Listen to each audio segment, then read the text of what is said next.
Just give me a second, guys. Sorry, it took a little bit longer than usual. Had to make sure that everything works fine. My internet was a bit wonky today, but I hope everything works okay. Let's see. Yeah, everything looks fine on my end. Just let me know if stream lagging or anything like that. I'll try to make sure that it works fine, but just in case.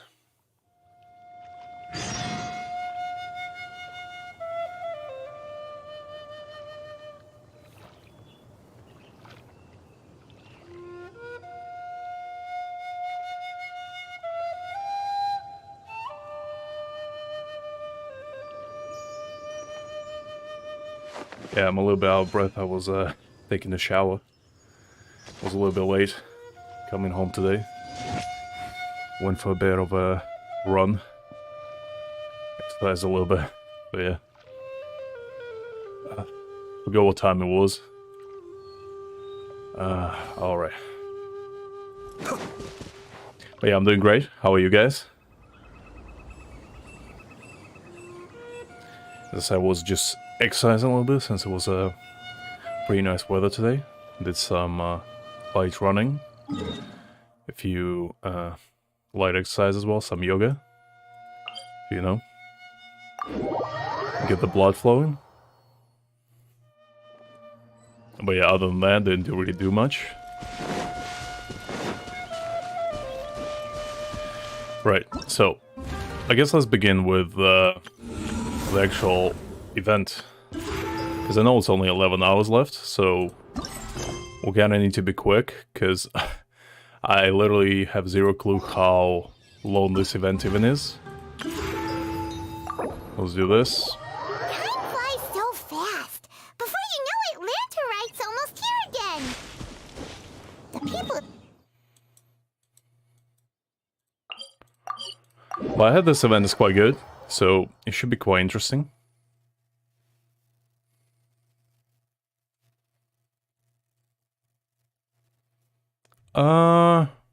Yeah, I guess you're right. I'll do that later. Paimon votes we go say hi to Xiangling first. I kind of forgot about it. I mean, I did include it in the channel, like, banner thingy. So it should be accessible from there, but yeah. I'll do that next time. I just forgot, as I said, I was in a little bit of a hurry. I literally took shower while the countdown was still on for the stream to start. So yeah, I was in a little bit of a rush.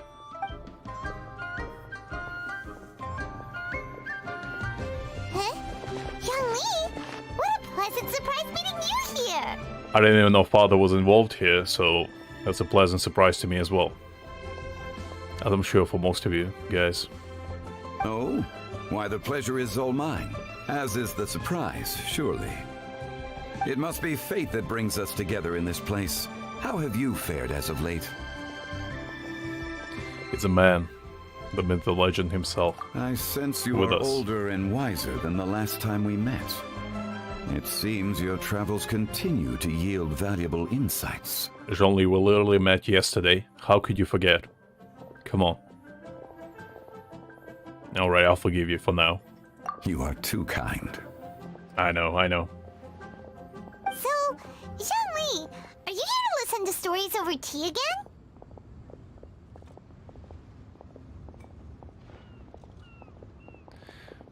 Caesar? Hi there. I'm not sure that's the right place to ask for stuff like that. But... it's a bit of a weird, strange question. I had originally planned to set out after this last round of tea. However, I had planned to take a walk to Qingse village and gather some nascent bamboo shoots, which are currently in season. No, I mean... The villager there once gave me a small sample. it's fine, just, you and know... they possessed a most excellent flavor. It's a bit of a strange opener, if I do say so myself. I mean, as I said, if anyone wants to do that, it's whatever. I'm not gonna, like, reprimand you for doing that, but, you know... just, maybe say hi next time, at least. And just found it a little bit unusual. But yeah, you're okay. No worries. Huh? Nascent bamboo shoots? Why can't you just use normal bamboo shoots instead? Wait, Paimon knows! Because Zhongli prefers the finer things in life, right? I mean, how could he know? With a face like that? Mr. Particular, let me guess. Ahem. The nascent bamboo shoot has a uniquely tender texture and a delicate sweet taste that its normal cousin cannot match. An astute observation, Paimon. You know me well indeed. Oh, I do know you well, Zhongli. Oh. I'd like to know you more, if you know what I mean, but we'll leave that for now. Lantern Rite is almost upon us, but besides the bamboo shoots, there are a few other items I have not yet procured from Director Hu's list. May I ask if you have already made arrangements for the days ahead? Well, we were planning to use the opportunity to say hi to some of our friends, but before we were able to figure out a schedule, we ran into you. Well then, might I invite you to imagine the sheer delight that is a soup cooked with the freshest nascent bamboo shoots in all the land.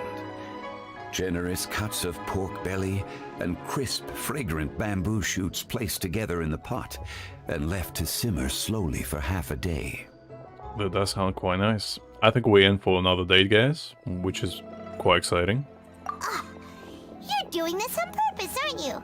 Paimon's on your plan. You just want to hoodwink us into fetching your bamboo for you. Why, I assure you, I would do no such thing. I merely wish to inform you of the freshest, most succulent and flavorful bamboo shoots one could ever hope to taste. I mean, that does sound quite appealing. Ugh, let's go, Traveler. Paimon's taste buds can't take it anymore. Collecting a few bamboo shoots shouldn't take too long. Paimon has got to get her hands on some of that soup. Such fine specimens are indeed well worth the excursion. Very well. I shall leave the bamboo shoots to you. Should you have the good fortune to find some, please share them with me as well. Oh, I will. I'll share more than just bamboo shoots. See? Paimon knew he was just bamboozling us. However, there is no need to rush. The streets of Liyue will be bustling with visitors and filled with all manner of celebrations during the festive period. By all means, go wherever your interests lead you. The nascent bamboo shoots would be but a wonderful final touch to a most exceptional feast. What an honor it would be to savor them in the company of friends. We're heading Yes, out. sir. Enjoy your walk, young Lee.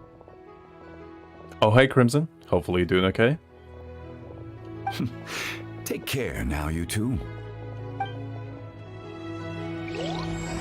Alright, so it begins.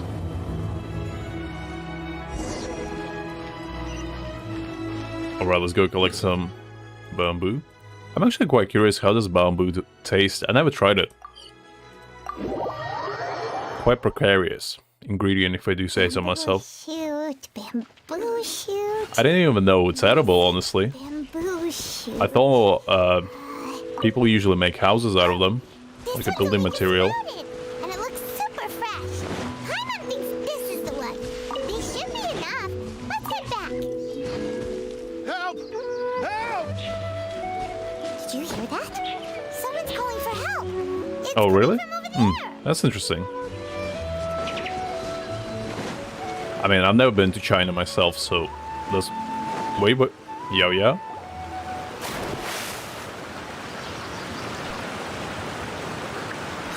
Are you okay? Did any water go down the wrong pipe? Who is this? Some interesting attire. You go there, kind sir. I think I'm okay now. Thank you so much. That was scary. Well, at least you're all right. All thanks to your savior here. Oh, a little girl? Greetings, everyone. My name is Yao Yao. It's a pleasure to make your acquaintance. Likewise. Whoa, she's so well-mannered. Probably the first child they actually don't dislike in this game. That's good. My name's Paimon, and this is the Traveler. I'm Dvorak, a musician from Fontaine. I came through Stone Gate intending to head towards Liyue Harbor, but then I became captivated by the beautiful scenery, and before long, I was completely lost. Just now, I was so mesmerized by the waterfall that I slipped and fell into the water. If it weren't for Miss Yao Yao's help, I shudder to think what might have happened. This is actually the first time I see like generic NPC having a pretty cool outfit. Like the top hat, the jacket and everything. Looks kinda clean. It's alright, Mr. Dvorak. The splashing around the bottom of the waterfall means the stone path is always wet and slippy. You definitely have to be careful. I think the only other one that I like is Lieben. Like Lieben has a drip figured out. Next time you're exploring an unfamiliar environment, try to focus on what's right in front of you. Don't let your mind wander. Main right now, I'd say probably Ayata. The most. Raiden would be probably second closest, and Nahida third. On this account in particular, I haven't built them yet, due to the fact that I haven't been playing that much. But I think my Ayata is probably the most built, weapon-wise and artifacts. As long as you watch your step, accidents like this won't happen anymore. Most of my characters are level 40 and 50 though, so there's that.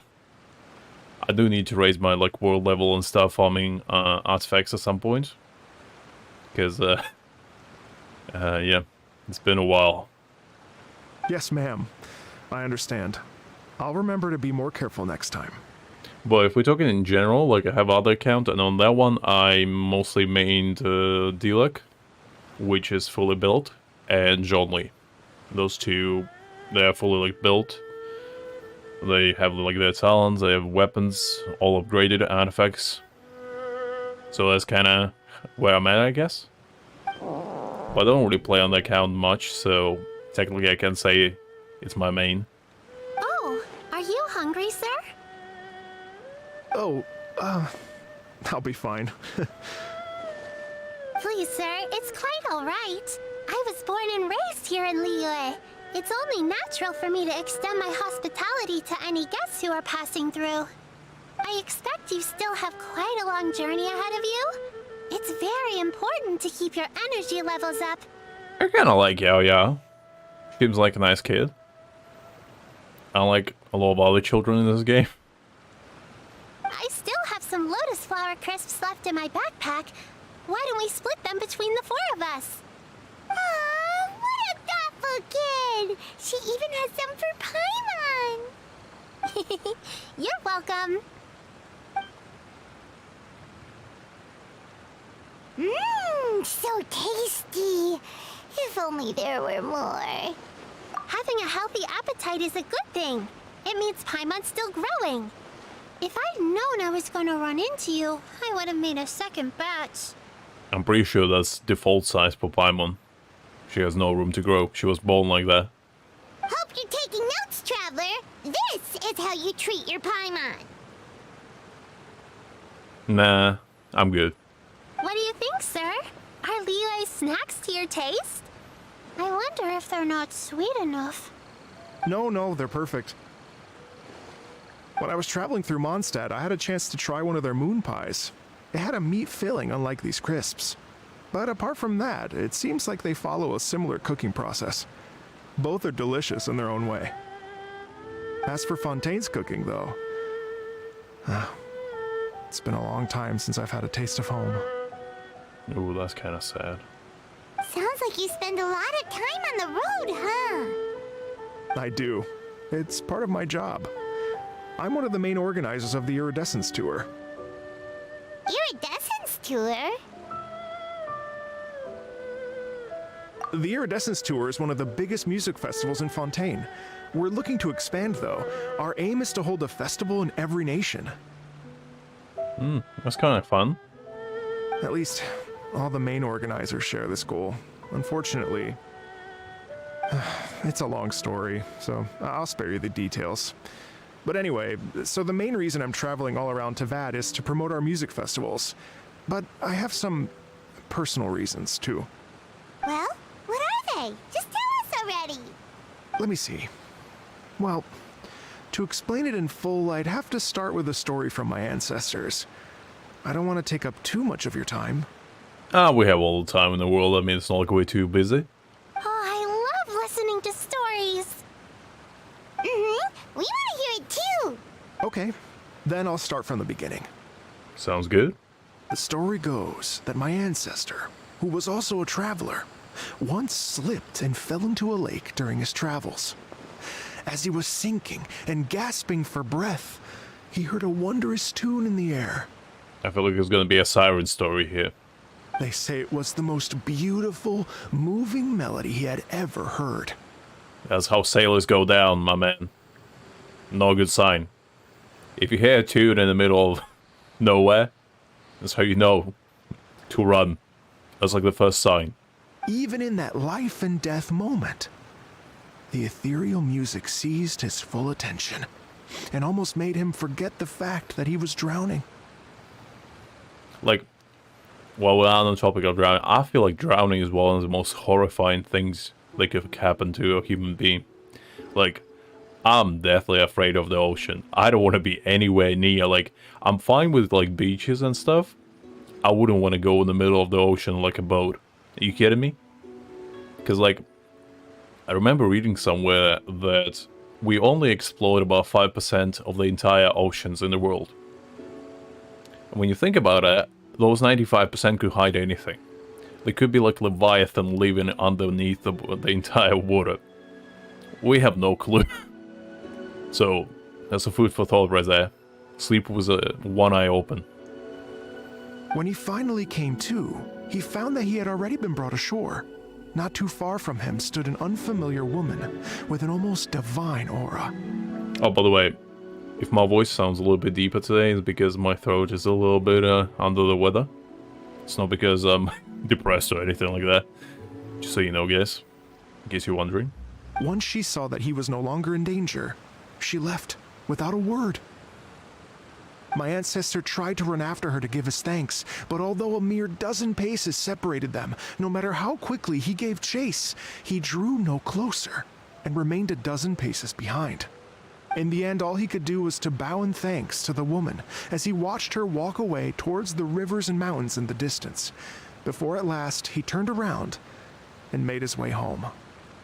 Once he returned to Fontaine, he began to learn an instrument so that he could spread his story far and wide, just like the bards. Oh, welcome back, Doug. No worries, you didn't miss much. I was just talking about drowning and stuff, and how it's horrifying. And also how ocean is almost unexplored, so there could be anything living in there. It's kind of a little recap for you there. After generations of retelling, embellishing, and dramatizing, people have come to think of that lady as something like a fairy. The story's become something of a local legend in Fontaine. It's called the Lady Overlooking the Lake. People now say that if you go down to the lakeside and play an instrument, so long as you play a pleasing melody, you will hear a fairy lady who is hiding out of sight, playing along with you. Wow! Well, yes. As it stands now, it's become a touch too romantic and detached from reality. But I understand the original story and its historical grounding better than anyone else. I don't know what you're talking about, man. You literally talked about your ancestor drowning. Like, some weird river lady saved him. Like, that doesn't sound too romantic to me. That was horrifying. I wanted to find out the truth of this tale. So I decided to retrace my ancestors' steps and search for that lady's modern-day descendants. Of course, there's no way of knowing where my ancestor fell into the lake all those years ago. So I always knew that the search would be akin to looking for a needle in a haystack. I've spent many years on the road now, and I'm nowhere near as fit as I was in my youth. The wish that I've spent half my life chasing after has now become something of an obsession. I feel like it's gonna be one of the Loch Ness stories type situations. Like we want to find something in the lake, Just popping his head out. Take like a weird blurry picture of it. Well, I haven't lived half of my life yet, but still, I understand how you must feel. Paimon too! It's like... imagine if you saved the center of a lotus flower crisp, which is the best part, by the way, because you wanted to eat it another day. But then suddenly, sploosh! It falls into the water, never to be seen again! Paimon would definitely remember that for the rest of her life. It's a weird comparison between a drowning man and food. But you know what? I respect that. There's no need to feel sorry for me. I've made some progress over the years. For example, I've concluded that the story must have taken place in Liyue. Oh, so you finally found a lead? Yes, in fact, that's an intriguing story in and of itself. I'd always known that Mondstadt is the city of song and freedom. But more recently, I heard that the Animal Archon returned to Mondstadt for a festival in the fall, and learned that he himself is a patron deity of music. Oh yeah, that's right. I almost forgot that. I guess Venti is kind of the music guy, since he plays the lyre. So I prayed for the Animal Archon's guidance in the Mondstadt Cathedral, and as soon as I set foot back outside the front gate, I noticed a cluster of leaves being blown in the wind further and further west, towards Stone Gate. A friendly local told me that this meant the wind was guiding me in the direction of Liyue. So I followed their advice and made my way here. Right? You get it. I knew I'd find someone that agrees with me eventually. Just nod your head in agreement. That's the best way to complete any task. Are you sure? It sounds a bit too much like one of those fake legends told by those treasure hoarder guys to scam gullible grannies from Jingsa Village. Yao Yao speaking the truth. Rex Lapis has returned to the world. Just give me some incense and a little more towards the travel fees, and I will pass your gift on to the Lord of Geo and ask him to keep you and your family safe and well. And so on and so on. How dare they use my boy's name for scams? Those filthy vermins. Unbelievable. Some people just don't have any shame whatsoever. How do they sleep at night? We need to find them. Don't worry, Yao Yao. We have a lot of experience with deciphering omens and stuff. You can say that again. And anyway, you only got scammed if you handed over Mora, right? I mean, that's a definition of scam, I guess. Actually, to express my gratitude, I did spend rather a lot of Mora on several bottles of fine wine, which I left at the Statues of the Seven along the way. I mean, that's not really a scam, I guess, but that just seems like irresponsible spending, more than anything. Oh dear. I do agree, Caesar, that it is a case. But the thing is, Zhongli makes the game way too easy. So whenever you use Zhongli, as soon as you don't use Zhongli, the game just becomes completely different ball. Like, your skill level just drops to the beginner level once again. I know that because I played with Zhongli for over a year. And as soon as I didn't play with Zhongli, I was like, this is not the same. There's nothing to protect me. Where's that glorious shield that would protect me from the world and all its dangers? That was gone. What am I supposed to do? Who will protect me and my dignity from those vermins that roam around the world and dare to try and disobey the good word of our Lord and Savior, Zhongli? Just something to think about, you know? Well, how about this, ladies and gentlemen? Why don't I bring you all to Yujing Terrace to see Miss Ganyu? I don't know very many people, so I can't help you out much. But Miss Ganyu and the Qixing know just about everything. If you've been scammed, they'll help you get your Mora back. And if the wind was telling the truth, and you want to keep looking for that lady's family, they'll be the best people to ask. Like, I'm pretty sure if corrosion wasn't a thing, Zhongli would just be the best character to have existed, period. But since corrosion is a thing, Zhongli kind of became a little bit less desirable for majority of people, but I still feel like he's probably one of the most valuable characters you can get, even to this day, just because he makes your life so easy and so enjoyable, especially during like regular exploration and not just Abyss, because not many people do Abyss to begin with. But you've already helped me so much. I mean, yeah, even with corrosion, like, don't get me wrong, like, corrosion doesn't make him obsolete. I'm just saying, like, the corrosion was the only thing that made him, like, less desirable, I guess. Because before that, like, Zhongli was probably on everyone's top of the list desirable characters. Now it's more like he's in top 5, I'd say. Well, I was gonna take some new medicinal herbs and plants I picked to Miss Ganyu anyway, so it's no trouble at all. Because, like, I have main DPS Zhongli as well, so... And he slaps, even as main DPS. Like, you triple crown him, and ooh.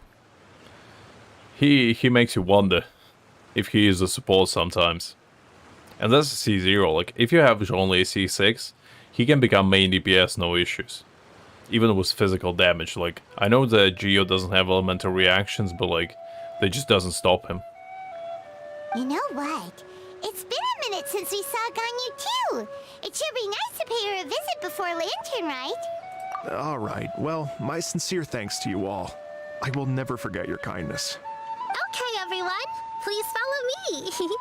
I'll be your guide. Remember to watch where you're going, okay? Uh-oh. Sounds like a I'm plan. out of a job. Oh well. Paimon will just be a cheerleader instead. I mean, I'm pretty sure that's what Paimon does 90% of the time to begin with. Like, I can't remember the last time she guided us to anything.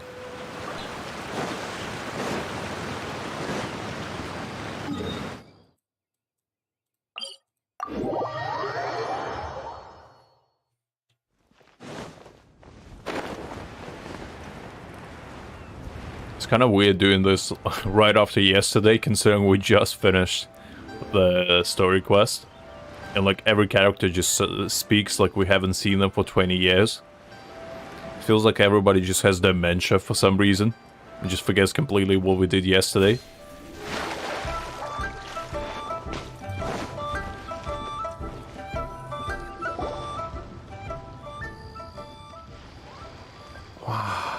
Liyue Harbor looks very different from when I came last.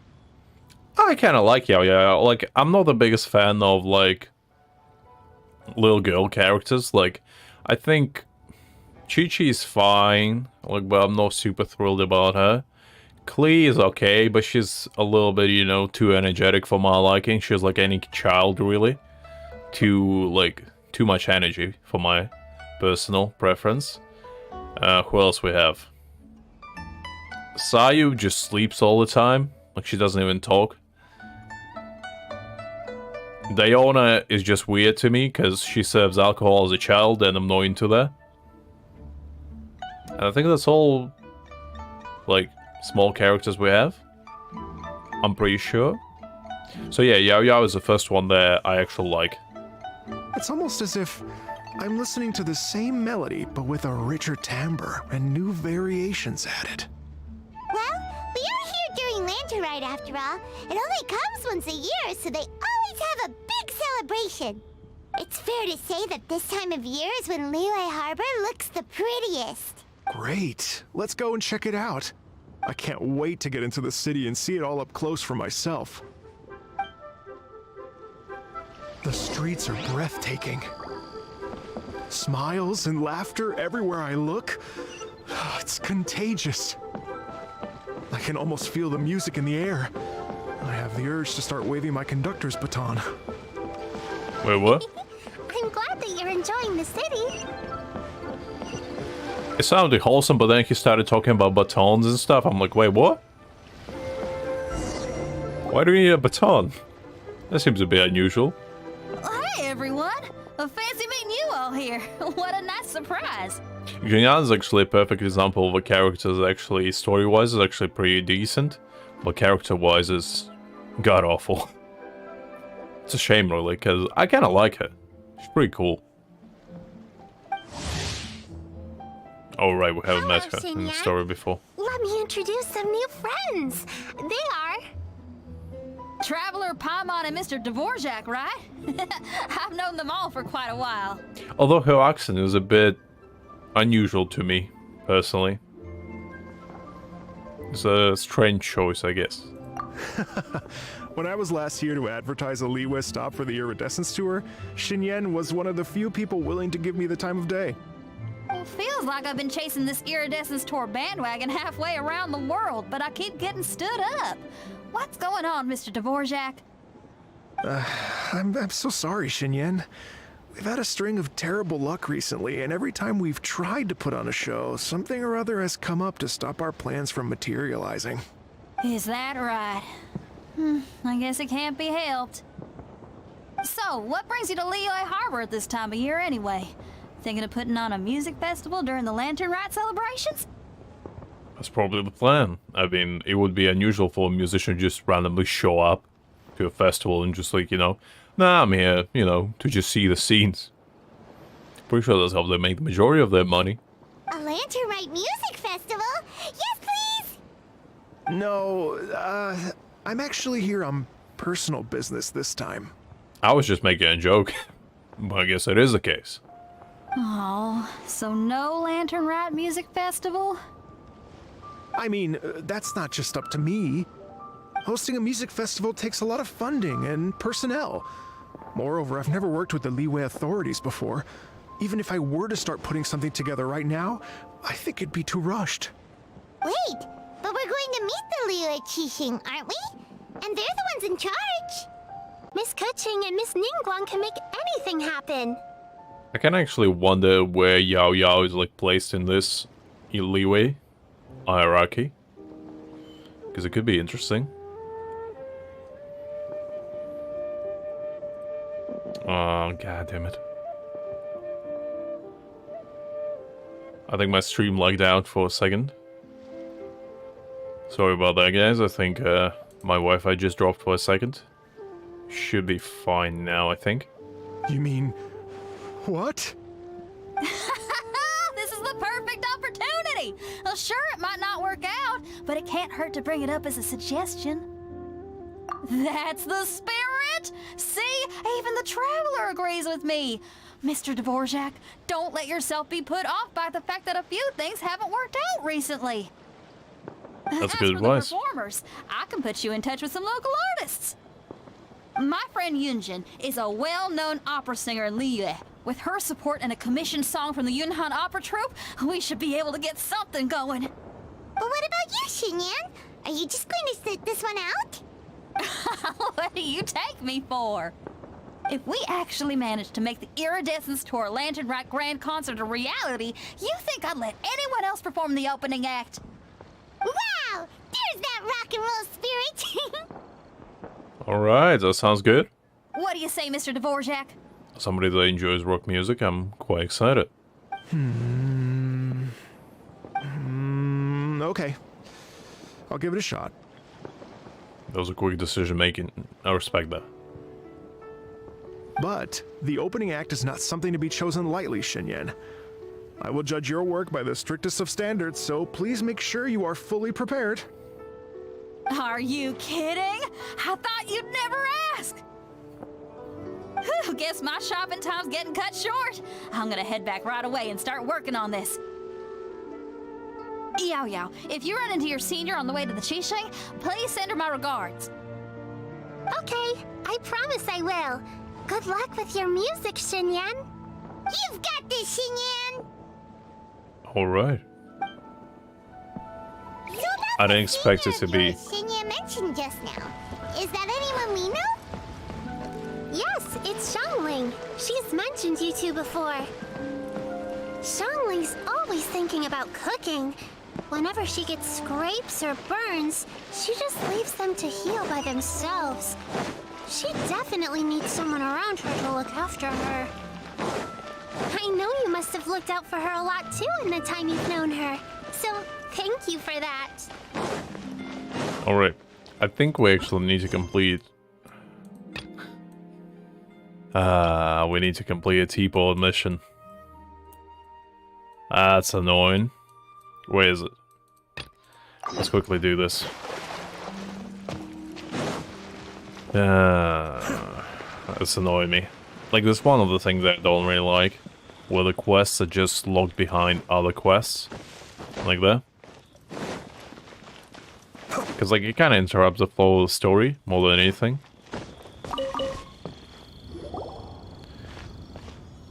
Ah, children, come, come. You've arrived at just the right moment. I've been looking for you. Oh, what is it, Granny? Need any help? Oh, no, no. You've done so much for Liyue Harbor already. I could hardly ask for more. In fact, my old friends and I have been putting our heads together to think of what sort of gift we might give you in return. A gift? Sounds For good. Paimon? Oh, child, you are so very modest. Uncommonly so, even. But you mustn't decline this gift. I simply won't allow it. She pulls out like a gun. Just holds us at a gunpoint. You will accept this gift. Are we clear? Just turns out the granny is like the local mafia gang boss. Just like a bunch of grannies surround us with like baseball bats and like brass knuckles. Just muscling us around. When you traversed my old teapot in search of the cleansing bell, I heard your little friend mention that you often camp out in the wilds. That simply won't do, especially since I imagine you still have a very long journey ahead of you. Fortunately, I have not yet grown so old as to see my subspace creation abilities atrophy. Oh, did my friends never mention that to you? Well then, it is a blessing we old folks once received from Rex Lapis, part of our illumination, if you will. Sounds a little bit suspicious, but okay. I will not go into too much detail, but subspace creation is the ability to create a small, autonomous pocket world. So, dark sorcery. I see. The teapot that you entered previously was a little trinket created using that ability. So, in the eyes of an adeptus, creating a magic teapot world is just child's play, huh? Oh, indeed, the teapot is nothing to boast of. One such as myself must depart from this realm to create a world of one's own. Rex Lapis, on the other hand, moved mountains and seas. That is what one might call an exercise of true power. Well, I mean, you shouldn't really compare yourself to the perfect being. I mean, I'm sure you're a great granny as well. Don't put yourself down. But that's enough nostalgia for now. The gift that I have prepared for you just requires a few final materials to add the finishing touch. That's right! Finding stuff's what we're good at, after all. I mean, I'm pretty sure there's 90% of the quests that we do. Oh, settle down now, children. There's no need for you to go running hither and thither. I have already found a fleet-footed youngster to prepare what I need. What's more, I doubt that you would know how to find the materials I am searching for. Some of them are very rare indeed these days. Well, for starters, I require some shimmer soil from the banks of Dihua Marsh. Back in the day, it could only be found where the glaze lilies thrived most profusely. You would have to dig downward, following the roots of the glaze lilies, and if you were lucky enough, you just might find a small patch of shimmer soil there. But almost no one has been able to find shimmer soil in this manner since Dihua Marsh came to be the way it is today. Even more difficult to find is smaragdus jadeite, which must be chiseled from the rock of the chasm. Or so it used to be. Ever since the Blackcliff Forge opened for business, they've slowly but surely stripped the mines all but completely bare of it. I guess it's those shiny rocks that we find for like a quest. In any case, Smaragdus Jadeite is an Adepti treasure, and the Adeptal power within is not something that most humans can withstand. Extended contact with it is, in fact, harmful to humans. Goodness knows if that child will succeed in finding these items. Well, since you're an Adeptus, Granny, the person you asked for help, they must be an Adeptus too, right? They also must be a lawyer, and they also must wear a red hat. And their name could also be Yanfei. But that's just speculation on my part. Yes. I suppose she does count as an Adeptus. She counts? How come there are so many Adepti in Liyue Harbor? We seem to bump into them all the time. It feels like even when you go out to eat, you could be sitting next to an Adeptus and never even know it. Oh, maybe so. Who can say?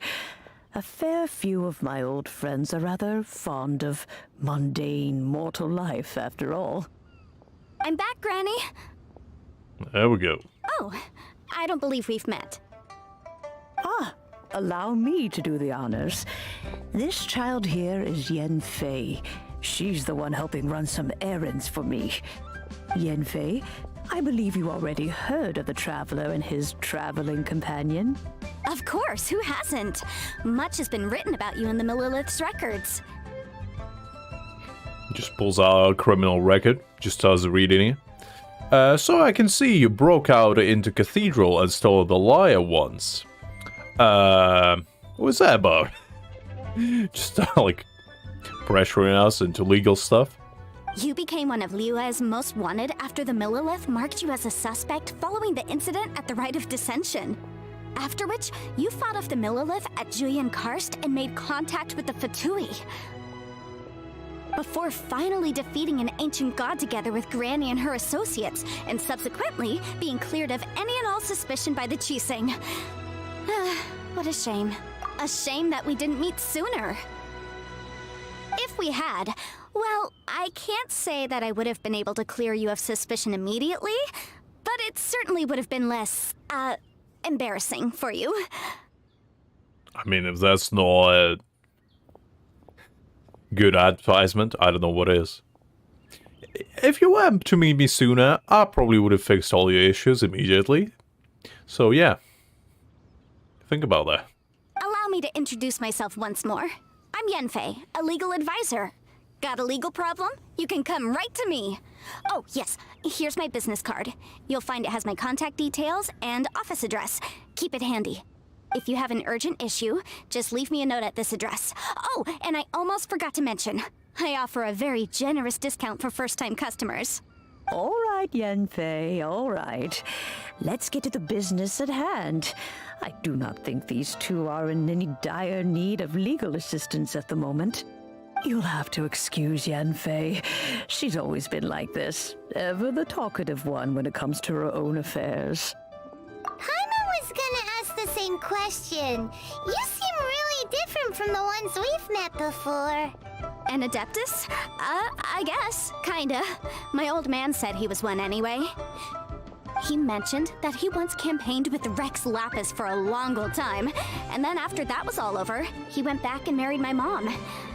They had me, and once I was all grown up, the two of them upped and left on a journey, leaving me with Granny here. Well, that's a bit casual for an Adeptus. Aren't you guys supposed to sign solemn contracts to protect Liyue Harbor and all that stuff? What do you mean he just went back to get married?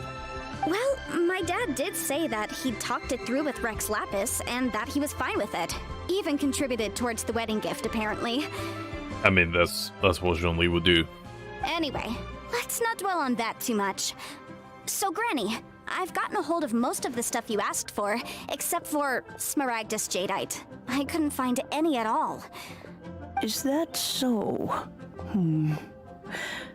But Smaragdus Jadeite is really rather essential. Yanfei, are you sure you can't find some other way? They have helped Liyue greatly, after all. It is only right that they are duly rewarded. I do remember those quests were going on, like the entire legal chase. I know, Granny, you've told me 1,000 times already. Well, the chasm's definitely a no-go, but there's still a chance we can figure out some alternative means of procurement. Hold on a moment. Let me have a look. Whoa, that's a really thick book. What kind of things do you write in there? Commercial consultancy. Or Snezhnaya. Ah, found him. Crossel. A Snezhnayan merchant who once came to me with some legal queries on certain articles in the legal codices. If my memory serves, all of them had to do with rare ores. He mentioned that he was considering acquiring some Smaragdus Jadeite to make hairpins, and wanted to know if there were any legal ramifications that he should be aware of. Said he was planning to sell them in Snezhnaya. So, I guess I'll go look for him. With any luck, he'll have gotten his hands on some Smaragdus Jadeite, or might have an idea of where we can find some. Oh, you want to join me? I suppose that's no problem, but it's best if you just stand by and watch. If you try to get involved, you'll only risk placing yourself in legal jeopardy. I wouldn't want that happen. Just get sued by random people. That's how our adventure ends. Just get into like legal debate with the entire Liyue. You'll see us on the news like 10 years later. The heroes that once saved Mondstadt and Liyue was broke down by his legal debts and is now working at a local restaurant as a waiter to pay off his immense crippling debt as well as gambling addiction that he fell into. Wow, an Adeptus imploring us to avoid incurring legal liability. Well, that's a first for sure. Best we be a little more careful than usual while we're with her.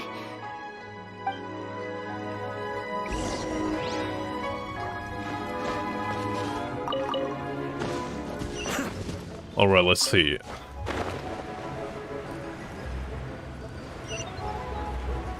Time to go and solve some Scooby-Doo chase type situation.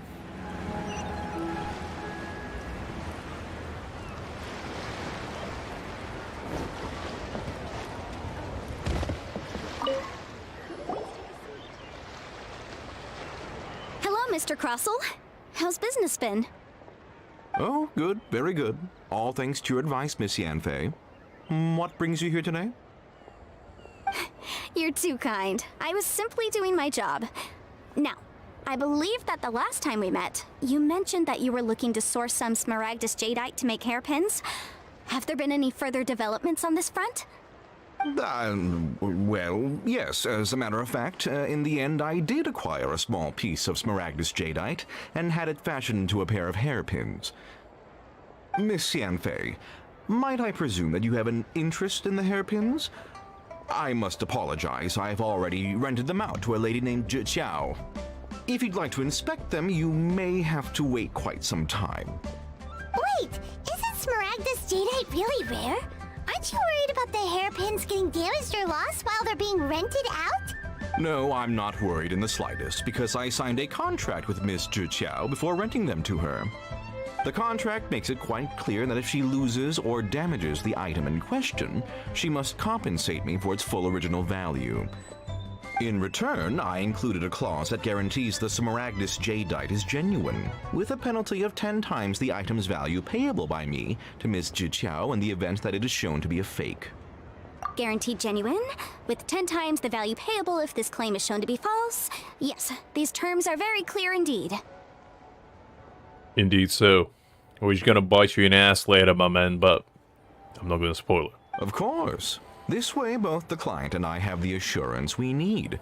To ensure fairness, each of us has retained an original copy of the contract. In that case, might you know where Miss Zhiqiao lives? We'd like to pay her a visit and have a look at the hairpins. Oh, of course. She wrote her address down when we signed our contract. Here, I'll mark it on your map for you. Thanks a lot, Mr. Crossel. We'll be off now. Alright, let's go find the lady.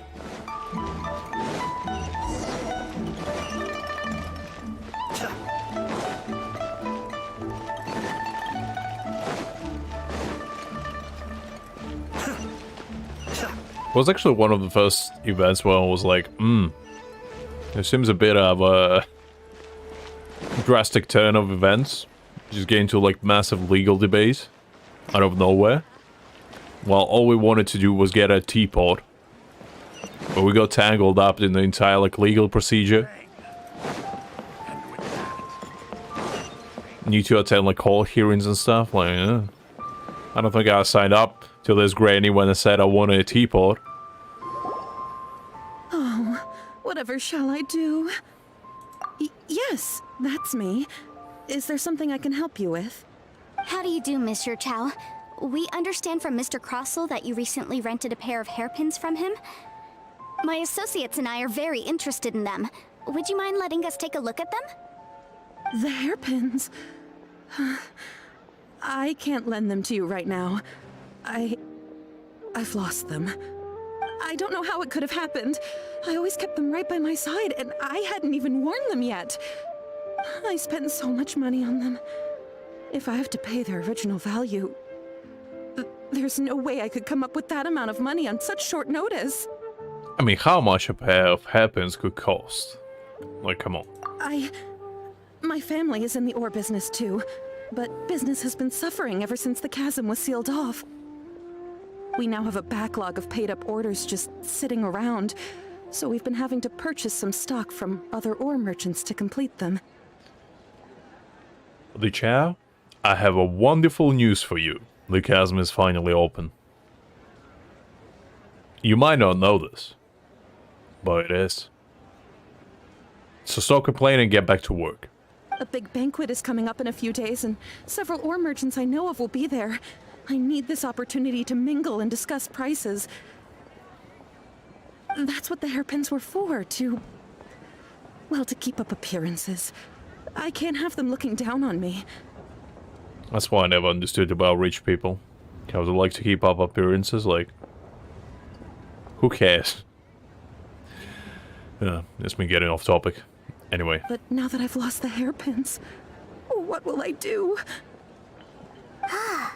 Why does Paimon have a sudden strong sense of deja vu?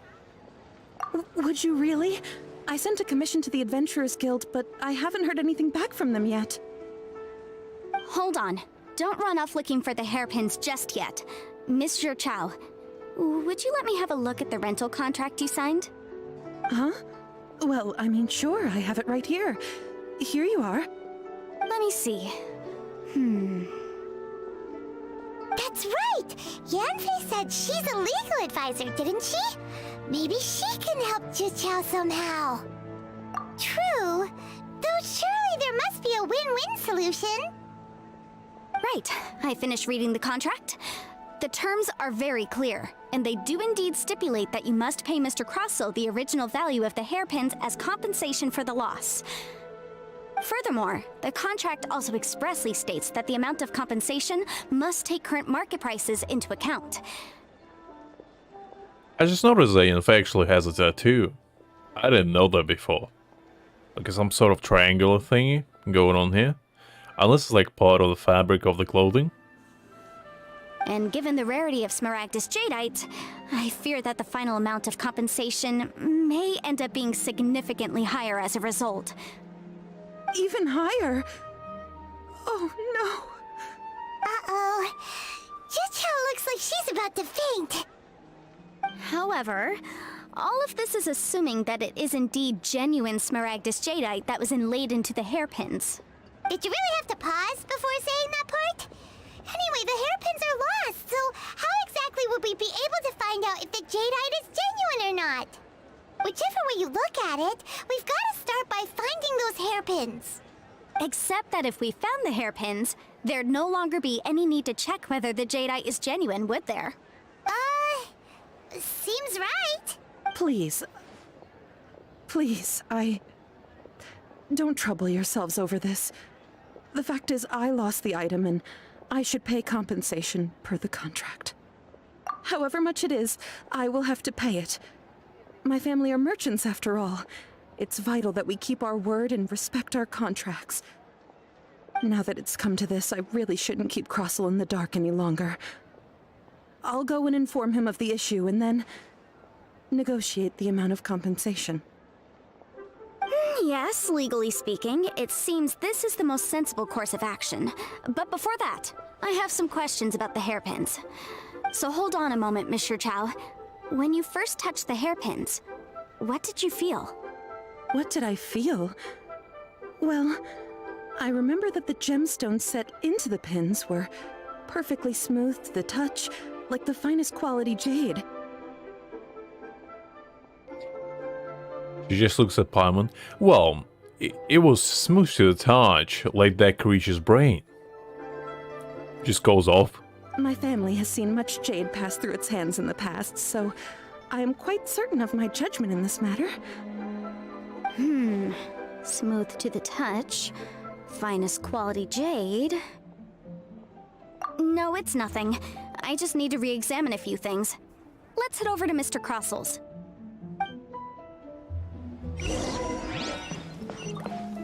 Alright, let's go talk to the man.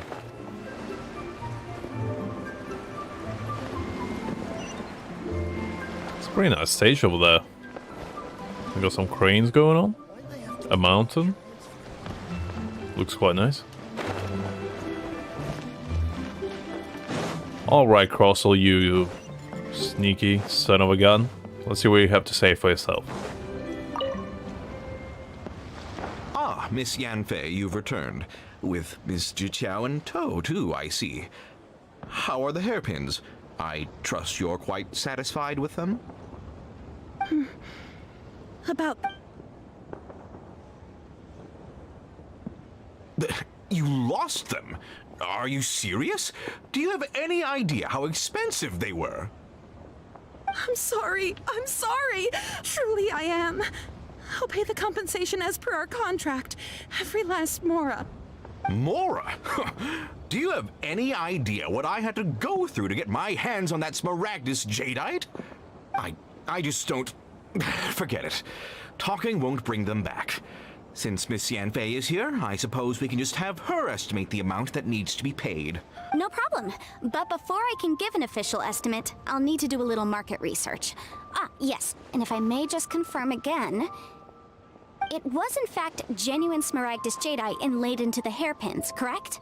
Of course. Genuine article guaranteed, or I pay back 10 times the value. That sounds like a scam to me. All right, understood. I'll conduct some market research, and once I'm back, I'll provide an official assessment of the sum owed by Mr. Chow in compensation. Thank you very much. How could she lose my hairpins? She'd better pay every last mora that they're worth. Looks like I'll have to find some way to raise that money. Please wait, Mr. Chow. I have something to discuss with you. It's not convenient to speak here, so let's find somewhere that we can sit and talk in more detail. Looks like we are on Wild Goose Chase. I mean, we're already in it, I guess.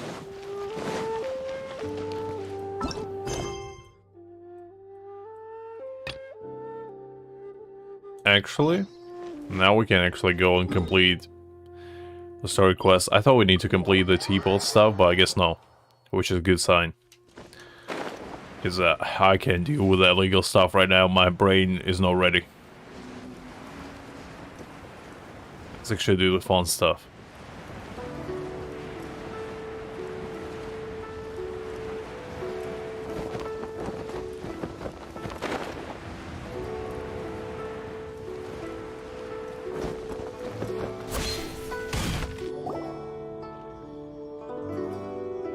Oh, it's Master! Is it okay if I go and say hi to her? Oh, so Yao Yao is a disciple of the Granny. That's interesting. So is she like an Adeptus as well? Oh, calm down now, dear. I'm not about to run off anywhere. I'm not a bundle of energy like you. I haven't seen you in days, Master! I've missed you. Oh, bless you, Yao Yao. You do say the sweetest things.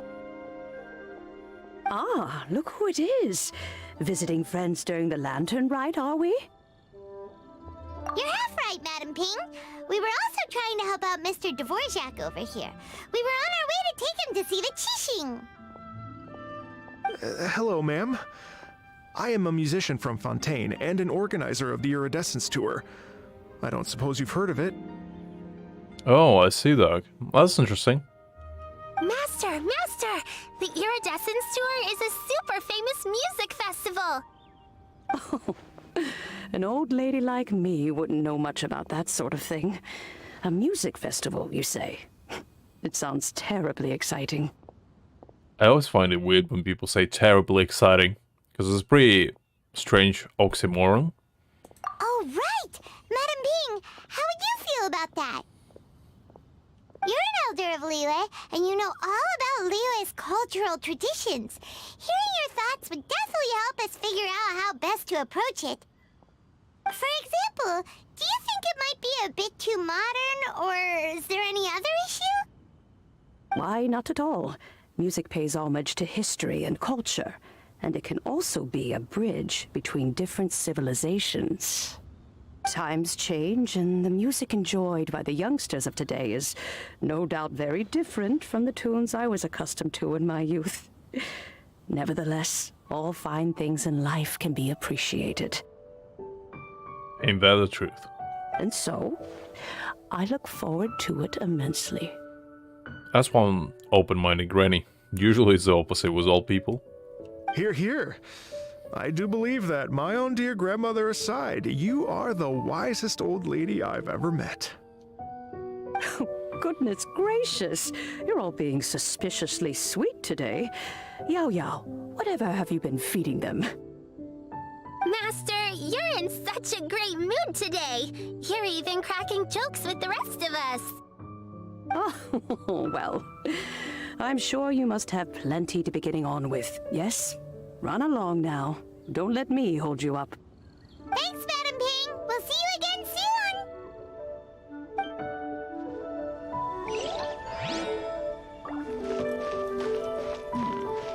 This is a peaceful neighborhood. All of these quests just keep getting interrupted by other stuff. Let's see how far we need to get this one going.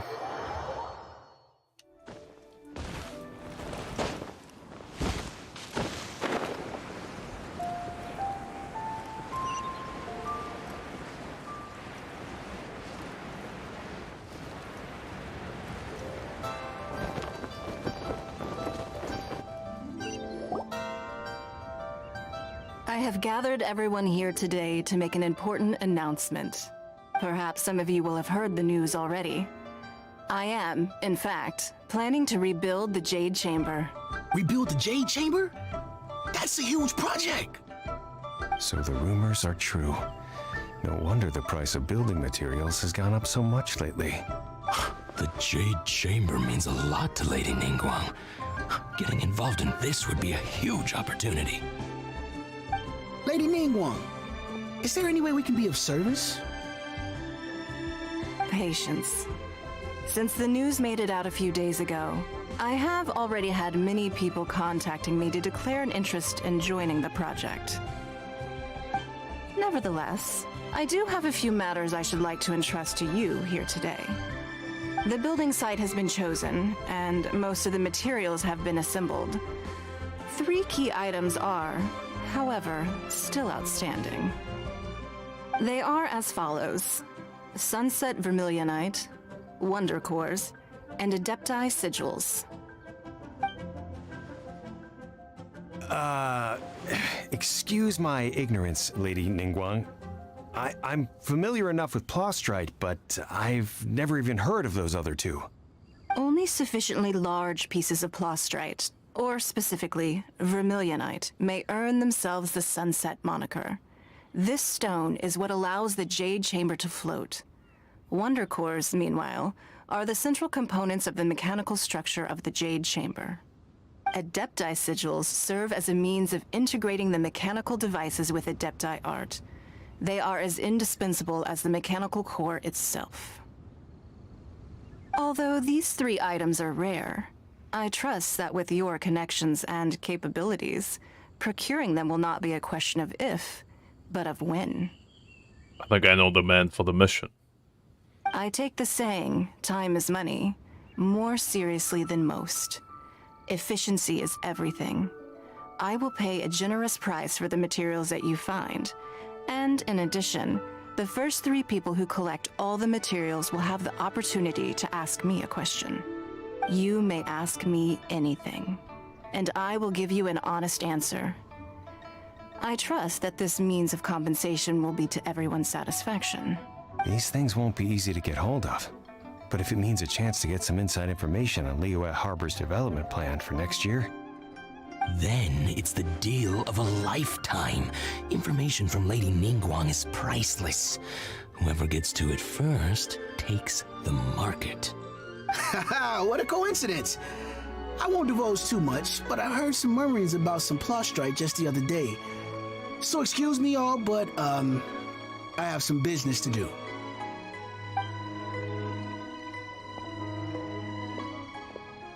Oh, no. We better move quickly, or this opportunity will be snatched away from us. Ningguang's rebuilding the Jade Chamber? This is a huge deal! Let's get involved! So you heard my announcement, did you? What do you think? Interested? I mean, I already know the outcome, so no, really. Yes. Providing the question pertains to something I am knowledgeable about.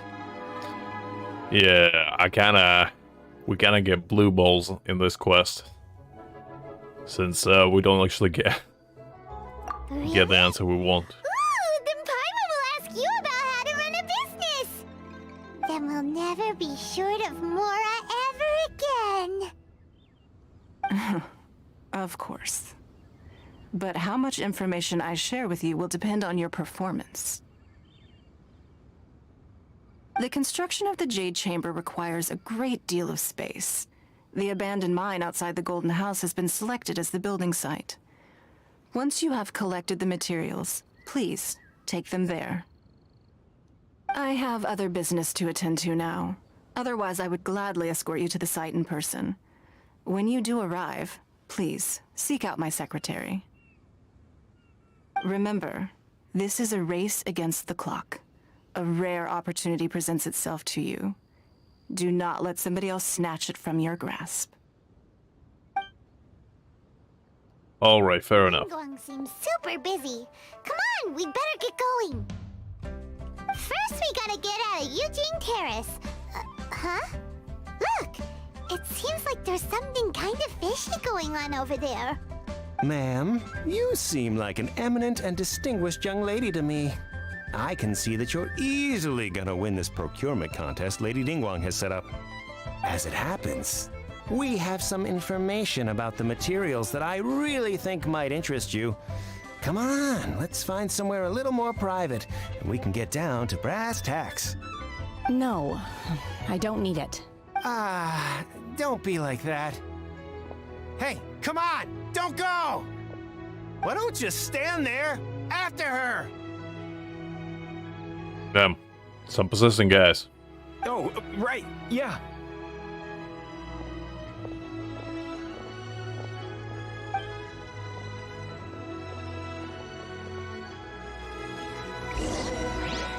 Did you hear that? He said we had some useful information!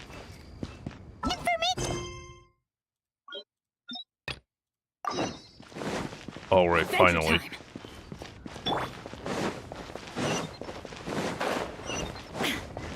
I'm getting a little bit annoyed about the goddamn quest being looked past stuff. Senua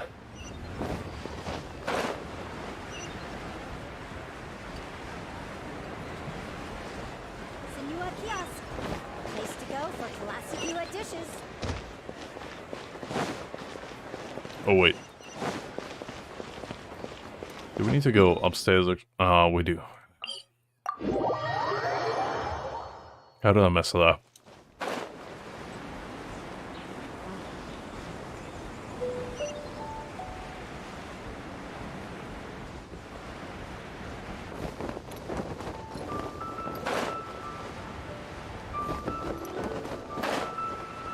Alright, there we go. Let's go to Ganyu. And when you meet with the Ministry of Civil Affairs, please remind them that the festivities are not an excuse to procrastinate their work. Understood, Miss Ganyu. I'll take my leave now. Ganyu! What brings you here, Yao Yao? I've brought all the medicine you asked me to pick for you. Oh, and here's a pack of sweet flower seeds as well. Also, these dried Jingshin leaves make a great pot of tea that's very good for you. I know you've had a lot to deal with at work recently, but you shouldn't push yourself too hard.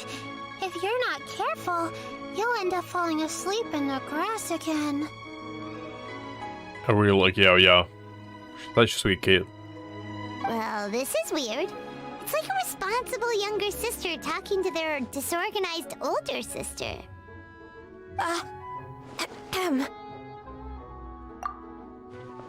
Thank you, but Paimon's criticism is quite valid.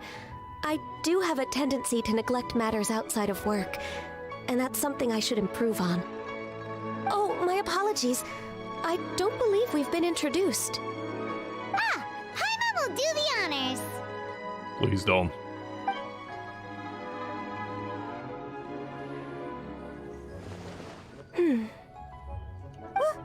What's wrong? Did Paimon go over everything a bit too fast? It's definitely an ambitious plan.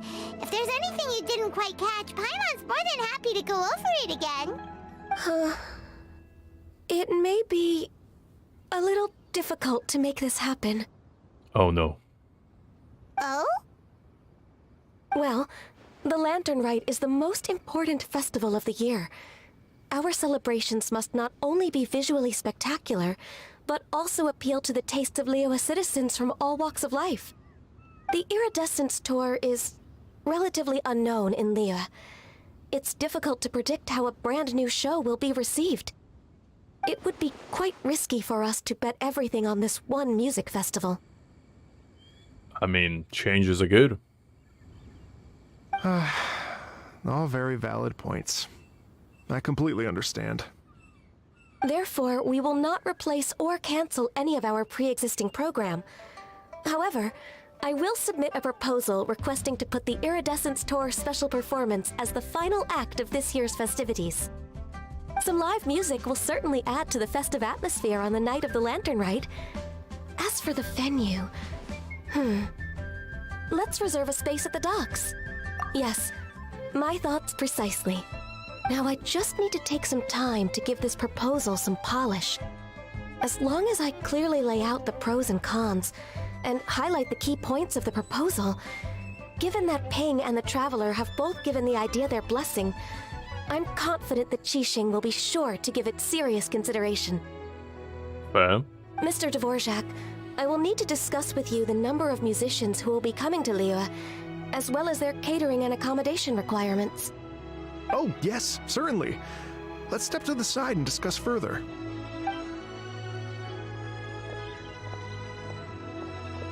I remember when I had to organize some events As soon as there's work to do, Ganyu's Headache. as diligent as ever.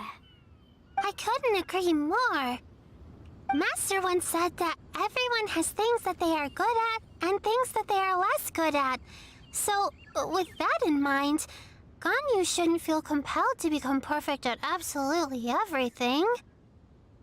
That's a good thing to say. Some wise words right there. Don't chase perfection. Just be good in something you enjoy.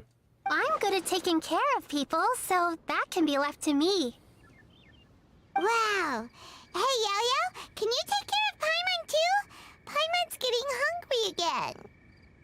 I'm afraid my backpack's empty now, but if you let me know what you like, I can bring you some of your favorite dishes next time we meet.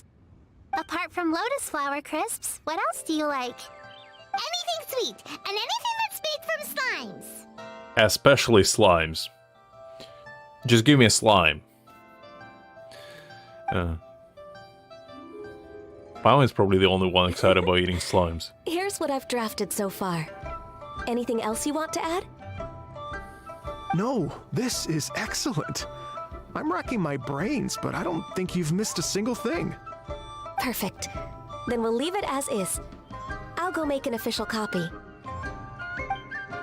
Oh, perfect timing. We were just wrapping up our discussion here.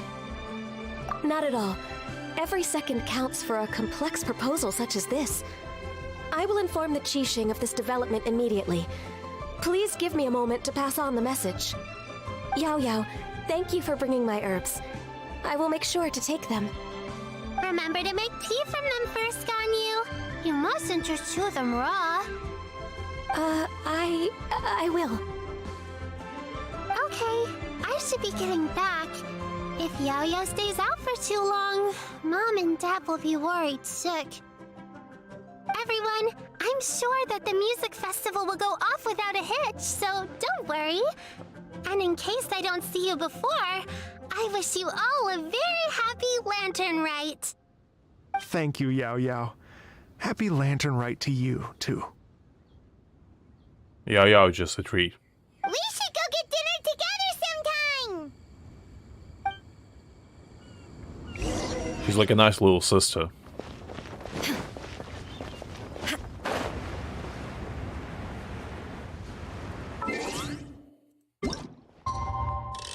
Alright, let's get here.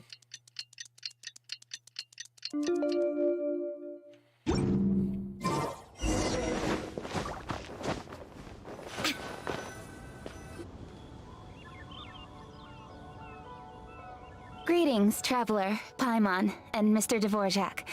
Call me Kuching. Ganyu has brought me up to speed on everything. I'll get straight to the point. The Qixing have approved Ganyu's proposal.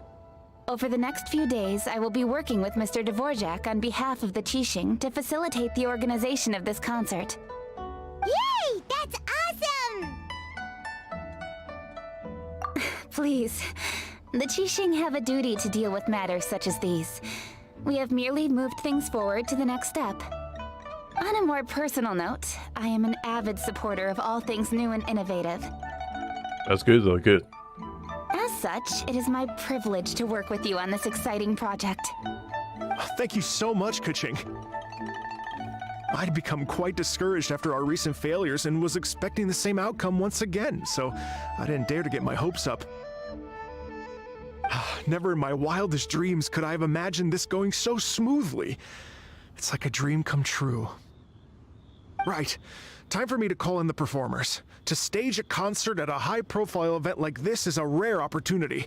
We'll make sure it's a night to remember. Yes! Our music band's finally getting fired up! Yes, indeed. I know exactly what I'm doing from here. For a musician, music will always be the language they are most fluent in. Oh, that. That can wait for another time. Honestly, I'm kind of more interested in the drowning stuff. Oh. Seems more excited. Ganyu? What's wrong? They told me all about Mr. Dvorak's situation, but I was so engrossed in drafting the proposal that I forgot all about it. Oh, that's quite all right. I don't even know what the person I'm trying to find looks like, so it was always going to be a long shot. Don't worry about me, Ganyu. Your time and energy are needed elsewhere. I'm sure you already have plenty to deal with between this concert and everything else going on during the Lantern Rite. Thanks. It was just that I had a few initial thoughts when I heard your story. For instance, I wonder if this lady your ancestor met might have been an Adeptus. What do you think? To tell you the truth, Mr. Dvorak, I am somewhat related to the Adepti myself. I am part human and part Qilin. The Qilin is an illuminated beast. I kind of feel like it's gonna be either Granny or Ganyu. I know how important your quest to get in touch with your roots must be to you, because I've been there myself before, trying to find out where I belonged. Did you say the Adepti? And you're illuminated beast? Part Qilin? Are you telling me all the rumors of the Liyue Adepti are real? So it's not just artistic license? That's a weird way of interpreting it, but sure. You bet they're real! Trying to track them down is tough, though. Like Julian Karst itself. There's nothing specifically stopping you from going there, but getting in and out of there is quite an ordeal. I don't know what you're talking about, Paimon. I'm pretty sure we know exactly where they are. All three of them. I guess 4 if you include Zhao. Yes. Anyway, If you're looking to uncover a lost melody or shine light on a forgotten aspect of Liyue's cultural history, I'm probably not the best person to ask. But if it's a person you're looking for, then I just might be able to help. I see. I think I understand the situation now. In that case, Ganyu, shall we divide the work between us? Yes, that was also my thought. Great.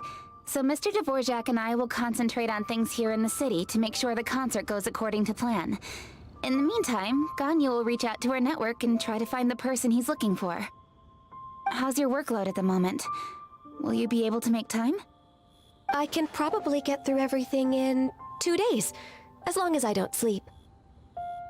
That's no very healthy attitude. Wait, what do you mean as long as I don't sleep?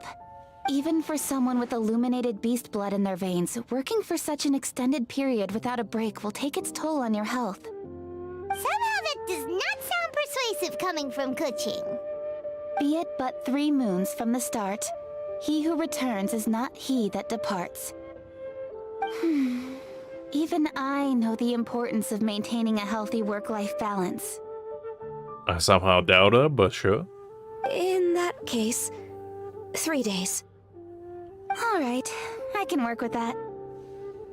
If you have the time, would you join me for this search? You're well known to many of the Adepti and respected among the people. I'll feel much more at ease with your company. Okay, sure. Then let's meet back here in 3 days. Watch this space, Mr. Dvorak. We'll get to the bottom of this. You're all so helpful and kind. I just... Just think, imagine if we found the Adeptus lady, or one of her descendants, and got them to come to the performance. Wouldn't that be amazing? DPS, like in general? I'd probably say Ito, just because I like his gameplay. It looks fun. I don't own Ito, but just from pure looks and I guess the feel of it, I'd say Ito. Zhao would be another one. But for Zhao, you would need constellations to make him actually the way I enjoyed him. Because I didn't really like him at C0, but at C6 he's awesome. So I'd say it's between those two. If we're talking just about pure DPS. But in general, I'd say Kazuha. It'd be such a happy reunion, and that's exactly what this festival's all about! You're right. Okay, I'm gonna pull out all the stops to make this Lantern Rite a true extravaganza. We should probably get going. Mr. Dvorak, could you come with me to confirm the site? Ooh, we're coming too! I was wondering, what are your thoughts on music?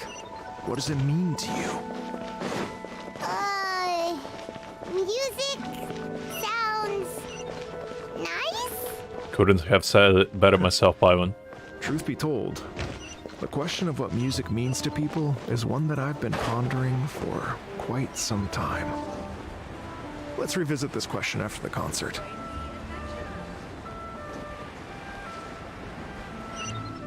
I mean, I enjoy the music. I feel like without music, life would be a bit too dull. That's a pretty deep question in of itself. Baiwen, what is it?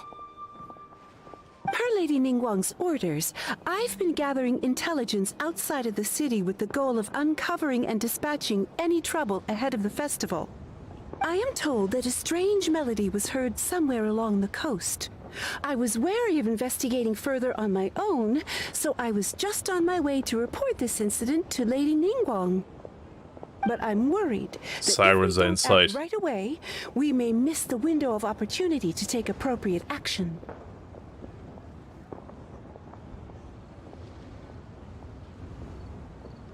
I mean, yeah, it's mostly just the visual stuff with Zhao for me. Because I like the fast gameplay more than anything, really.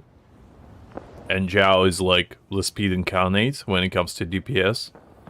But his gameplay is a bit nauseating, I guess. Because jumping all the time is a little bit, you know, makes you queasy. in the stomach if you do it for too long.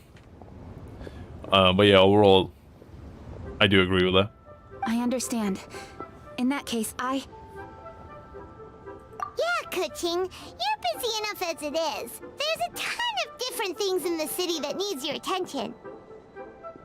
Leave it to us. Don't worry. Whatever it is, we'll definitely be able to handle it. Well, he will handle it. That's more like it. With the Traveler on the case, it's as good as dealt with. I mean, yeah, I do think both of them are pretty cool. I mean, I relate to Ether just on a personal level more. Thank you. This will be a great help.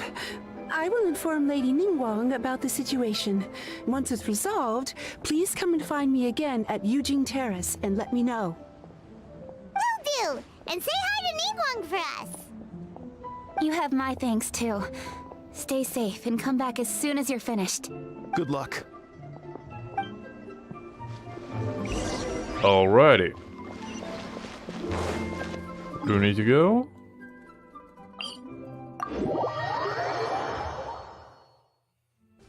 I hope it's a new character that we just find out about. And not just some weird NPC.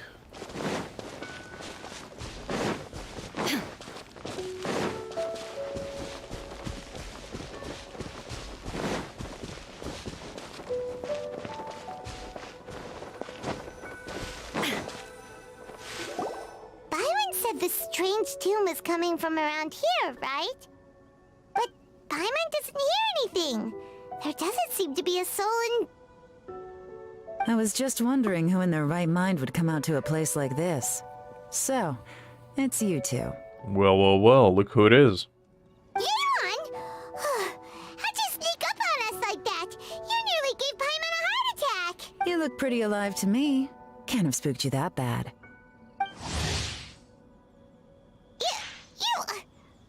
Fair enough.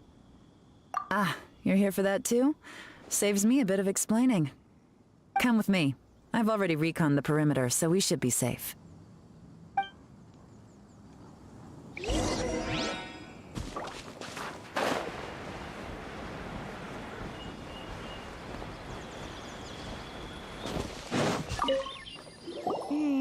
The stuff by the door is in pretty good condition, though.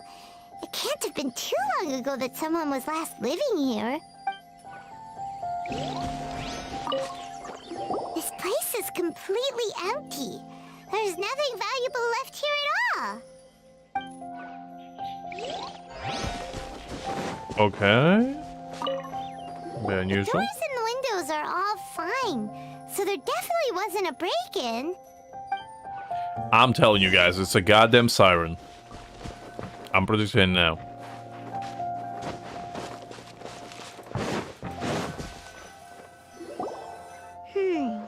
How strange. It looks like it's been looted, except for the fact that there's no sign of a struggle. The bad guys could have sneaked in while the owner was gone, but then how do you explain why the door and windows are intact? Magic. Seems you've done a pretty thorough inspection. So, any theories on what might have happened here? Yes, indeed. So, the man went into the ocean and just never appeared again? That's a leading theory. Yaylon, you didn't hide some of the evidence from us on purpose, did you? Why would I make this more difficult for you? We're on the same side here. Or are we? It just rips off the mask. It's a siren itself. Okay, well...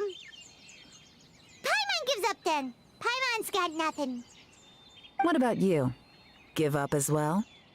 Never. Yep. It's not obvious at first sight, that's for sure.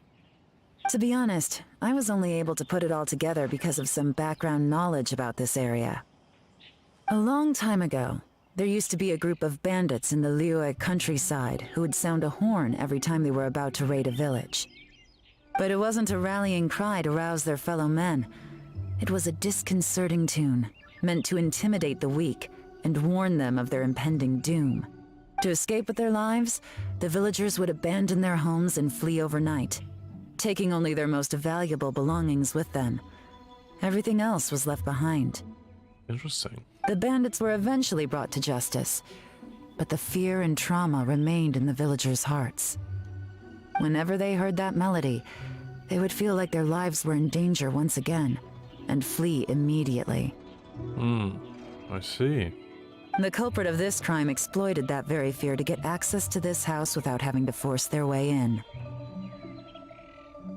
That must be a pretty deep trauma if you just hear a song and just immediately associate it with bandits. Like, goddamn. That's quite the story. The victims obviously will have gotten quite a fright, but at least they won't be in any great danger. The important thing now is to find this copycat criminal. On any other day, that'd probably be a good idea. Unfortunately, it's not gonna work today. Take a look around and you'll see what I mean. This criminal is clearly well-versed both in using music to commit crimes and in making a clean getaway. Not only did they stay off the muddy road to avoid leaving footprints, it looks like they were also careful not to bring any gadgets with so much as a trace of elemental energy. Evidently, they were intent on keeping even the most experienced investigators off their trail. Unfortunately for them, I'm one of the best trackers in the business. They're not about to get away with their little scheme on my watch. I hope it's not the guy. That would be a bit sad, honestly. You just made up the entire story.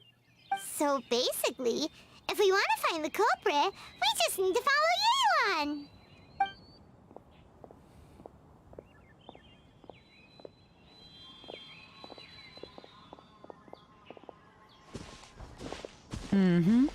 As long as you can keep up.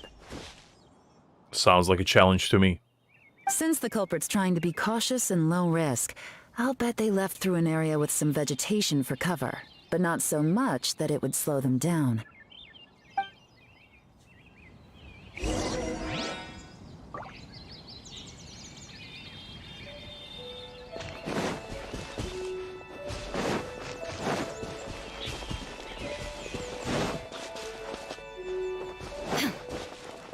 Here, look at this. These tracks are superficial, but they definitely didn't occur naturally. Something heavy was being dragged this way, meaning we're headed in the right direction. Interesting.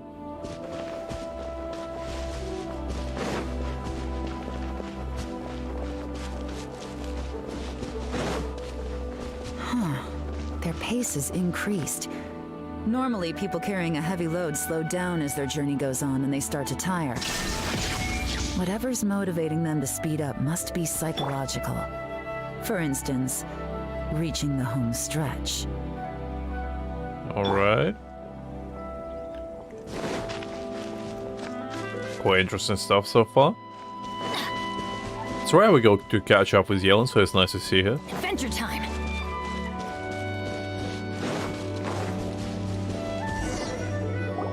There they are! Look! A treasure hoarder tent! Ugh, not the treasure hoarders again! And so close to Lantern Ride, too! 'Tis not the season for their antics! Come on, let's round them up. Sounds like a plan. Alright, let's go bust some asses. Take some names. And chew some gum. And unfortunately, we're all out of gum.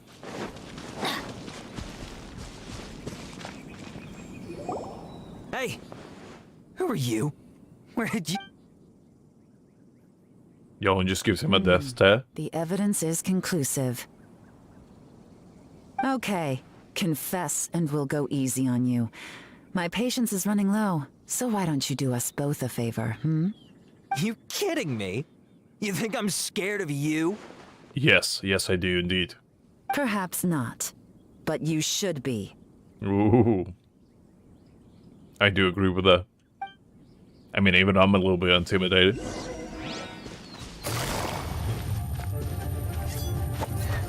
Quietly now. Curses. Seems like you're not all talk after all, but there's no going back now. Just keep shooting him in the head. Just keep showing him who he's messing with. Just headshots all the way. Oh, you. There we go. Mercy! Have mercy! Oh, it's a little late for that. I've come this far, I might as well finish the job. I mean, that's some people's dream, honestly. Not mine, but you know. I surrender! I surrender, please! I'll do whatever you say! Please have mercy! Tell us everything. You have one chance, and I'm warning you. Don't make me ask twice. God damn, this woman is something else. I won't, I swear! You know, so... Lantern Rite's nearly here, and like a lot of people, I wanted to buy a few nice things. Okay, I'm listening. I know I'm with the treasure hoarders and everything, but I don't really have any kind of experience with robbing people and whatnot. So I don't have the guts to break into somebody's house. Understandable. Wow, you're really going to complain to us about that?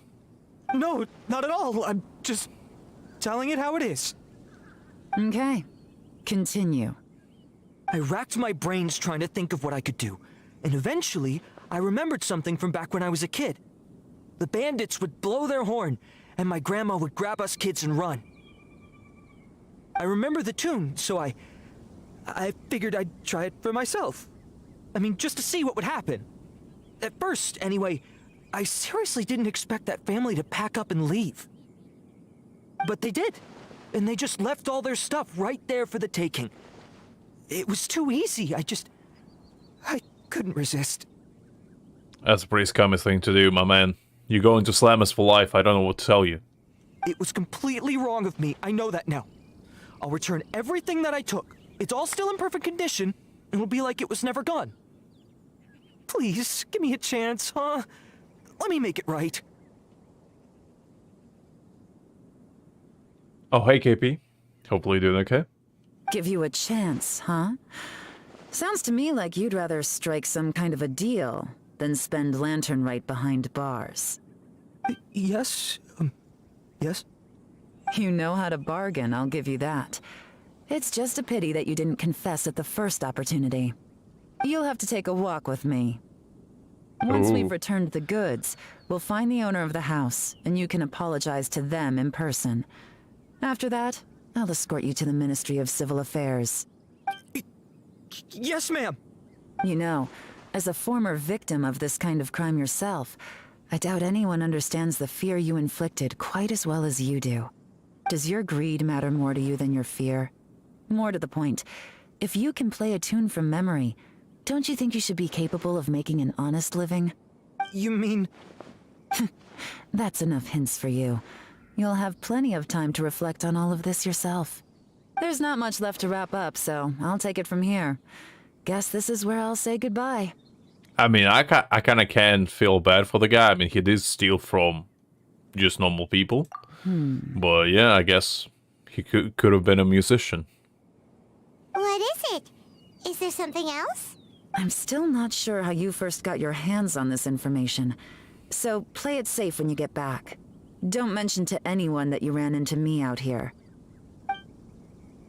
You helped a lot with the investigation and arrest anyway, so it's perfectly fair for you to get all the credit. Just take it. It works better for me, too. God damn. See you when I see you. Well, some sensual stuff going on. Happy Lantern Rite.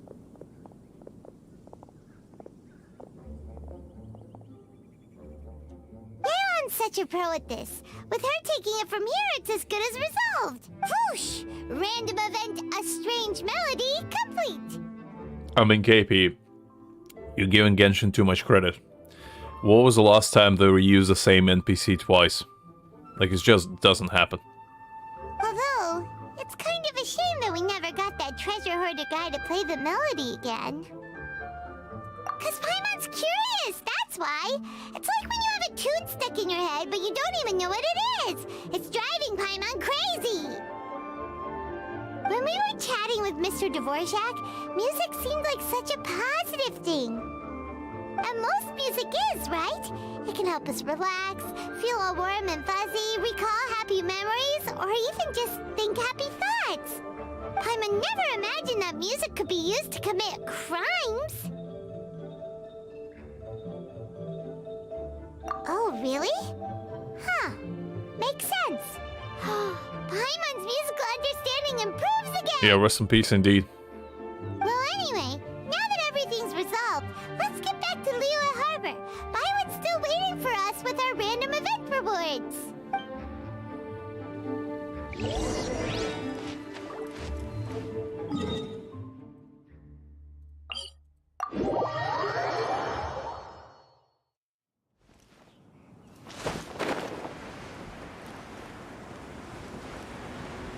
I kind of wonder if we need to actually do anything, like domains or anything like that, in this quest, or if it's just pure like storyline stuff.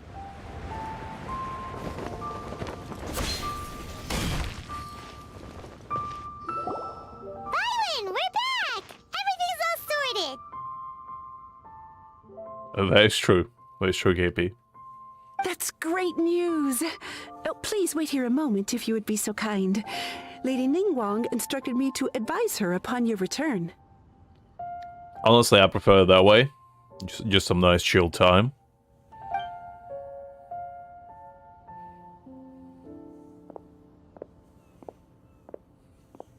My greetings to both of you. Long time no see. I mean, we saw you like 5 minutes ago, Ningguang. Come on. No need to be so formal with us, Ningguang. We've known each other for a long time now. You must be super busy with all the preparations for Lantern Rite. Don't mind us. On the contrary, I think it is those that I have known longest to whom I should extend the greatest courtesies. Alright, fair.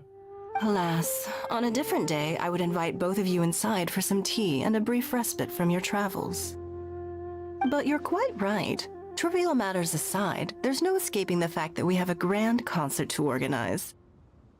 Once the performance itself is over, we'll then need to invite the representatives of the Iridescence Tour for a discussion on future collaboration opportunities.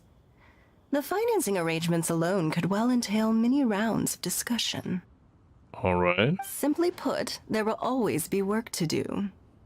Whoa, you're already thinking that far ahead? Well, we can discuss more current affairs if you'd prefer. I trust you saw this year's Mingxiao lantern at the docks when you arrived at the city? Indeed so. It's quite impressive, honestly. Especially with the crane. Ooh, looked good. Yeah, it looked like a goose. Which Adeptus is it modeled on this time? Sea Gazer. I believe you're familiar with the name. Legend holds that he was free-spirited and easygoing. People described him as a cheerful soul and a loyal friend. On this marvelous lantern rite, we pray that the fallen heroes may be guided home. If the sound of music can flow like the rivers and streams into every corner of the land, perhaps the souls of those who have gone before us will hear the song of a new era. I wondered whether the melodies will be to their liking. Some deep stuff. Oh, they're gonna love them. Paimon's sure of it. At least, if the guy you mentioned is anything to go by, the Adepti and heroes of the past sound like a positive and free-spirited, cheerful bunch. They're sure to be open to new music. Well, let's hope so. Let's hope so indeed. I heard that you'll be going on a search with Ganyu to find the descendants of a fairy lady from a Fontaine legend.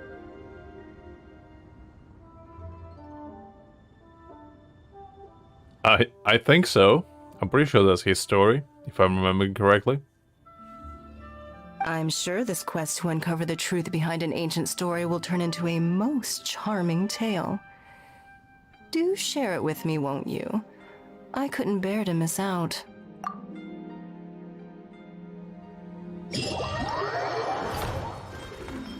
Ooh, some cutscene.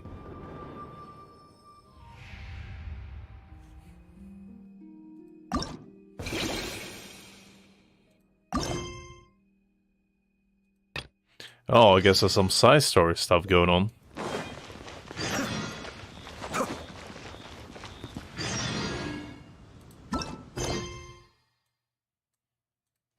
Alright, let's do this.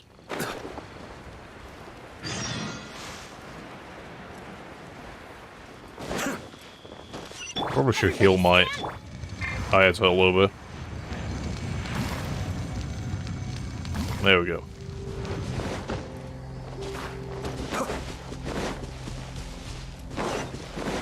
Alright, what do you have to say for yourself, Zaokin? Jin, I guess.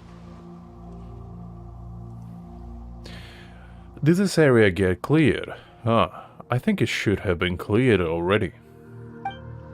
What a headache. You the traveler?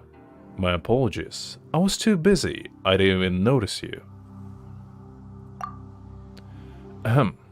So it's like this. For this year's Lantern Rite Festival, we of the Liyue Harbor Adventurers Guild have been dispatched by the Ministry of Civil Affairs to help with some territory? Tasks? That's a weird word. Anyway. The millers are primarily responsible for patrolling the city and other key areas. We, on the other hand, get to go out and clear out some monsters, along with those good-for-nothing bandits too. Speaking of which, you are a registered adventurer as well, aren't you? I've heard plenty about your exploits. If you want, you can help us too. What do you say? Sure, fine. I'll do it. Probably Hota if I had to choose between the two, Caesar. Well, since we are helping the ministry during a holiday, they're providing additional compensation for our efforts. So, should any adventurers be willing to take on these commissions, they'll be able to collect more rewards upon completing their tasks. Trust me, it's plenty. Haha. Alright, I knew you wouldn't just stay ideal. I'll be sure to mark down all the locations already confirmed by the guild. Also, please take this miniature launch tube. Should you accept one of the commissions, remember to launch some fireworks after you clear out an area. After you launch the fireworks, we will send someone to designate the area as cleared. And then we will adjust the overall plan in accordance with the areas that have been cleared. Yeah, this is a Lantern Rite Festival after all. We can't let anything go wrong. People are more tense than a stretched cord right now. Never mind this, for now. I'll go take a look at the situation. Need to make a report to Lan later.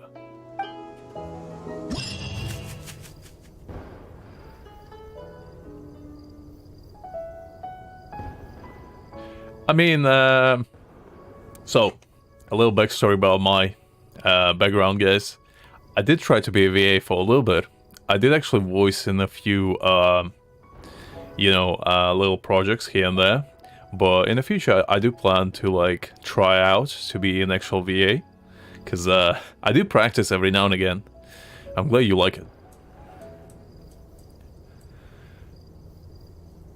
Alright, but yeah, voice acting to me sounds quite an exciting job. It's just, I never had like professional training. All of my voice acting experience just comes from my own personal like training. I just did like, I would copy the voices of random characters and would just adapt my voice to them. It's a shame that my voice is a little bit under the water today, so I can't really like showcase the full like spectrum that I can do.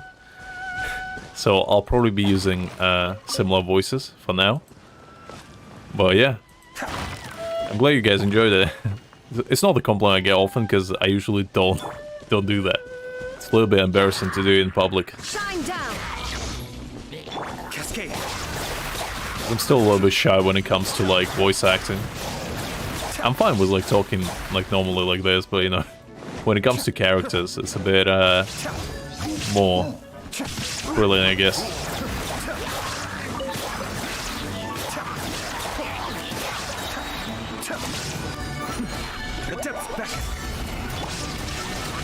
Inazuma shines eternal.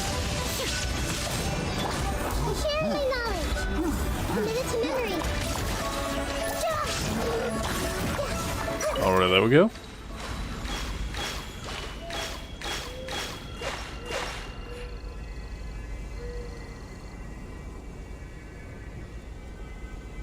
Oh yeah, welcome back, Doug. I do agree, KP. That's a good point. Alright, let's collect this stuff. Ooh, nice. Some fun stuff.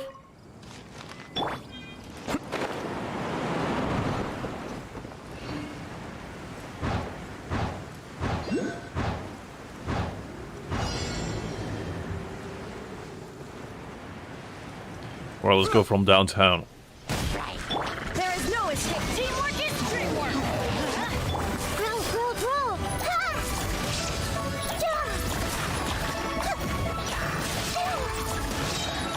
Make yourselves at home. Everyone hold hands. That was a pretty easy one. Poor healer chills. I feel bad for them. Just annihilate them for no reason.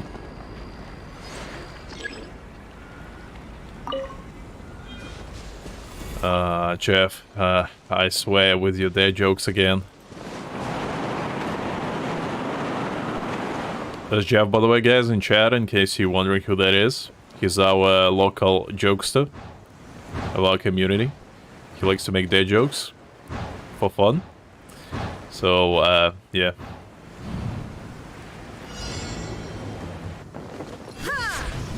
Illusion shattered. Be still.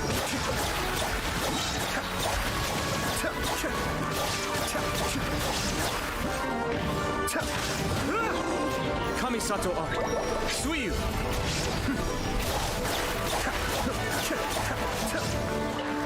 Alright, there we go. Oh, come on. Going in. Let's light it. Torn to oblivion. Shine down. Nothing a little rating. Elemental burst can solve. The Temple of Wisdom. Let's make her a little.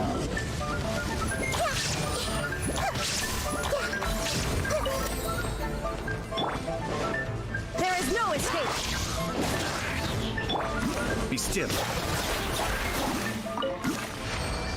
Jeff, I have bad news for you. You can't kill somebody who's already dead. I know it's hard to believe, but unfortunately that's the truth.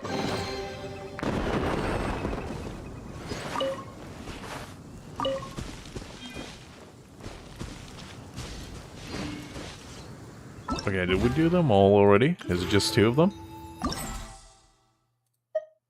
I thought it would be more.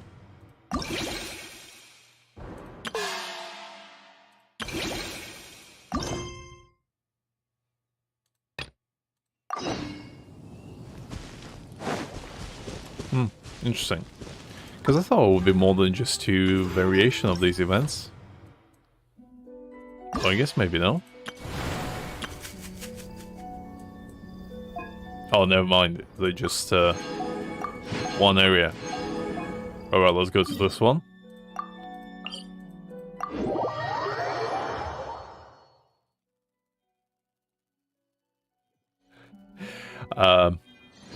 I don't want to cheat you, KP. I don't know what to tell you. I'd rather get absolutely anyone else besides Chi-Chi. That child is horrifying to me. She's the reason to keep me awake at night. I remember when I lost my first 50-50 to her. It was the saddest day ever.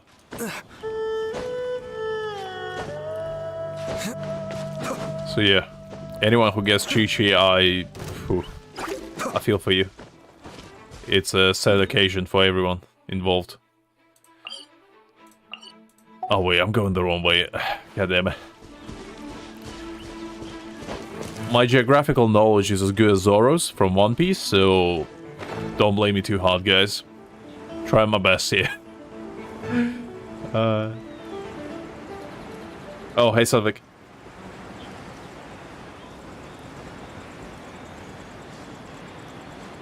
I mean, you're not wrong, KP, because the thing is, they usually rehash a lot of events, not like story-wise, but the little minigames. They usually reuse them. It's pretty rare for them to actually use new minigames. I don't know why. Like, I'm a firm believer that they should just make those minigames like a permanent little addition to the game. Just refresh them every like month or so. And just have them for, you know, something to do every now and again. I think that would be actually pretty cool. Shine down. Good job. Because, I mean, it's not like it's anything special. It's just, you know, killing a bunch of enemies every now and again. There is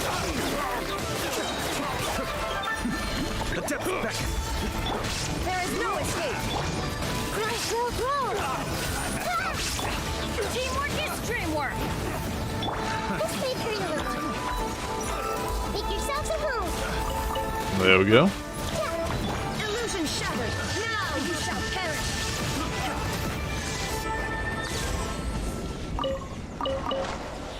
That was fun.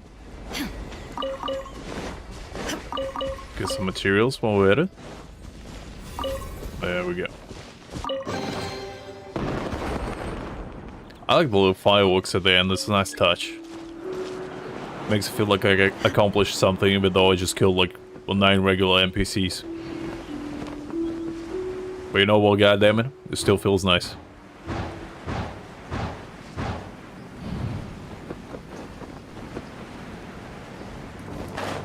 Oh, I messed it up.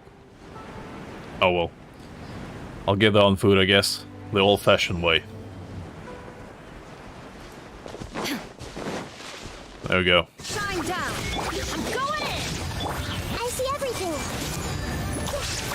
Yes. The Temple of Wisdom.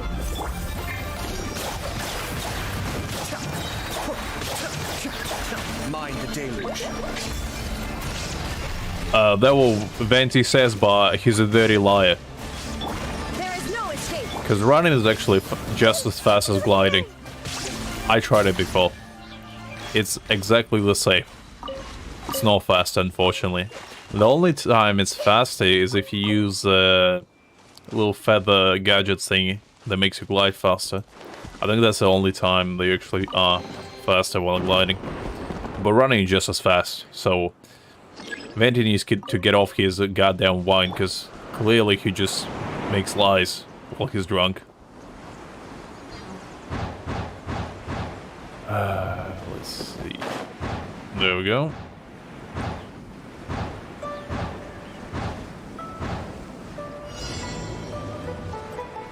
Oh yeah, that's true. Like, I mean, Mona... I mean, even Yellen. Like, Yellen is the fastest character, I'm pretty sure, right now. Like, with Yellen, you pretty much just... I think Yellen is almost twice as fast as both Mona and Ayaka, if I'm not mistaken.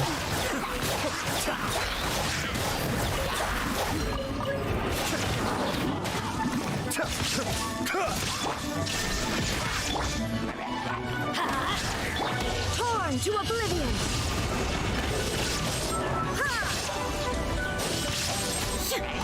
No, actually, it's not. Like, I remember, I think me and Greg actually tested out one of the streams.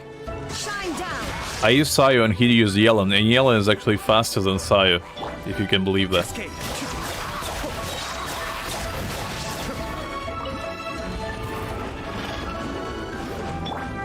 There is no escape. Teamwork is dreamwork. Be still.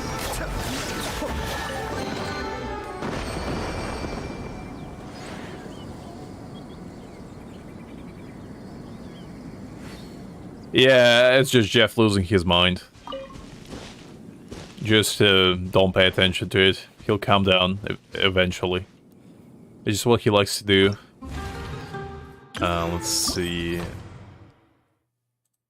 What else we got? The yelling stuff he has done. Next one. That's kind of Sumeru territory though. It's no leeway. So I'm not sure where we're going here, but I guess it's fine.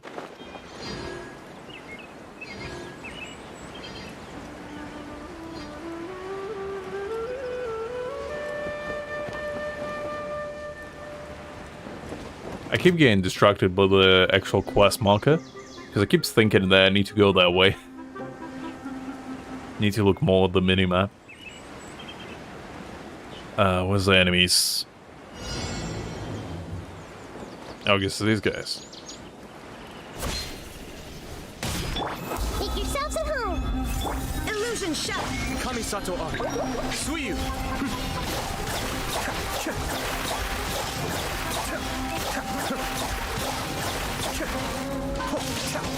Just abusing simple plans. Remove all obstacles. There is Be still. I always feel kind of bad for little monster NPCs like this who just mind their own business. And just me coming around and just slapping them out of their habitat. Pretty sad stuff. Like, I remember the first time we went to the chasm. I think it was the first time I actually felt bad for Hilichurls. Because before that, I didn't really have emotions for them. But after that quest, I see them quite differently. Because goddamn, that quest kind of changed my entire perspective on, like, enemy creatures in Teat. Because it made me feel like I'm the bad guy.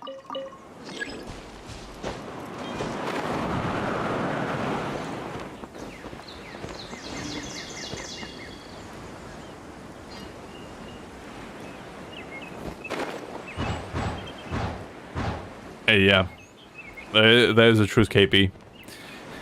I mean, fungi invasion does sound pretty horrifying, but I'm pretty sure we're fine for now, at least. I don't think it's on the horizon. Oh, I hope your PC is fine, Jeff. I hope it's nothing too serious.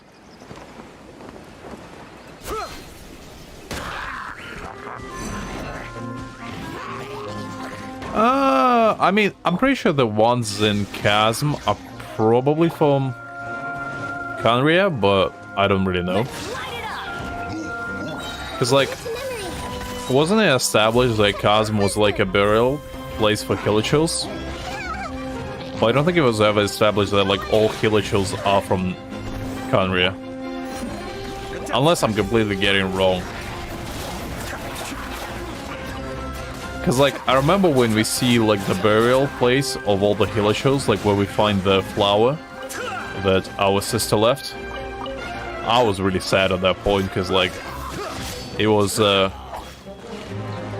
pretty sad thing to see. Because before that, we just kill Hilichurls, like, left and right without thinking about them too much. I mean, I always thought the Hilichurls weren't, like, the bad guys to begin with, really.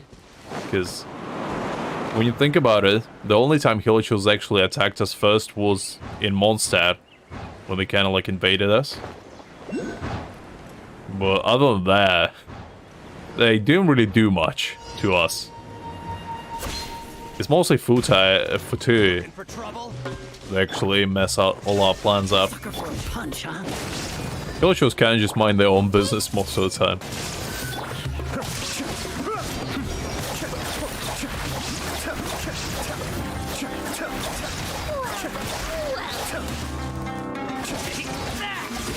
Ah, I see. I thought so, because, like, I didn't think every single Hilichurl would be from there. Because that would make it like Canria had, like, millions of people, which wouldn't really make sense.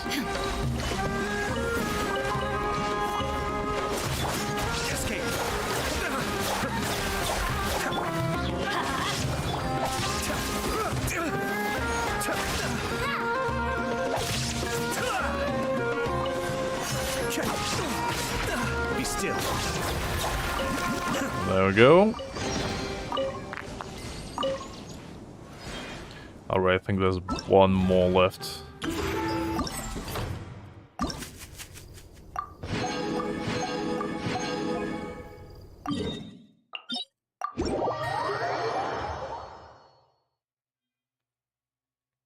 But yeah, it's kind of weird how we just go around slapping Hilichurls for no reason.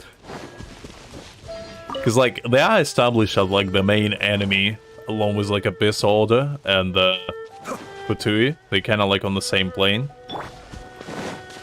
Shine down. Cascade.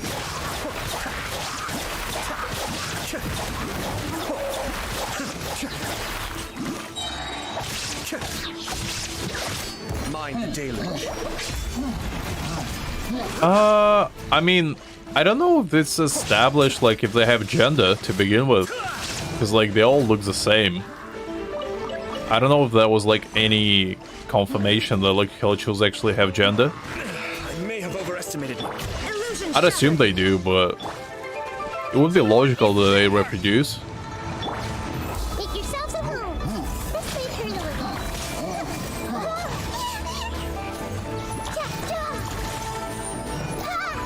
I mean, yeah, Abyss Order, but like Abyss Order manipulates regular Hilichurls as well.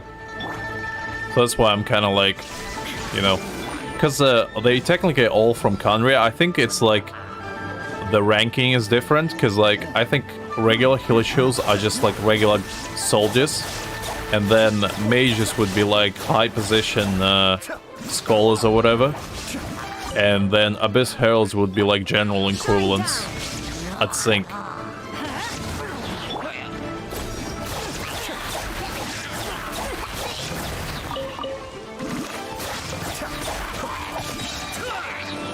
There is no escape. Let's light it up.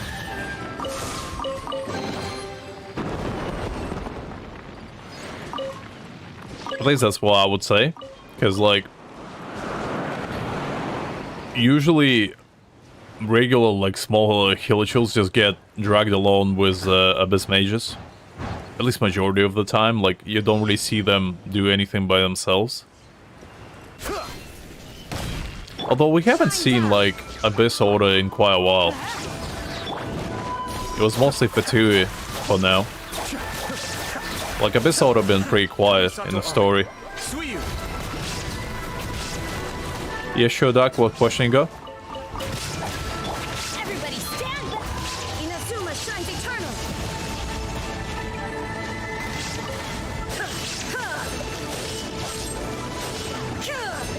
Illusion. I mean, that would be an interesting theory if that's correct, KP.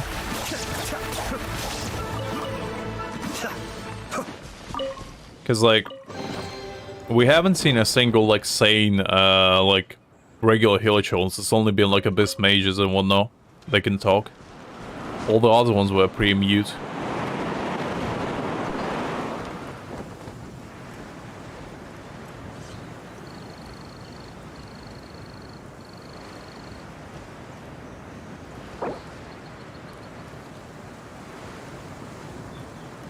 I'm not gonna humor you, Jeff.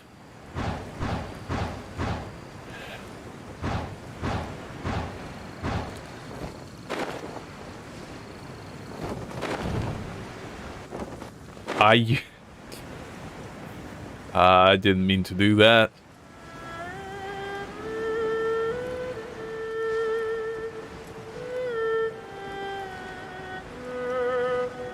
I mean, I actually was always wondering, is it canon that...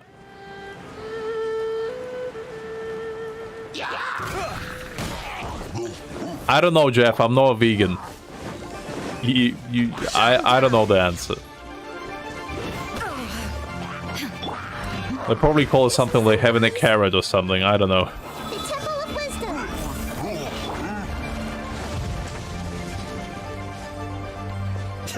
Although I do not eat like a lot of meat either.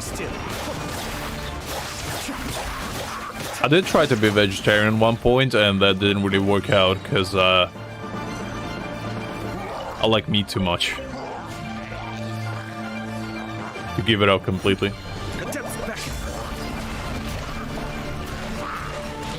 So is Aether like a protagonist or is he like the main antagonist? Because like to me personally it feels like Aether would be more of a protagonist rather than antagonist. Because honestly I don't see him as an antagonist. I don't know why, but like the sister just seems more mature to me. And I don't know if it's just like the way it's portrayed in a story. But she just seems like a more mature of the twins. And Aether just seems more of like a carefree guy. Like protagonist type. And the sister just seems to be more like collected. And like knowledgeable about things. It could be just me, I don't know.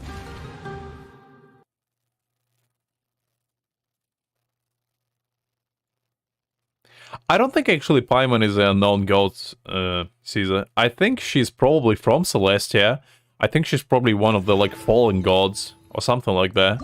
Like somebody that was a god at one point and then just like lost all their powers and just dropped to the ground or something.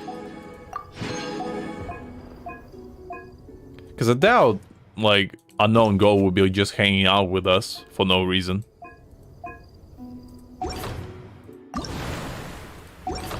But I could be wrong.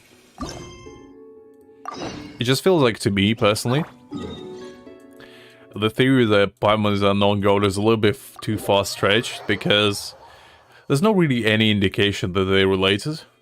The only thing that we know is that Paimon is probably from Celestia, because she uses, like, celestial stuff to float, and, like, she leaves particle stuff after she floats.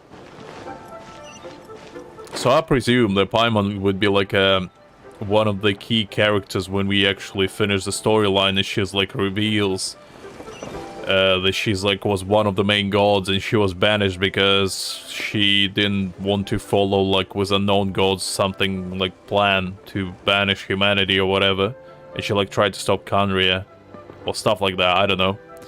I think that would be probably my guess.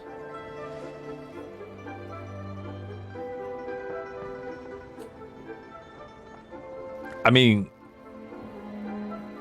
they probably just refer to them as prince and princess just because they're young. I doubt there's king and queen, but maybe, I don't know. Hey, happy lantern rite, esteemed ones. I can't do a woman's voice right now, my throat just doesn't cope, so you gotta bear with this. You guys have been having fun. How about going on a special adventure with me? Wow. You called us esteemed ones. Such a great attitude. Recently, we've been having a lot of fun, but why is Paimon getting a strange feeling that we've been met before? You guys are extremely diligent adventurers, so I'm sure we bumped into each other at some point. I'm Tantan.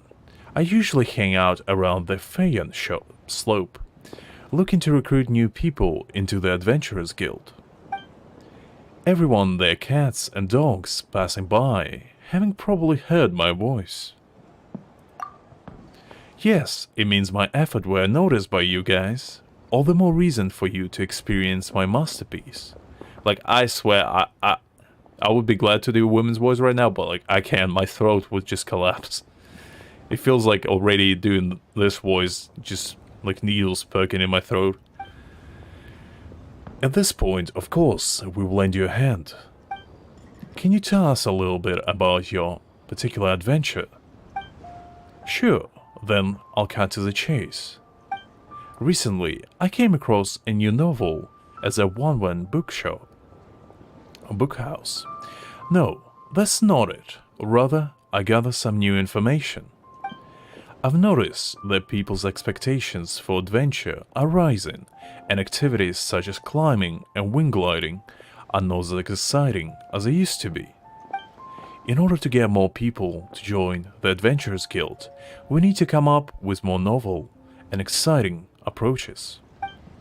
So, I teamed up with a couple of other recruiters, pulled together our resources, consulted a few expert mountain climbers and fireworks craftsmen, and designed a new racing challenge. There are many mechanisms laid out in the challenge. Just step on them and they use the momentum from the fireworks and gunpowder blasts to accelerate into the sky. Fireworks? Gunpowder?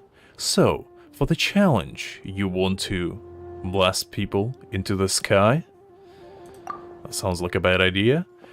Why are you so excited? You're also going up. Although with your strength, an explosive barrel bursting in front of you wouldn't faze you. But who knows? It just might blow you away. Not to worry, the explosion is contained inside a tough device. I've taken the necessary precautions to make sure it's safe and injury-free. I've also filed a patent with the Ministry of Civil Affairs and have publicized this event many times. Please do not steal my idea. There are so many hurdles. You've really put a lot of thought into this. As far as I can tell, just doing this racing challenge will stir the spirit of adventure, even in an average passerby. Esteemed ones, your reputation precedes you. If you guys take point on this racing challenge, you'll be sure to attract a lot of people. I have also prepared great rewards for the challenge. They'll be sure to encourage more people to join in the Adventurers Guild. Hey Paimon, sees you laughing. As Tiantian said, it's perfectly safe. Don't you want to give it a try? No, really? Then it's a deal. Without further ado, please give it a whirl. Haha, there are a lot of tracks for you to try. I'm sure you'll have a good time with them, and I'll get a couple months worth of results. It's a win-win. Ah, goddamn, my throat.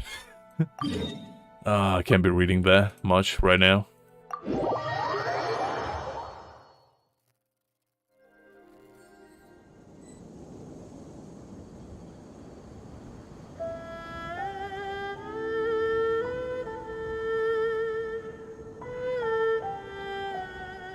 Alright, let's see. Is there instructions? Alright, I'll read it. Let's see. Which one was it? Oh yeah, yeah, one. Okay, so... in the Rite Spark challenge, the less time taken, the more challenge coins you collect, the higher score will become. During the challenge, you can obtain the Danger Spark and Brush by collecting energy sparks. Unless it's Spark and Rush, the character will dash forward, collecting all challenge coins. Okay. Rush fireworks fruits to rapidly leap into the air using fireworks power. Your wing glider will automatically deploy upon reaching the highest point. Okay, I mean, it doesn't sound too bad, I guess. Actually, is this event possible to do in co-op? I kinda wonder. Or if it's like, just single player one. Because if it's co-op, then it would be easy.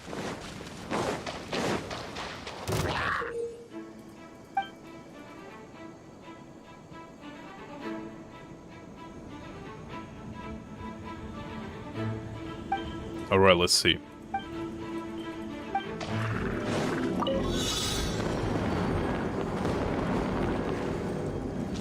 Okay.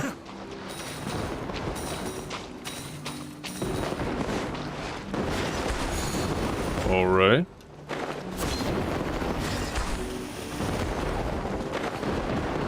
Wait, what? Wait, I don't get high enough to collect all this stuff.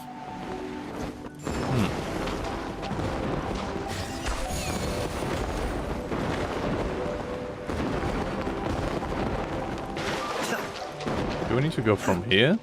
I mean, let me try again.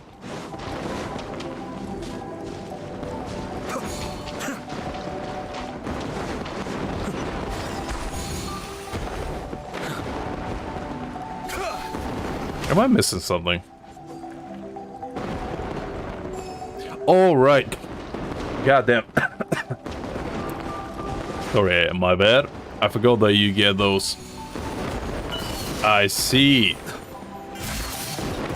I see. Thanks, Zog. I see. That was fair. I didn't understand at first what I need to do. Do I need to... Is there anything I need... No, those are fine, I guess. Ooh. I mean, it doesn't seem... Okay.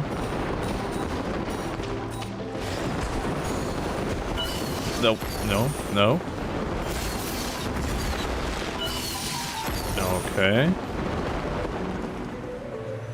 I'm a little bit wonky on this one, but I do kind of understand how it works.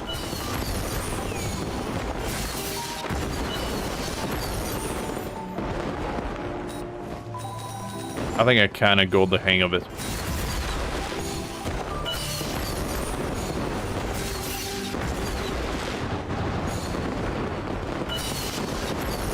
Yeah, I kind of understood what I need to do. Okay.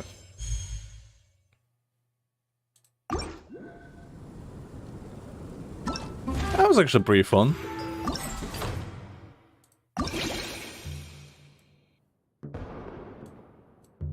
Let's go try to do it again, I guess.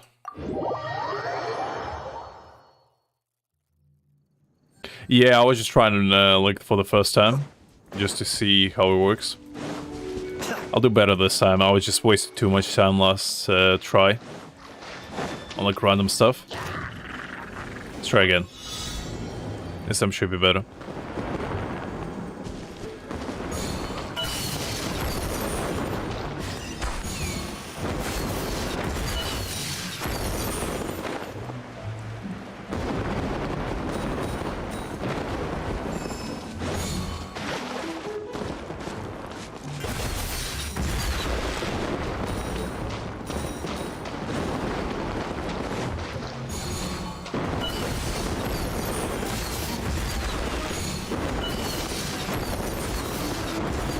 Alright, looking good so far.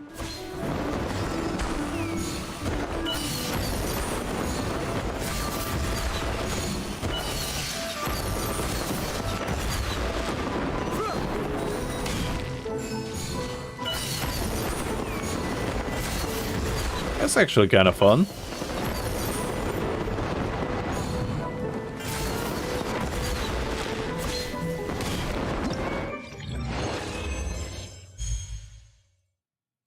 Alright, I got the hang of it.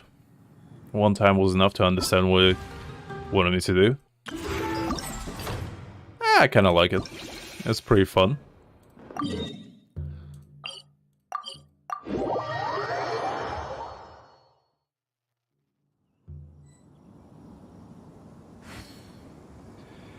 Yeah, I'm trying to keep up with the chat on both sides.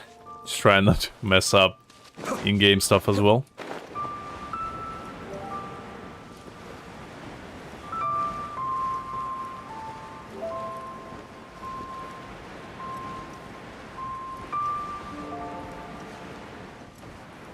I mean, I'm pretty sure Tsaritsa, like, to add a little bit to your topic, guys. I'm pretty sure Tsaritsa is, like, not the actual main antagonist. I'm pretty sure she just tries to, like, eradicate the Celestia. To not have, like, actual gods rule over Teir. I think. At least from what I can tell. Because I doubt Tsaritsa would just, like, go around and gather Gnosis for no reason. Because, like, Zhongli willingly gave it away to her, which means that he probably knows something. Because I doubt if she was, like, just an evil, you know, mastermind, he would just give it away for no reason.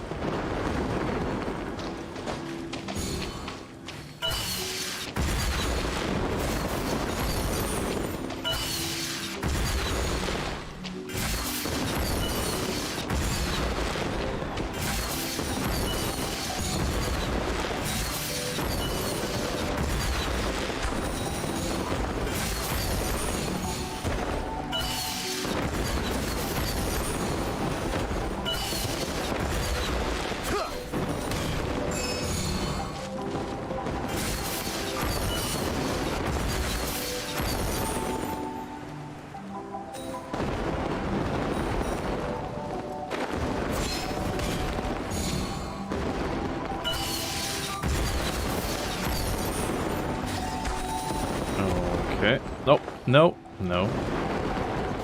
Shit. That was a blunder on my part.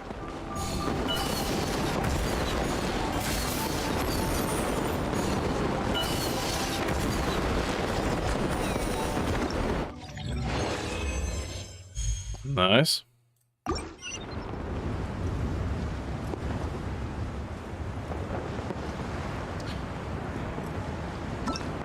Let's see the next one. Where is it? There we go.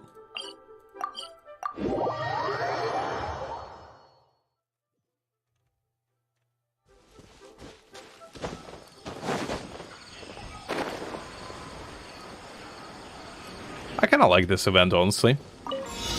It's a little bit nauseating, but it's not too bad.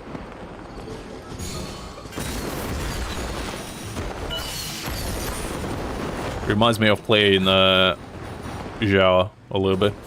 Nope. I missed a coin. Oh well. Sure, he'll be fine. Oh, right.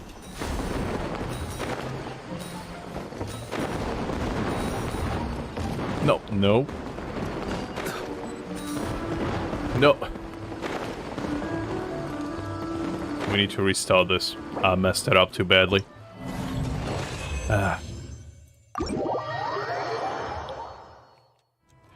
I just didn't realize I needed to use Sumeru mechanics as well this time.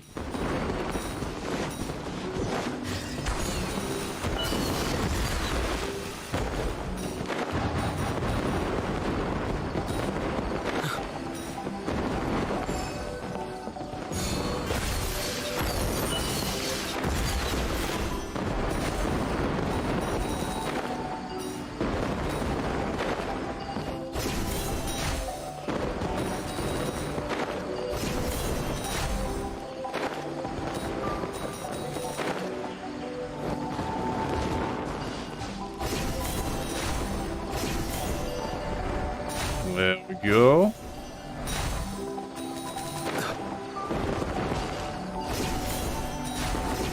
It's kind of fun.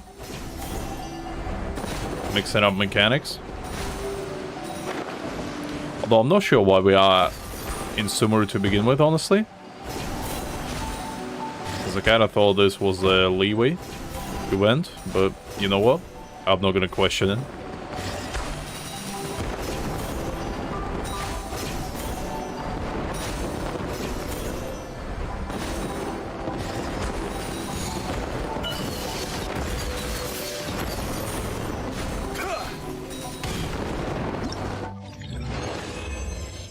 Ooh, that was a close one.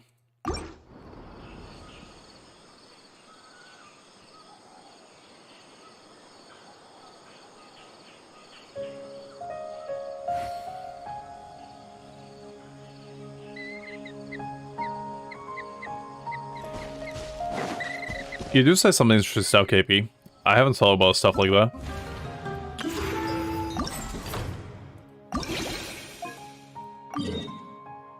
Oh, we're going into Mondstadt now. Alright.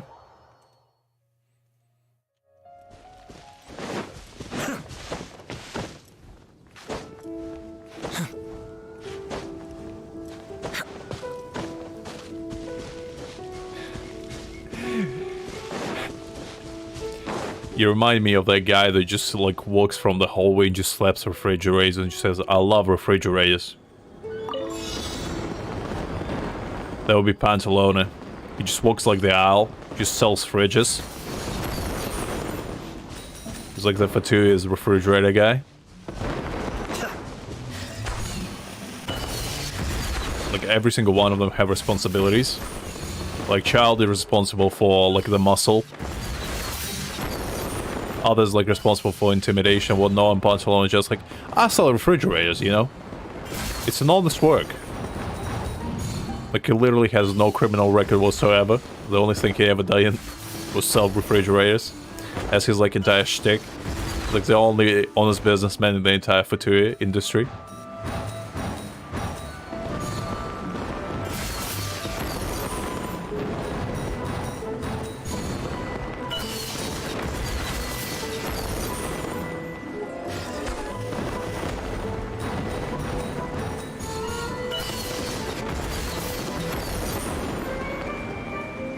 Nope. Oh, there we go. So we're about to fall down.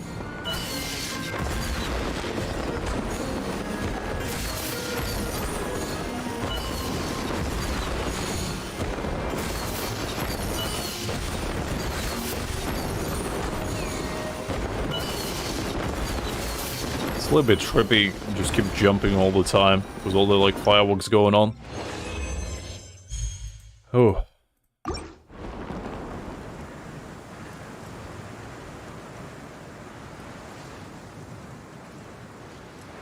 I mean, that would be pretty exciting. Well, that would be a law for the ages.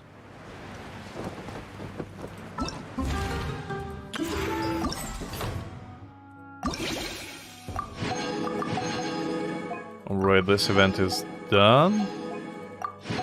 We got 2 more to go.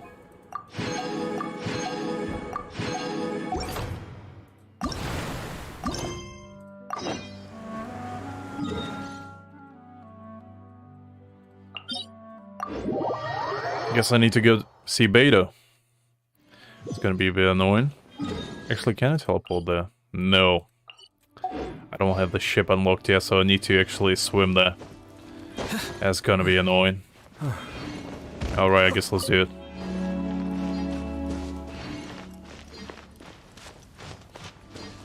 We need to go there manually. Like the good old times.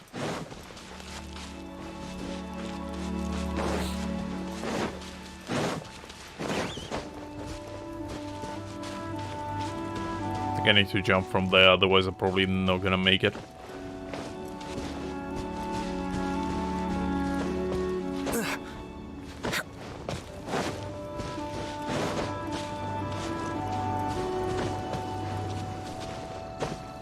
Yeah, that's what I'm trying to do.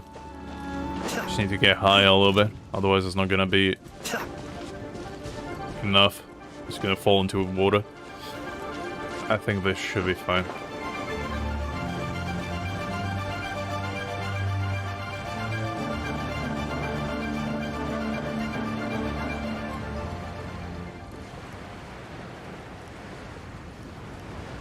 Some good old times. Remember when the ship wasn't teleportable? You had to actually do this in order to get there. Good old times.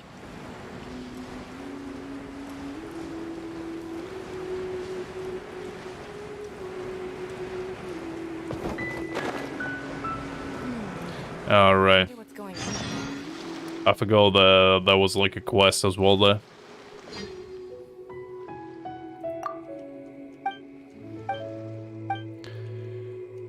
This is a side quest, so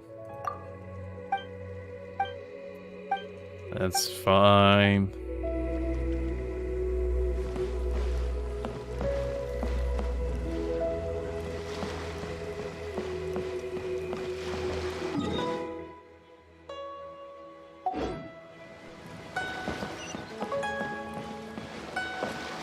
Oh.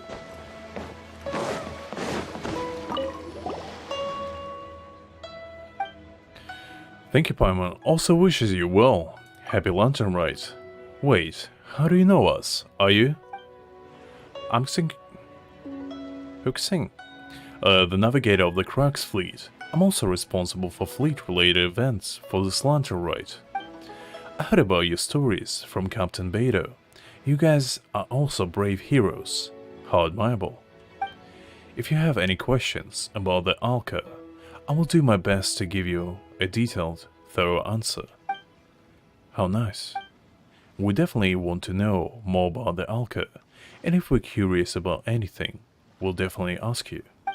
In fact, this time the Alka has a lot of seaborne goods and decorations, and it's a bustling as in the city. Looking great, no? All the decorations were handpicked by the captain. She wanted her brothers and sisters on duty to feel like they were at home for the festival. Not only that, before the Lantern Rite, the captain gave each of us a bonus and organized several big feasts. The food for every feast is ordered from reputable restaurants, such as the One Main Restaurant, which we always frequent, and Xingcha Kiosk and Lily Pavilion. Everyone ate and drank their fill. Paimon wants to check those out too. Wow, a bonus and a feast. That's great. Paimon had no idea that Beidou also had such an eye for detail. Actually, the captain has always been meticulously keeping the fleet's affairs in order. Not only do we crew members get paid very well, but during past London rides, she's also prepared gifts for our families. Before the captain got some business information from the Tangchan on how to improve management strategy for the Crux. The revenue of the fleet has soared, though captain has also increased our pay In this way, the crew will be in tip-top shape for any challenge. When the new recruits hear about how well the Crux fleet treats its crew, will be extra motivated. During the Lantern Rite, shouldn't everyone be on vacation?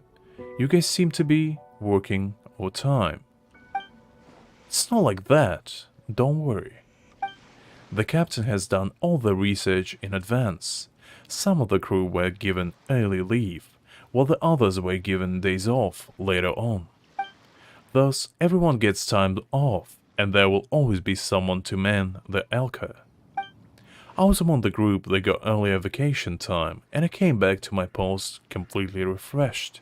I'm currently getting ready for my training examination, Vigilance at Sea. Vigilant? What now?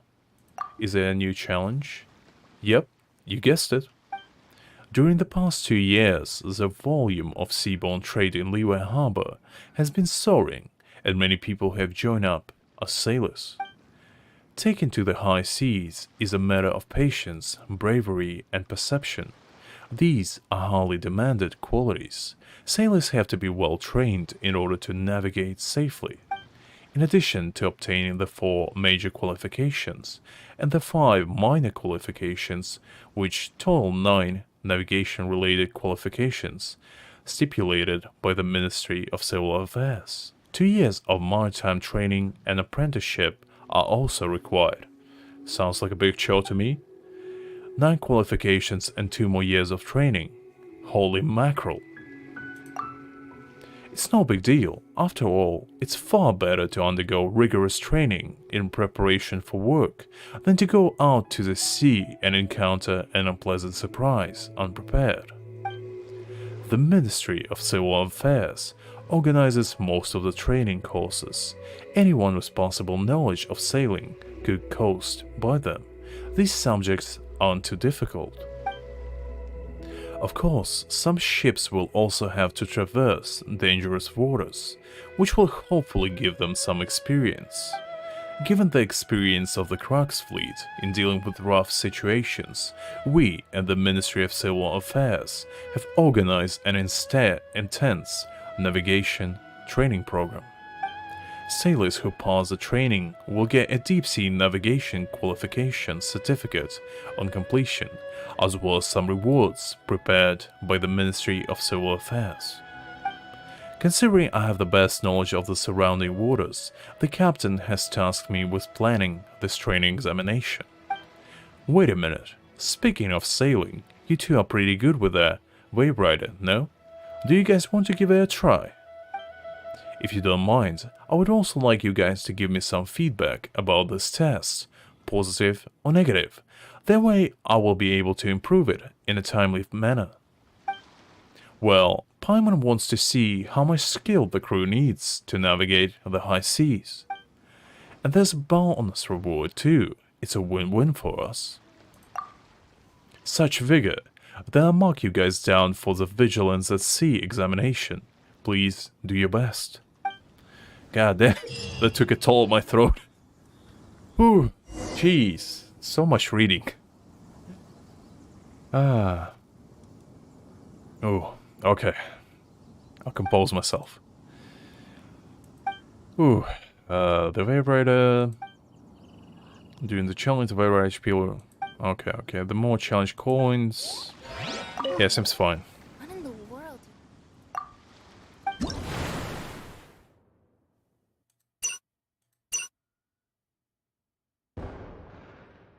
Oh guys, anyone wants to join me for co-op stuff? Because I kinda need a moment after all the reading stuff.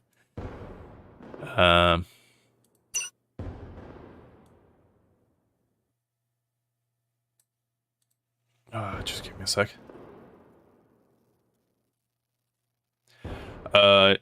Yeah, I mean, I do want to get into it. It's just, right now it's not even at my best because, not to toot like my own horn, don't get it that way. It's just like I'm sick right now. So, but I still wanted to like hang out with you guys because, you know, I did promise. But yeah, I just woke up this morning and like my throat was just killing me. And I was perfectly fine yesterday. I don't know why. It just like happened overnight.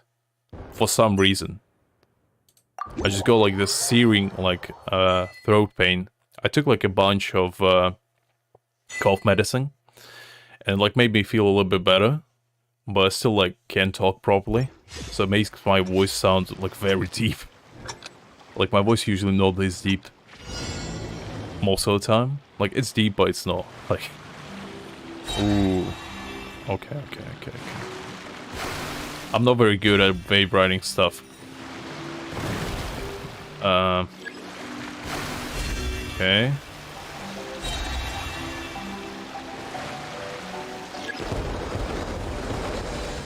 Did you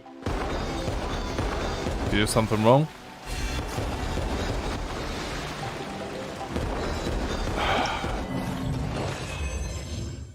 Yeah, guys, join me because I have zero clue what I'm doing. I kind of need your help on this one. Here's my thing.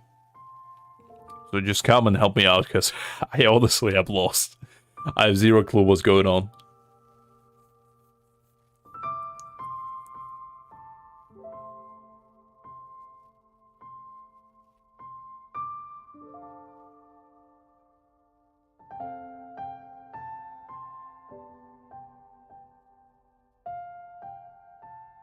But yeah, well, I'll wait for you guys to join up. As I was saying, with voice acting, I always wanted to do it.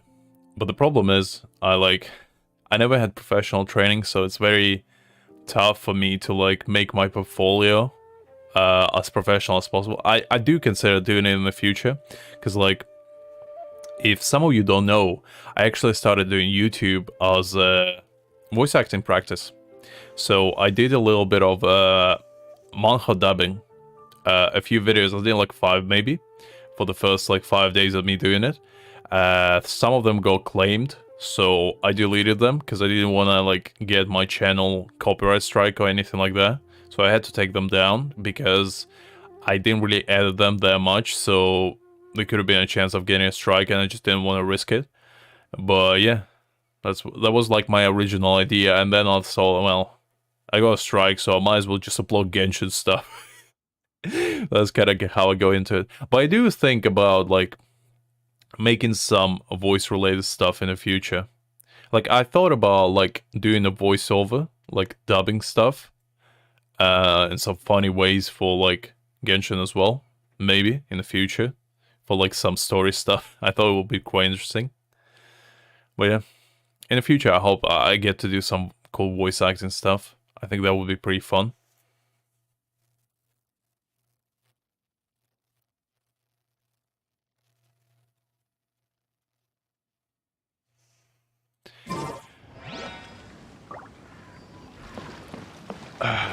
Jeff, fine.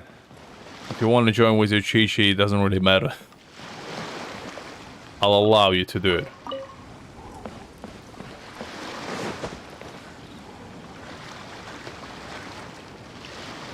No. I'm in Europe 1. What in the world do those symbols really mean?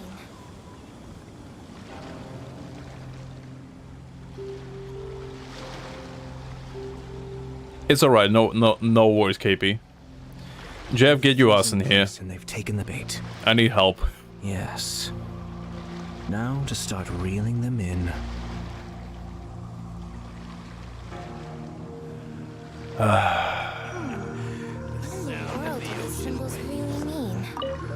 Can I somehow, like, invite stuff?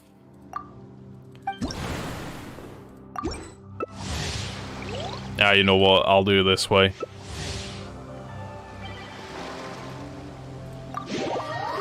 I'll do it that way. It's fine. Nah, no worries, guys. I think we need 4 people anyway. And I think Greg is annoying today. Pretty sure Savik is zoned down as well, so... It's fine, I'll do it this way. Just to save you some guys' time. You can just chill together. For now.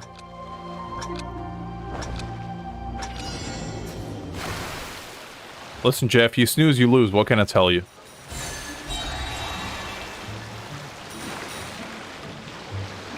Ooh. Some drifting maneuvers. I feel like putting on Deja Vu, but I don't want to get copyright claimed. So, We're not gonna do that. But it definitely feels like that type of mood.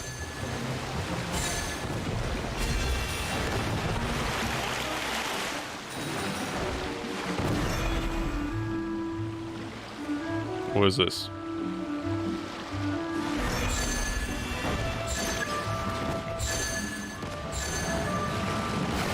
Friendly fire. Goddamn, people are ruthless here.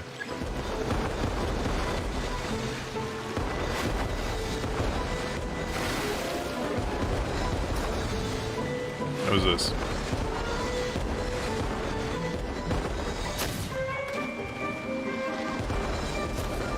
Ah, I see. Wait. We need to get further away. I don't really understand what those lenses were about.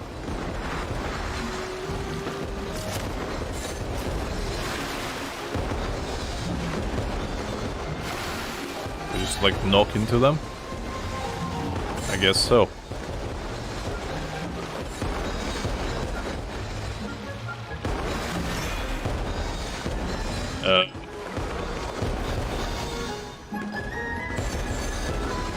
Guys, come on.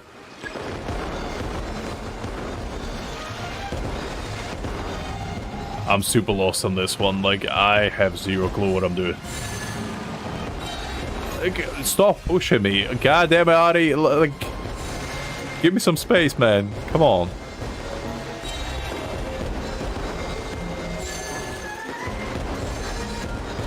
These people, I swear.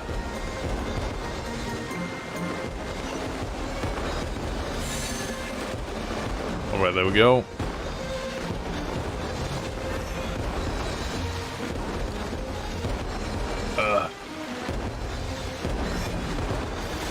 Alright, we finished with 0 coins. That's good, that's good. You know what? I survived the longest, and that's all that matters. That was precarious indeed.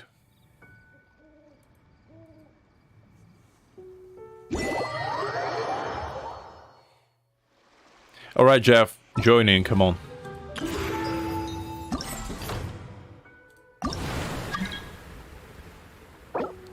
There you go.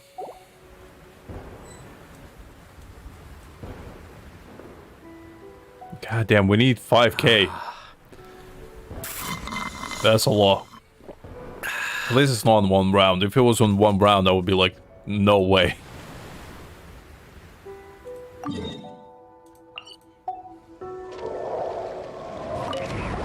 It is indeed, Jeff. It is indeed. Alright, let's do this.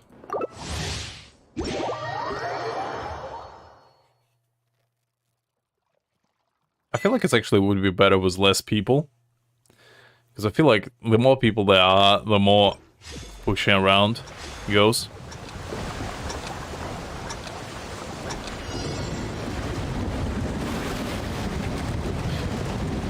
You let me win, Jeff. Is that correct? We'll see about that.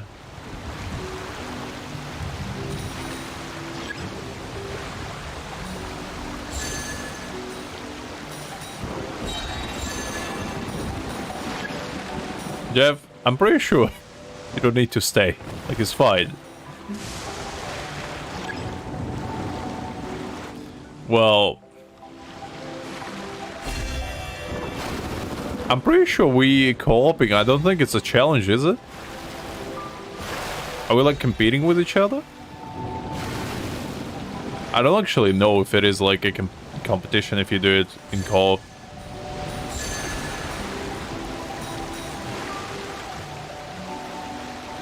I'm pretty sure you can just collect as well. I don't think it's necessarily competitive, unless it is.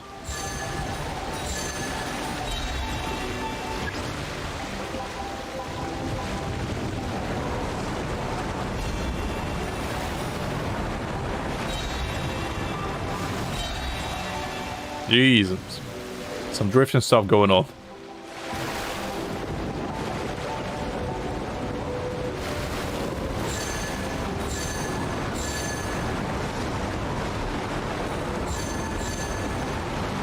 Oh, I see.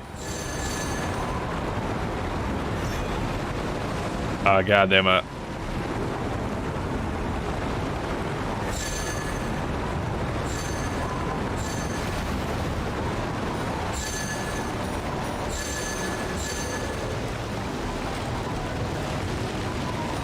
It's fine. It's just like the maneuvering on this boat is not that great. It's honestly pretty wonky.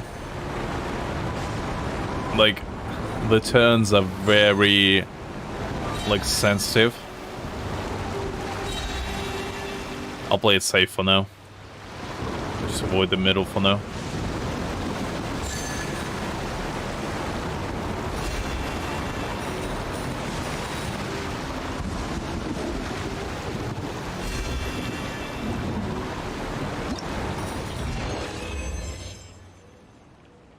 I mean, you did survive the longest, Jeff. So you won in that retrospect.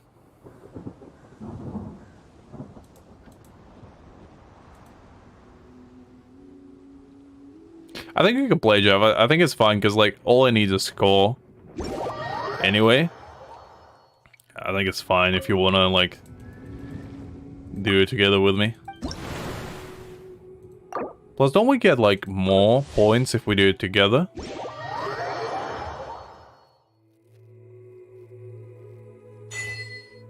In Genshin? Is that really the case, KP?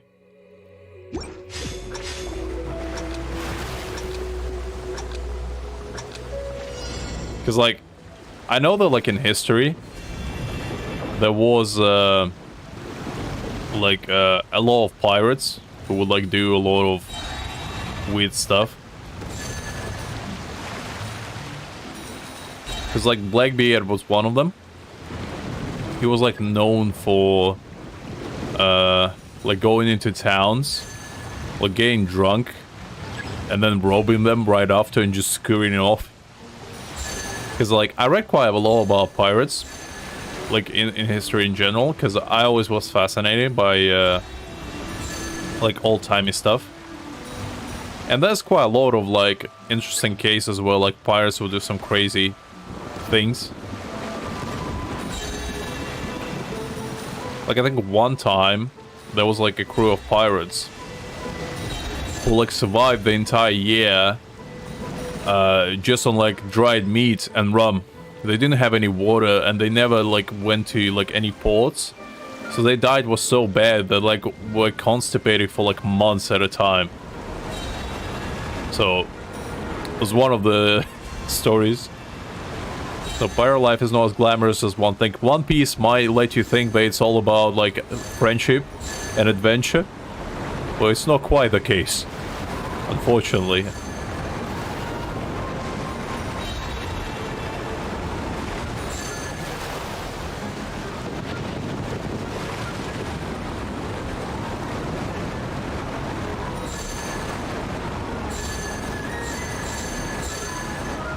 Oh, that was a bad one. I didn't notice that was a barrel. Oh well. It's fine.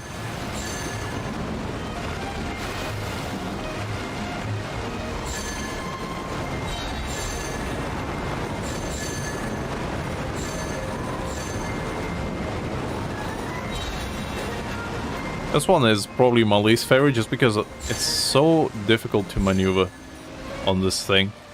It's like so unresponsive.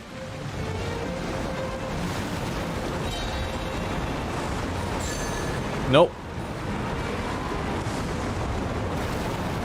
No. Okay, there we go. Oof.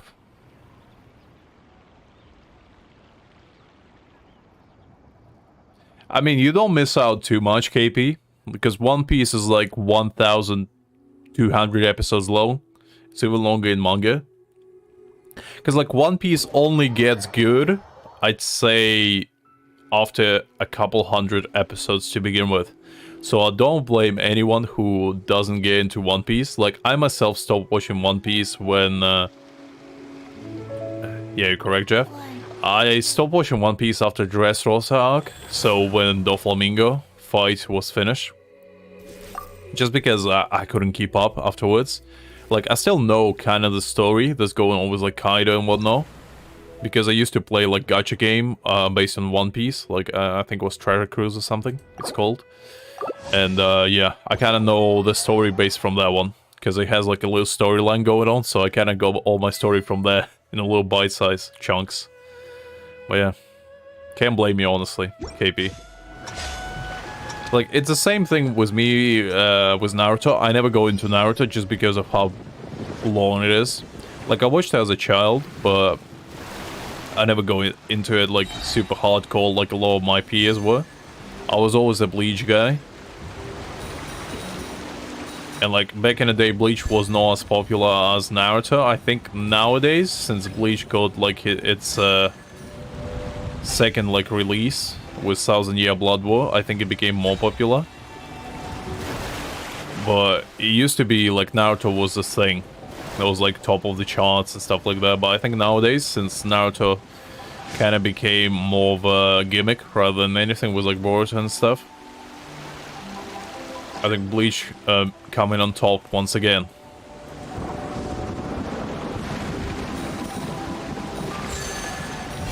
Like, I was super sad that Bleach, like, went on such a long break, because I remember I go into Bleach right at the point, like, I was about to finish the Bleach, and they announced that they don't make Bleach anymore, and I was, like, super sad about it. Because I was, like, super looking forward to 1000 Year Blood War arc, based on, like, manga. And it was, like, such a letdown, because I was about to finish, like, Ginjo fight with Ichigo.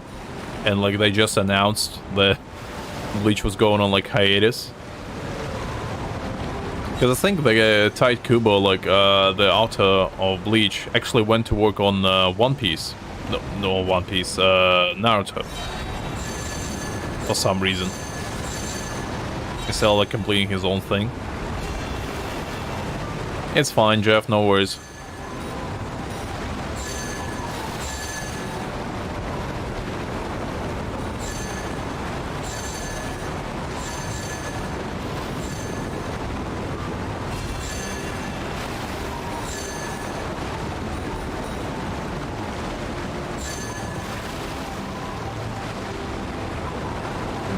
Go, some maneuver stuff.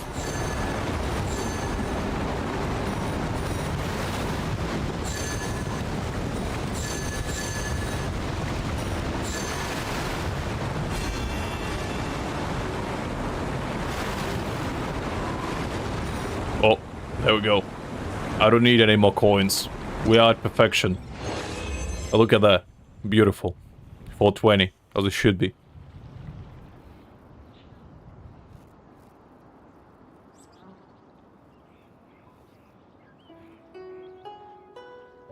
I mean, honestly, I can't blame you. The last time I watched anime was ages ago. I usually read manga and manhwa as well, like, especially manhwa, which is like Korean manga. Sunlight like this are mostly because I prefer manhwa only because it has pretty pictures. That's kind of the only reason. Because if you don't know what manhwa is, basically think of manga. But instead of panels, it's like a one long thread of like sequences, and they are colorized. That's kind of why I prefer, because I used to read a lot of manga myself. Shine down. But I kind of read all I wanted, so I moved on to manhwa. Because black and white could be a little bit tedious to read half the time, so a little bit of color every now and again seems pretty nice. Yeah, I think this will be the last run, Jeff. Thanks for helping.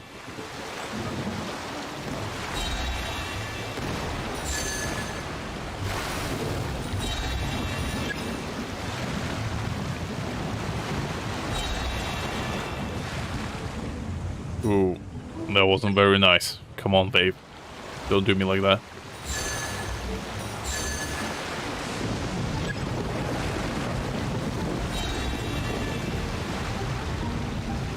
Ooh, no, no.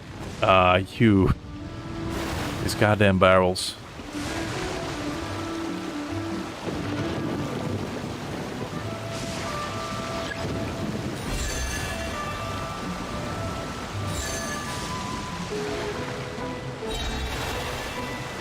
Nope, nope. Ah, you sneaky. No.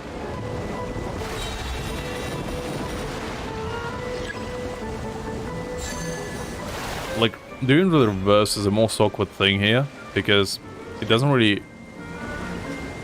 respond so well to maneuvers like that.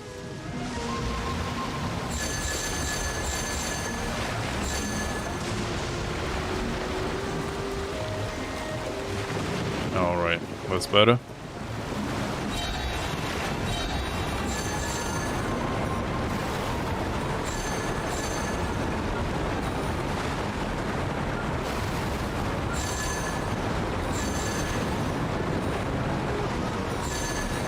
Jesus.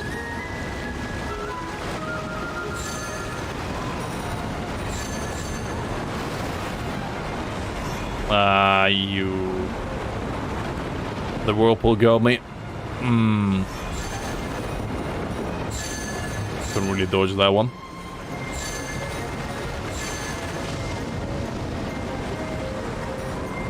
Alright, there we go. That's better.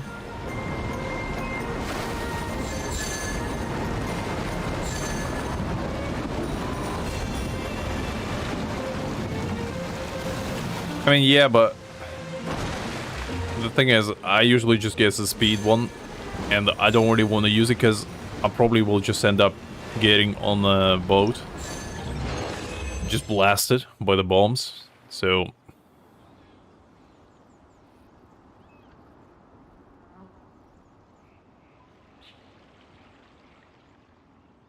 I see. I didn't know you can blast them from far away. I guess that makes sense. I just didn't know if it would auto-target it or no. Oh, I guess it's done already. We just brute forced our way through it, which is okay. There we go. 5k.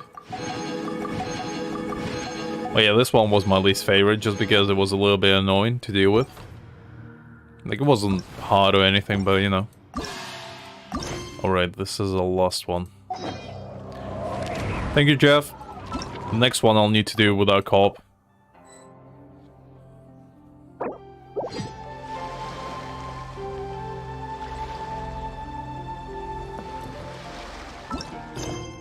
Alright, there we go. We need to go to Eugene. And I think that will be the last one. Hopefully it's not too annoying. Ah. You make me worry, KP.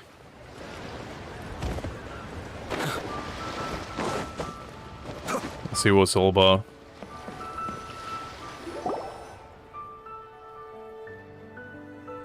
A performance going on the North Wharf. This notice is so vague. It doesn't say what the show is or who's gonna perform in it. Paimon wonders where the location is, but if we can't find it, we could always ask people on the street. There's a lot of people here. Ah, Paimon also sees it. Whoa, so many people are gathered there, maybe just for the show.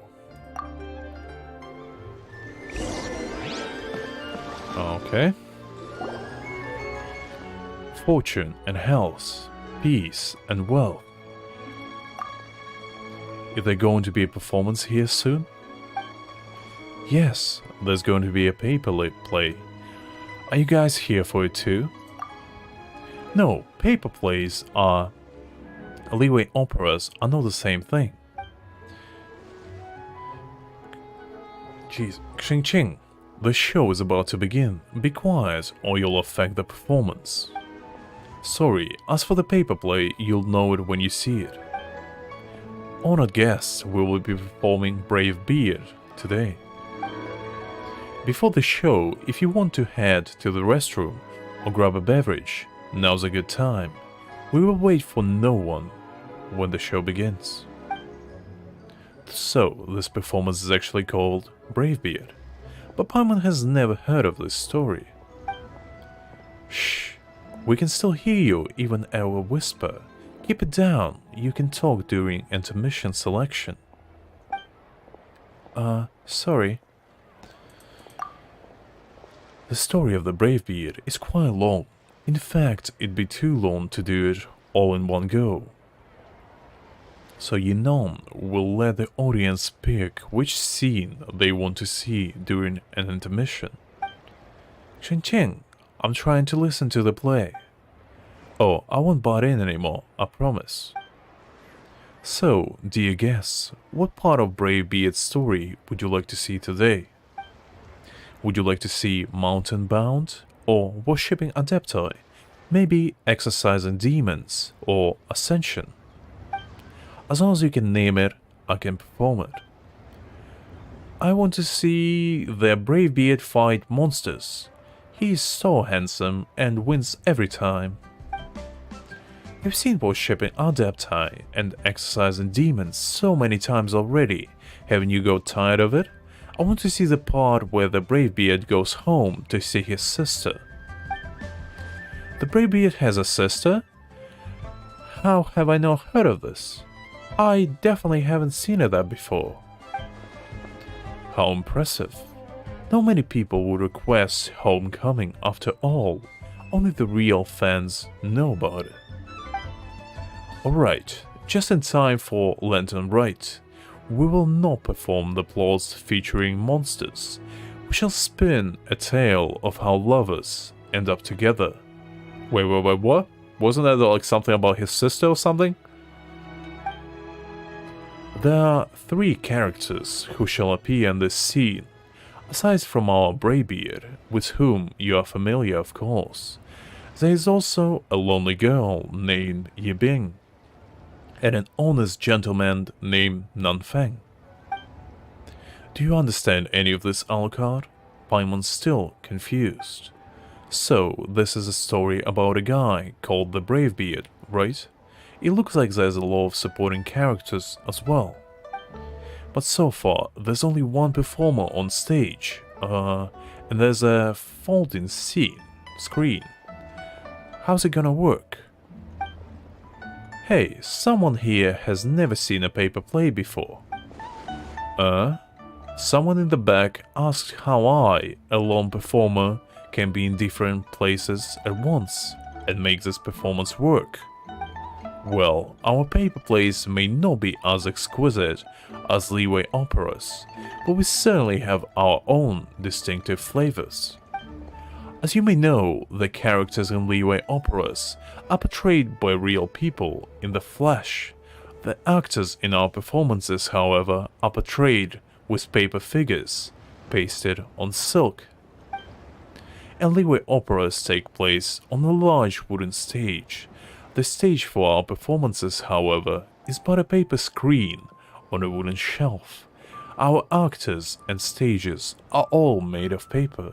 That's why we call it a paper play.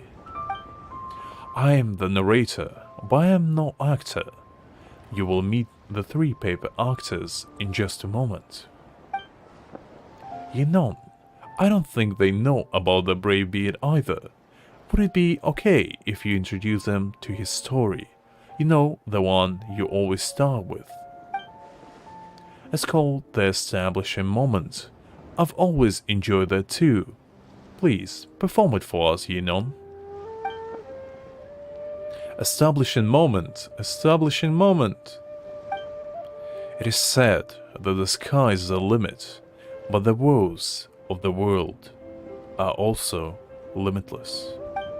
There was once a man named Hunan, suffering from human injustice, who resorted to dwelling amongst the mountains and rivers. By chance, he became a disciple of an Adeptus, changed his appearance, and grew a black beard. Thus, he is known as a brave beard. At the behest of the Adeptus, he struck down monsters and scared off demons with his sword.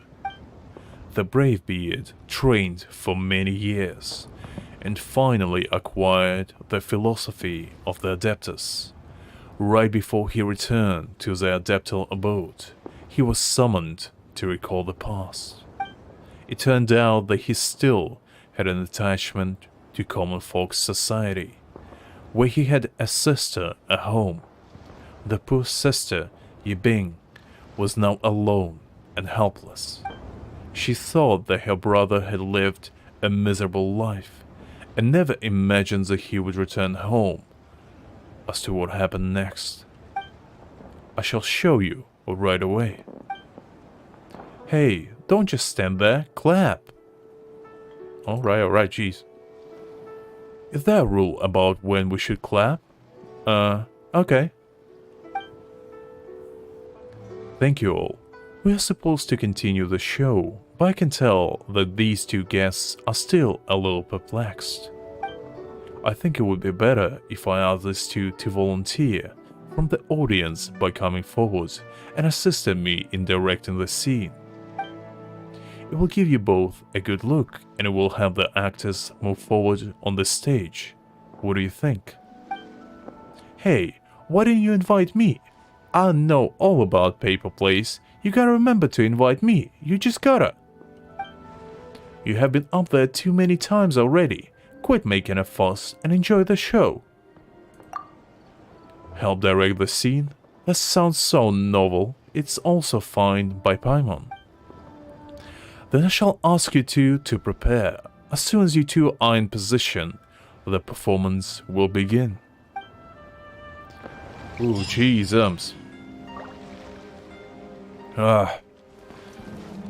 It's taking a toll on me.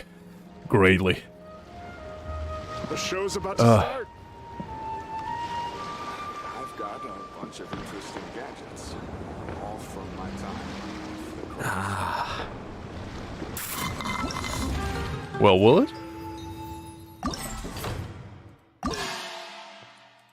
Expires an 8 for me. So we have plenty of time by the looks of it.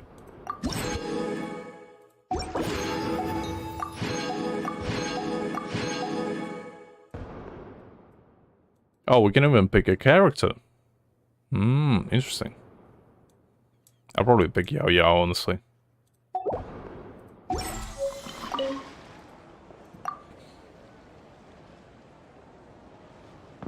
Oh, hey, Greg. Just give me a sec, guys. I'll drink a little bit of water, because my throat is just killing me.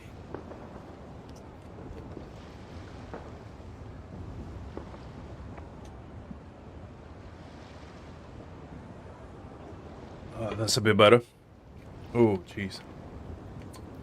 I can't just reach too long. It's so harsh on my throat right now. Alright, let's get to it.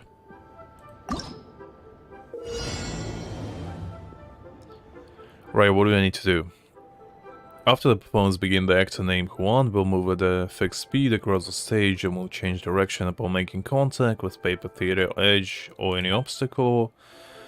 Traps, okay.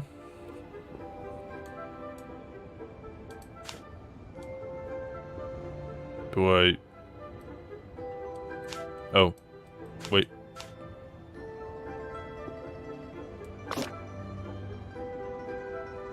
Oh, I see. Okay. Interesting. I guess.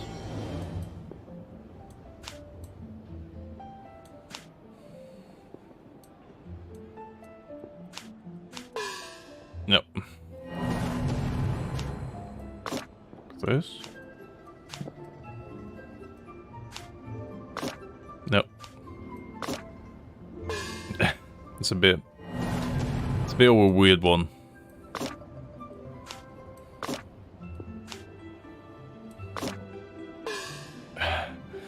Okay, give me a second.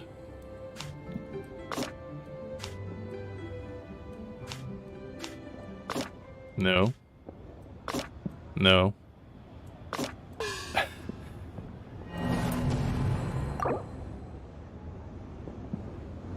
No. I want to figure it out by myself. Okay. No. Okay. That was a bit of a hurdle. I'm not the smartest when it comes to puzzles like these. Okay.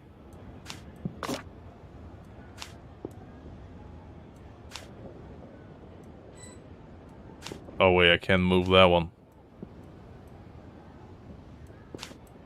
So how do I do it then? Because this one can be moved.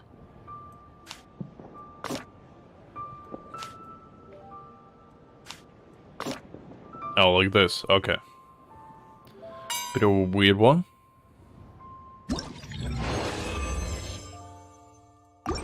Right. Can't move that one. Can't move that one.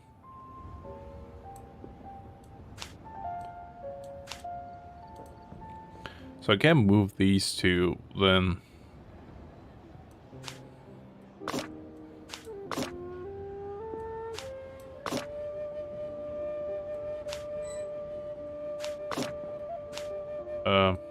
No. Okay, wait. I'll figure it out. This... No. Okay, so... Let's move this here. Then I think... Well, he goes back, we move this here, and then he just dropped that, I think. Ooh. That's not what I need on a Sunday night. My, brain shows, that it has holes in it. Okay. So...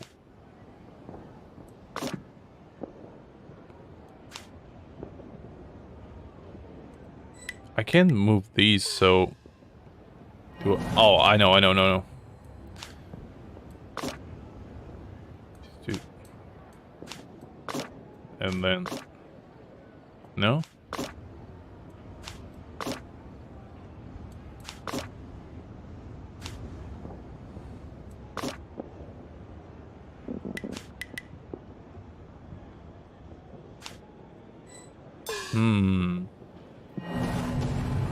Just bear with me, guys.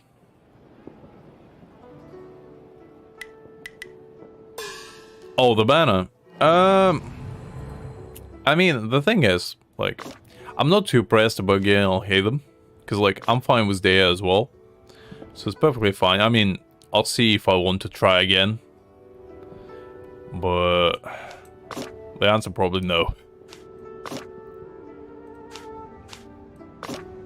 I don't really know what I need to do. Because, like, I can move these. Okay, let's assess it. So, we can move this. Here we have blocked road. If we move it here, it's probably gonna be blocked as well. I know that we need to get somehow here. But this blocks the road. So... I think we can move those here. This here doesn't really help.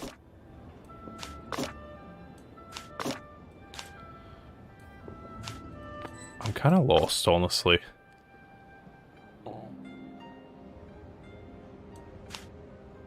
Because...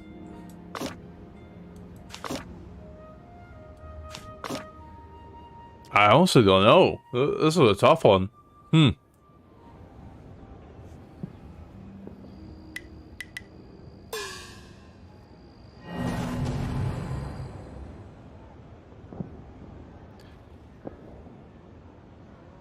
Listen, guys, I'm not the smartest man when it comes to puzzles, but just give me a second, okay? So I need to go to the rock, right? But then what? It just rewards myself back to this place. This doesn't really help either. This doesn't move.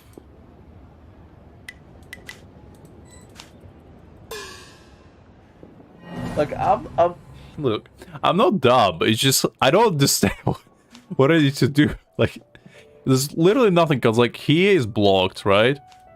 If I do this, it doesn't really help.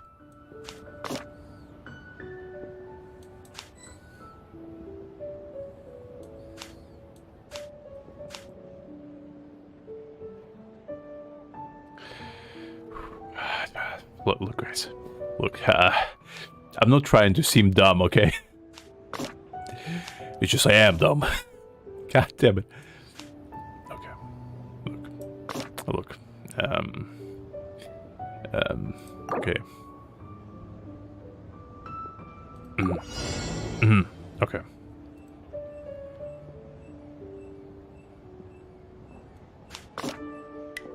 Let's just do this, because,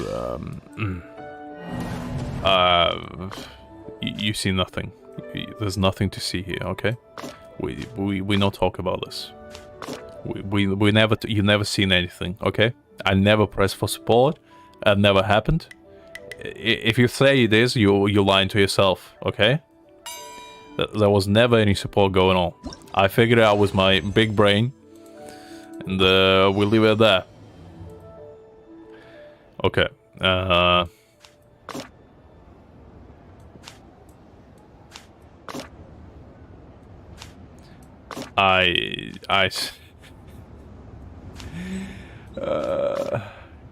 damn it. Let's see. This.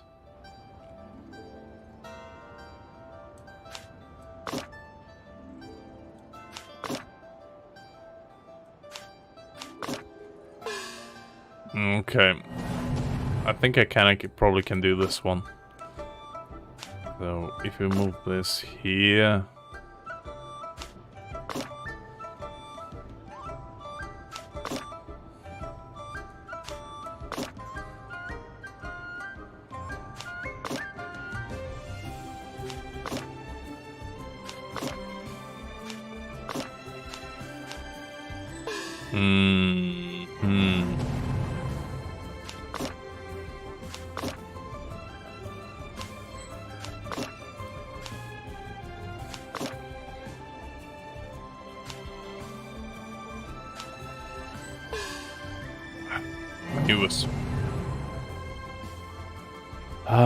Listen, guys. Listen.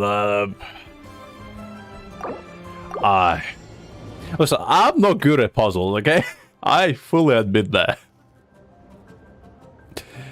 Hey, Aya. Okay, look. Look.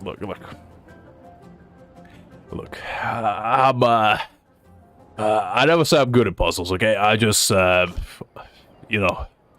It's tough. It's tough. It's tough being this stupid, okay? Do you think I want to be this dumb? No. It's just how it is, okay? I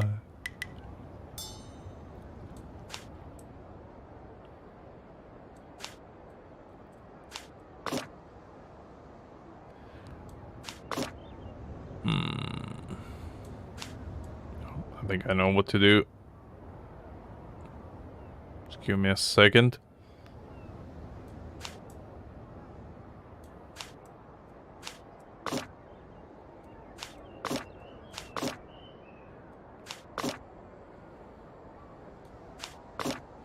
You won't. You can't figure it out. God damn it. You see, guys, this is like a perfect example of life. Sometimes you just have to brute force your way through any issues. Like, if you can use your brain, just use your fist. That's the easiest way to figure out any struggles in life. You see? If you fail enough times, you're bound to figure it out.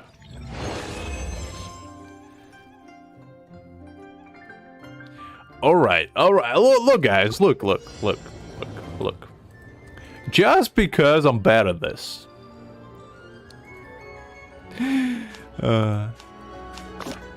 Let's see. Need to do. Wait, what? Oh, okay. So this needs to be here, and then we move here.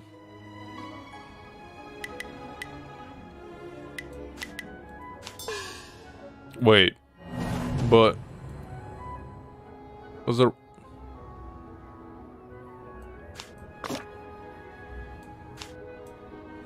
Okay. I don't compute this one. Like, this is not me just being dumb. Like, he goes there, like... There's a rock here, so...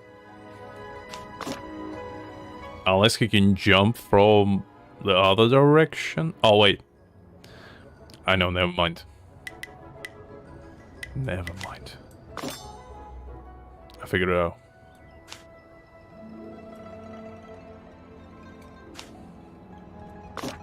No. Wait.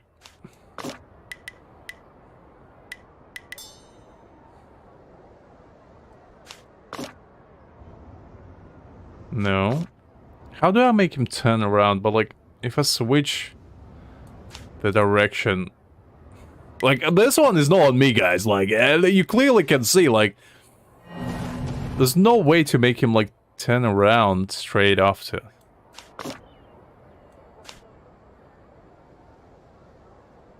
Unless... No.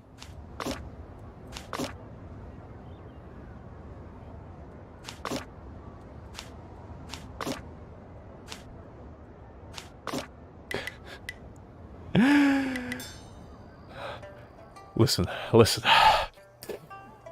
I've started sweating here. Oh, okay. Look, guys. I don't... Look. I'm not dumb, okay? Like, I know this is not the best show of my capabilities as a gamer. But look. I'm a chiseled gamer, okay? Experience 20 years, okay? It's a lie. But... look.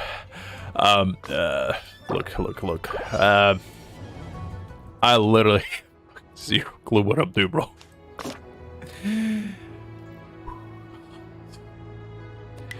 This is, something. I'm embarrassed, but you know what? I'm not perfect. And neither is my brain, as it seems. But we're gonna do this together with the power of friendship and anime on our side. Anything is possible.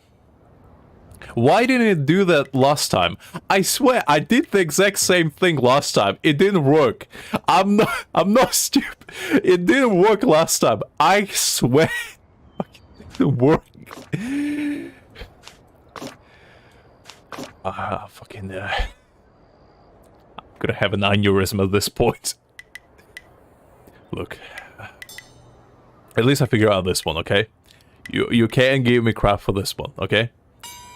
Big brain moves here. Ooh,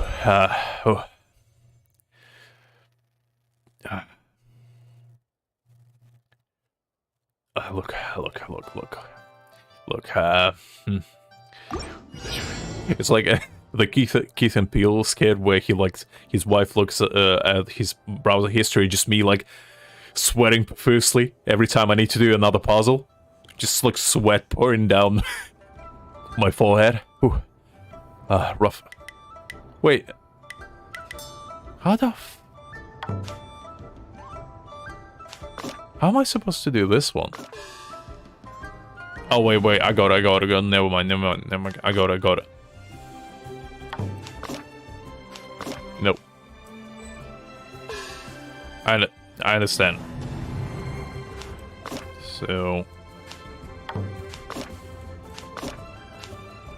No, wait. But how do I... So, I need to...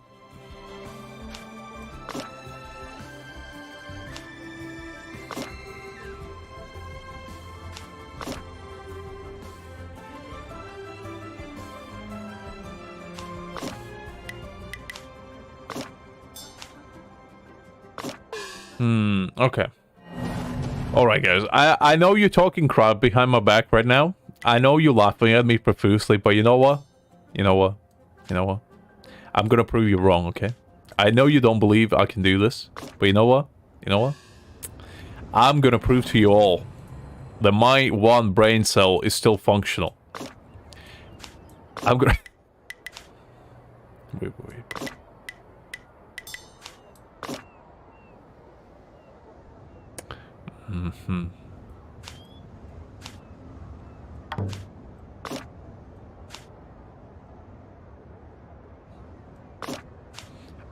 I don't get it. How am I supposed to, like, switch my directions?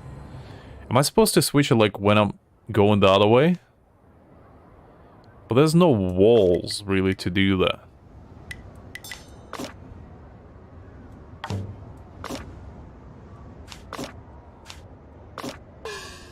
Like, I'm not even joking at this point. Like, these puzzles are fucking insane. Like, this is game for children. Like, who made these puzzles? I want to talk to them. There's no way a child can solve this. I refuse to believe some 12-year-old can solve this. I swear to God. There's no way. Like, show me a 12-year-old that can solve this.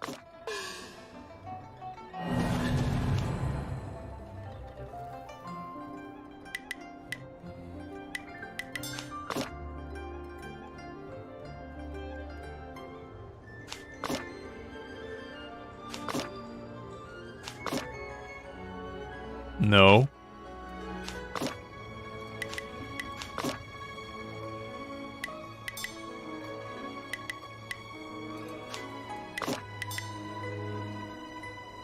Like, I clearly need to get...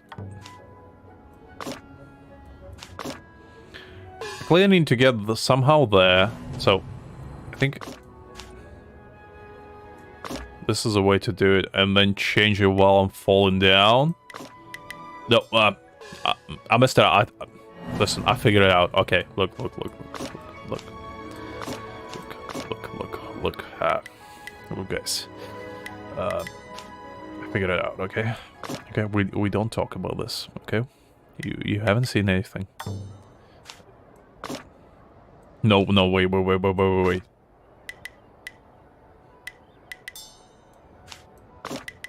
There we go. Alright, look. First try. Yeah, first try. You haven't seen anything. There's nothing to see here, okay? There's,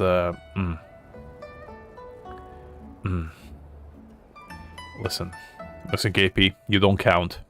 You're probably a genius. There's no way 12-year-olds are smarter than me, okay? I refuse to believe that.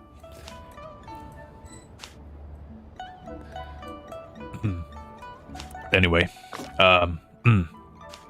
so, let's see.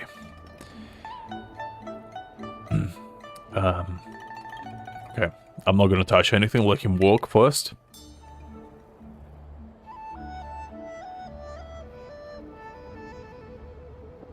No, it's fine, KP. I'm just joking around. I'm just being dumb. Like, I perfectly understand it. There's absolutely no worries. It's just me being stupid. Like, I just said, I'm not feeling 100%, so my brain is just rotting from the inside. That's why I behave like this. It's not like... I'm not actually dumb, believe it or not. Like, I know it's hard to believe. But... Ooh. Let's see. If we do this... here...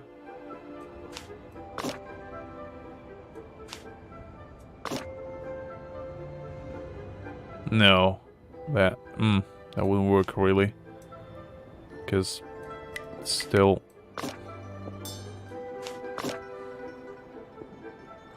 just... How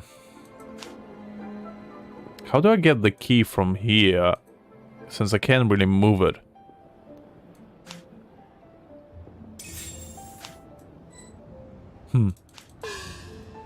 This is actually a weird one, because like this is actually the first one that I actually don't understand the mechanics of. There's no any mechanisms, but there's nothing to like stop me from going to this bit.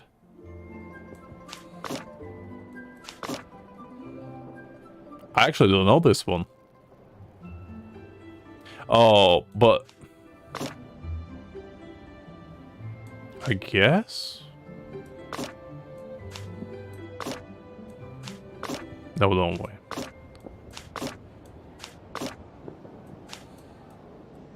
Wait. I think I understood what you meant. So I need to get it from here.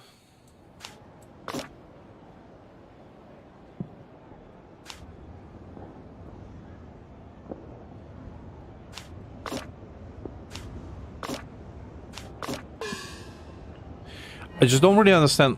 Like, I haven't hard time grasping around my head. Like, when do they swap the actual targets? Like mid walk, like this.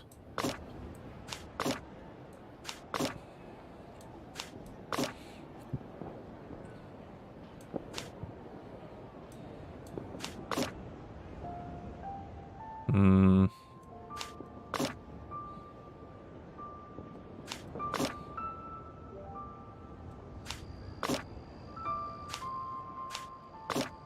I can't. Like, I'm really sorry, guys. Like, I'm not trying to be stupid on purpose. Just my brain is melting right now.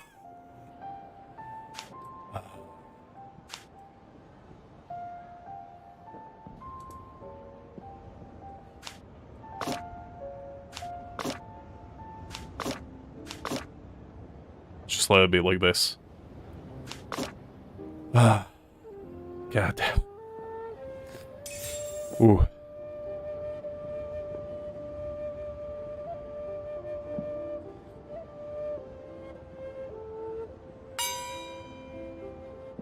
Oh, no worries, Greg.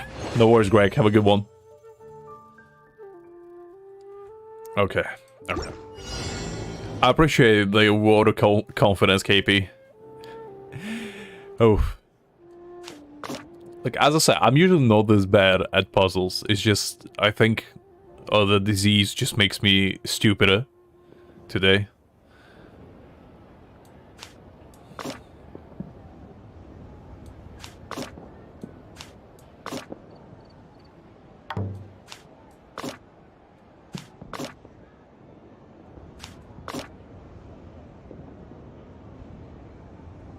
I think I need to jump from there, so like this.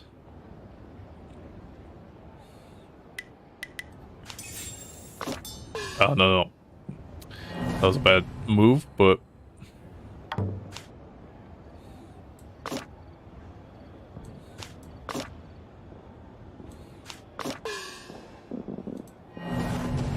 let's see. Like this, then we need the key there.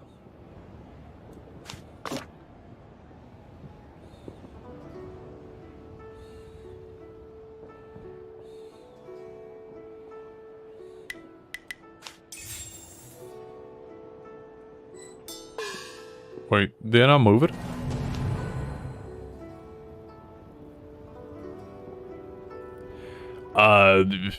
You're not far wrong, honestly.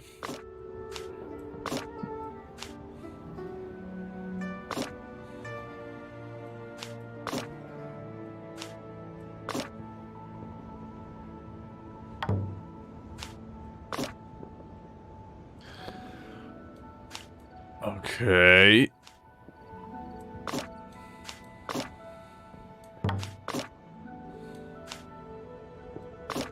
Nope. Actually, no. Okay.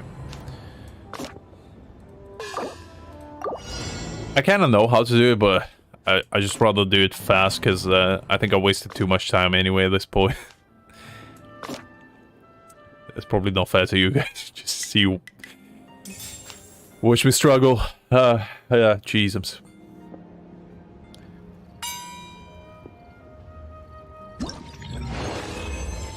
Yeah, I mean, I'm an optimist at heart as well.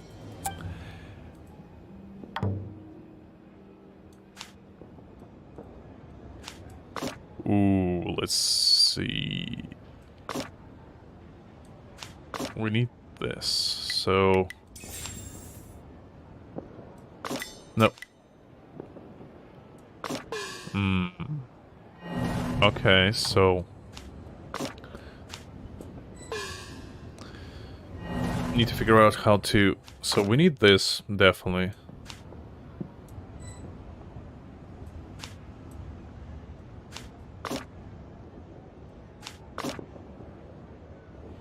But then how would I switch mid-flight? That's a question.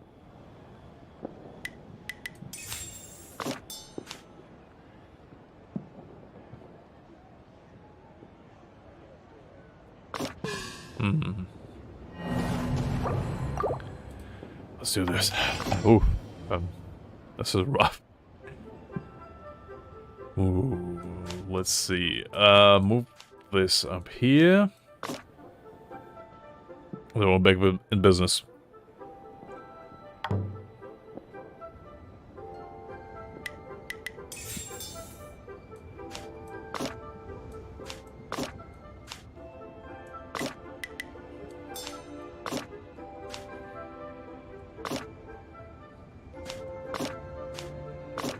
There we go. Nah, it's fine, KP. It's just... As I said, I don't want to waste your guys' time at this point. Okay, all of them are done. There we go. Ooh, that was a rough one. I probably would have done better if I actually concentrated for a bit, but... I just don't want to bore you guys. It was me like doing it over and over again until I figure out what I need to do. But yeah, looks like we done it all. Yeah, there we go.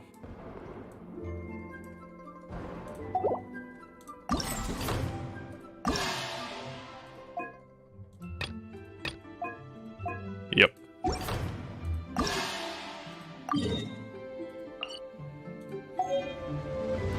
Alright, so now we can get back to story, actually. Yeah, oh, that took way longer than probably should have. But you know what? We got there in the end, and that's all that matters.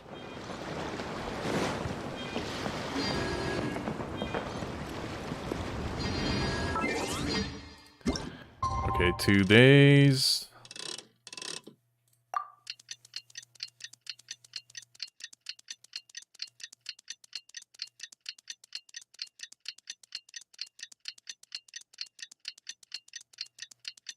No worries, I'll do that now.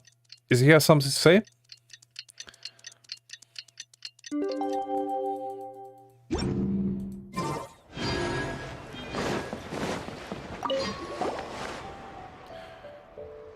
Such a great end to the play.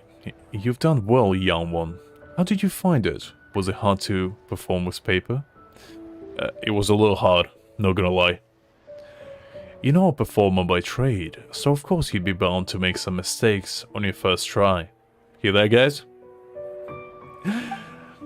Paimon thinks Alucard did pretty well. The script itself for the paper play is also very interesting. Paimon wants to see a new story. Yenon, when will you perform next time? Haha, as long as someone enjoys it.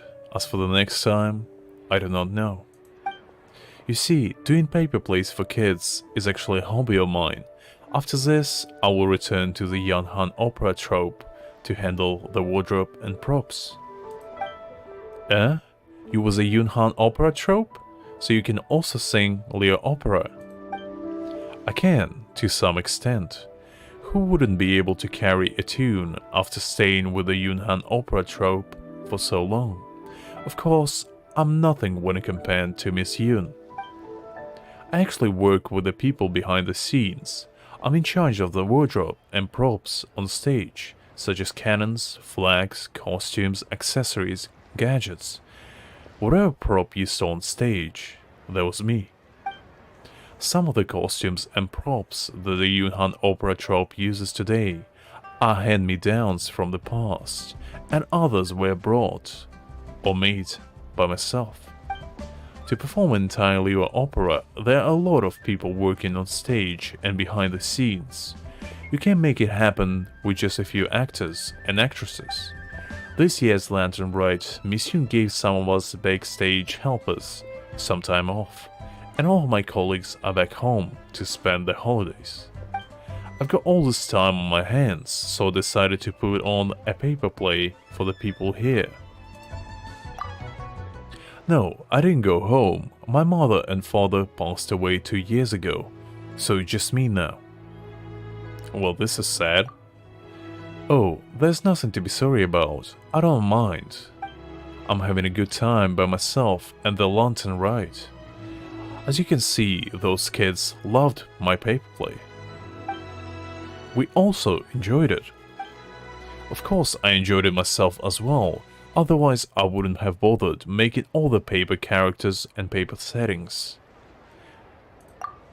No, really, whether it's Liyue operas, paper plays, or the Tea Master stories, they all know the tale of the Bravebeard.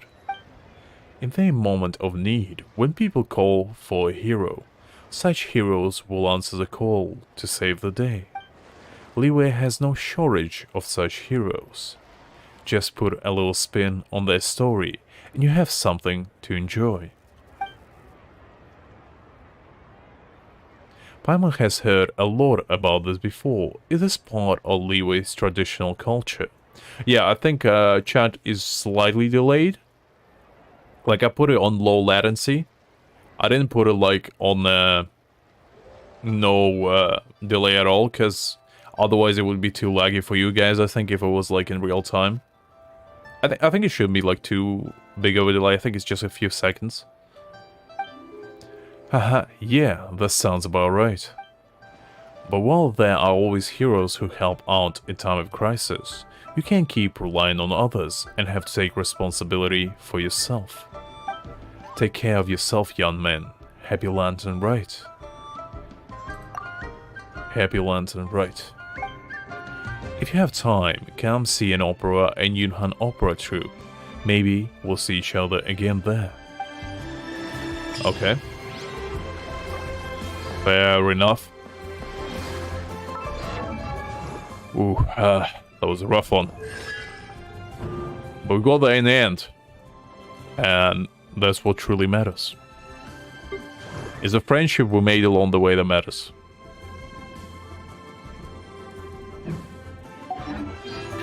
I think I'll probably pick... Should I pick Xingqiu? Because Xingqiu seems like the best one to get. I mean, I don't have Yao Yao, but do I really want her?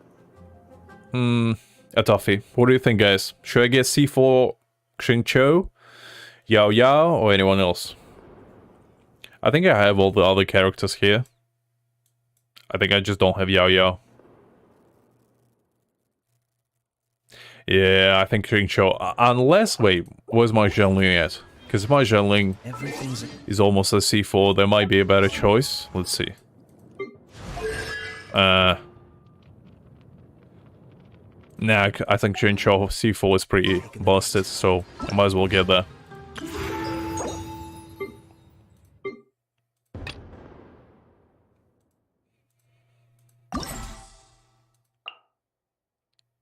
There we go. There we go, C4 Xingqiu.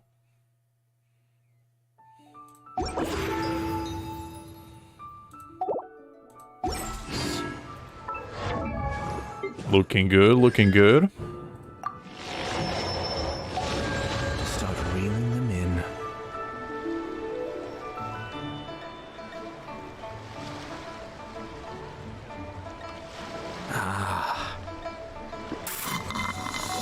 I mean, you never know, there might be some people that just like, you know, chilling in the background, but yeah. Whew. I'm sure Dark and Jab should lurking somewhere there. Let's see.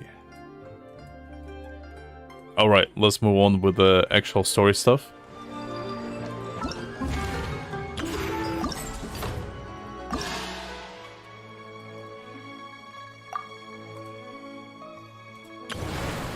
Alright, we completed all this stuff, just making sure.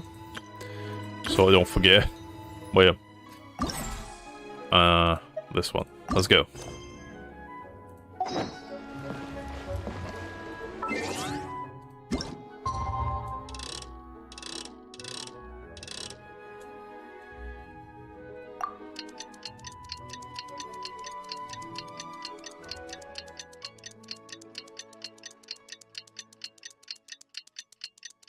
Yeah, I mean, you forget that most of my characters are level 50 though. KP. That's just the case.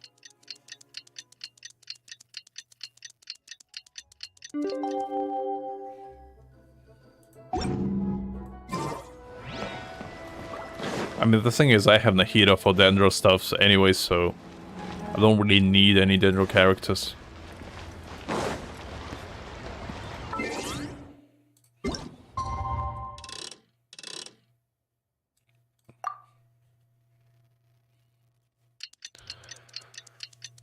All the puzzle stuff kind of got me a little bit of a headache. Not gonna lie. Ooh.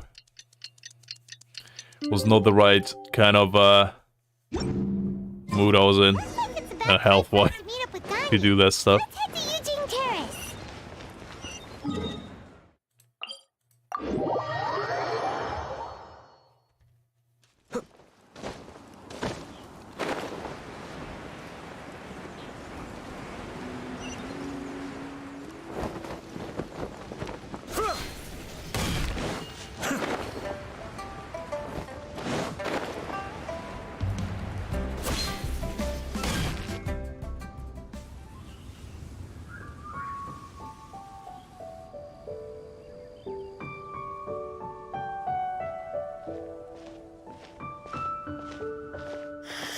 Not sure, I guess I just go used to it. Greetings, playing on traveler PC. Paimon. What time is it? Are you okay, Ganyu? You were nodding off there. Didn't you sleep well last night?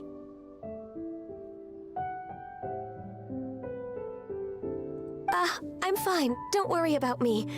Let's discuss the matter at hand. Since last time, I've been thinking a lot about the story Paimon told me. In essence, someone rescued a drowning man and performed some music. If that were all there was to it, it could have been many people, human or Adeptus. But the tune was allegedly so wonderful that the drowning man forgot about everything else, even his own impending death, and only came to his senses after being brought to shore. That was a bit scary. Perhaps there was an adeptal power at work in that music that he, as a mortal, could not perceive. Or perhaps he sensed a power surrounding him but lacked the words to describe it, not knowing where it came from. Possible. Either way, if this part of the story is true, then the rescuer has to have been an Adeptus. You really think so? But this story is all the way from Fontaine. Isn't this a bit of a long shot? Also, Paimon's really curious about how people from Fontaine think this fairy lady looked. Ooh, like a crystal fly's wings? That would be pretty cool. But Paimon definitely can't imagine any of the Adepti looking like that. Actually, Ganyu, if you had to save a drowning person, how would you go about it? Huh? Me? Well... It's a good opener. I'd get them to the shore, and then I'd probably hide behind a tree and watch them for a while. You just walk up to, like, somebody at the bar. Just open with this one-liner. Hey there, so, hypothetically, if you saw a drowning man, how would you deal about it? I think that would go well with the ladies out there. Once I was sure that they were going to Oh, be guys. okay, Either way. I'd slip away without a sound.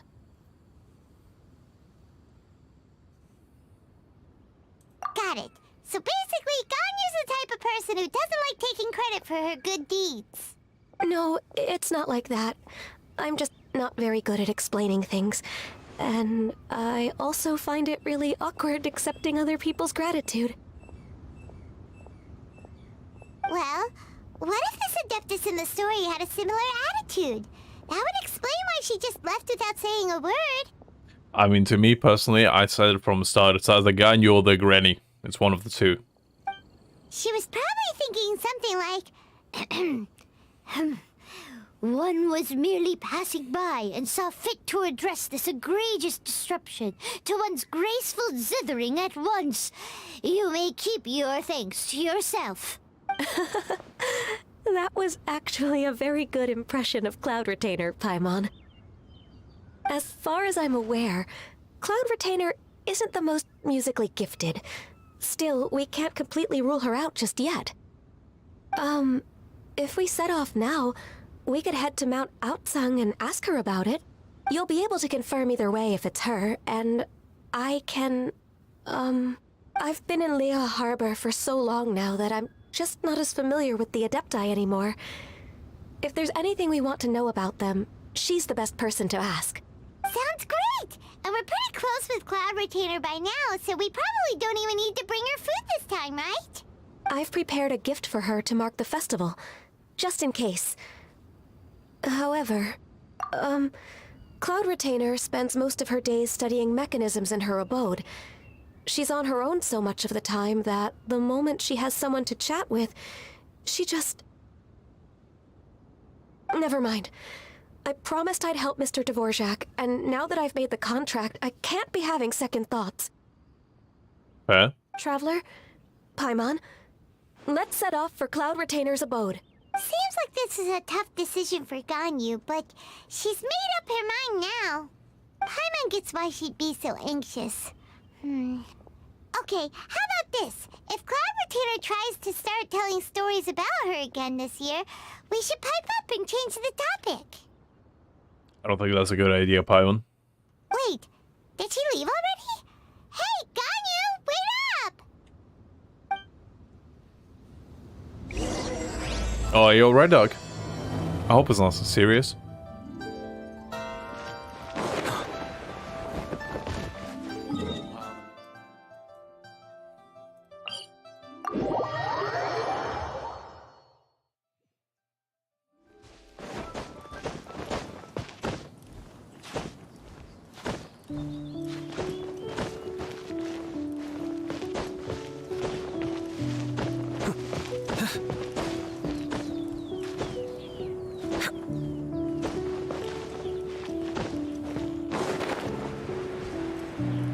Kinda like this place, quite nice.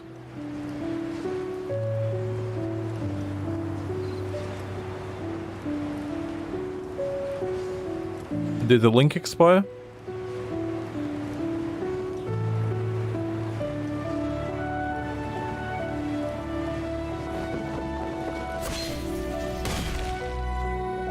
I think Greg is in charge of it. Paimon's so tired from trying to keep up. Don't either of you need to take any breaks?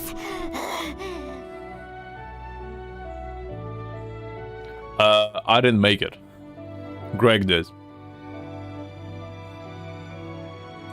It just felt like we need a Discord server, and I was like, you know what? I'll leave it to you. If you want to make one, go for it. Yeah, it should be still joinable, Doug.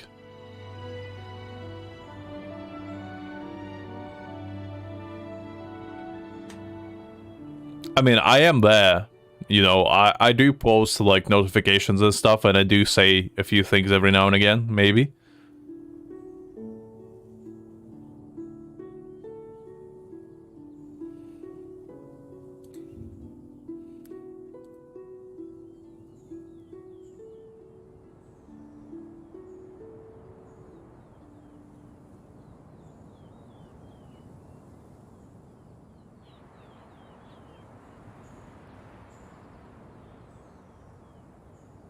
It should be working, I'm pretty sure. Like, I'm looking at it right now, and I think it's joinable.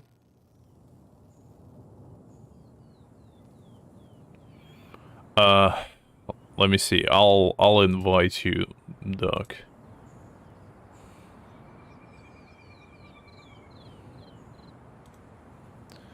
Try this one. I think this one should be one time, but... because the permanent one does work, it's just I'm not 100% sure why. See if that one works for you, Doc. It should be, but... just in case it doesn't.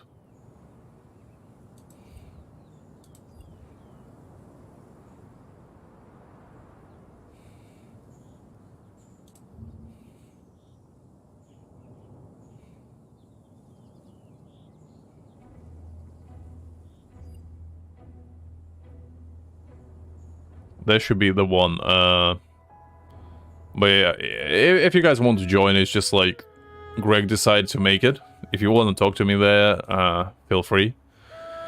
I didn't say there anything yet because Greg just made it recently. So, but I will be posting like updates when I will stream. Like I still be posting them in community page and stuff like that, but I'll be posting them there as well, I guess.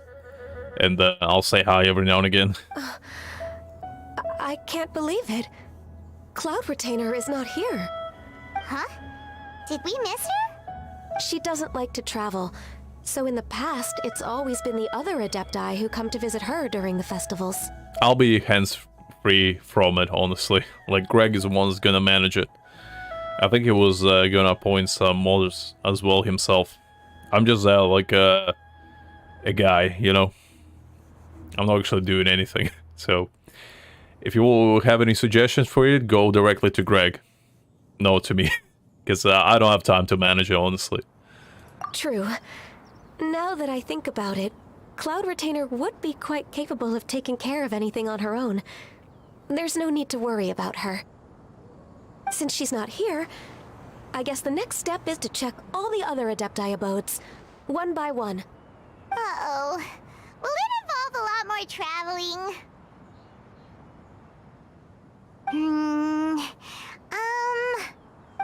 Got it! Paimon has a great idea! Please go on, Paimon.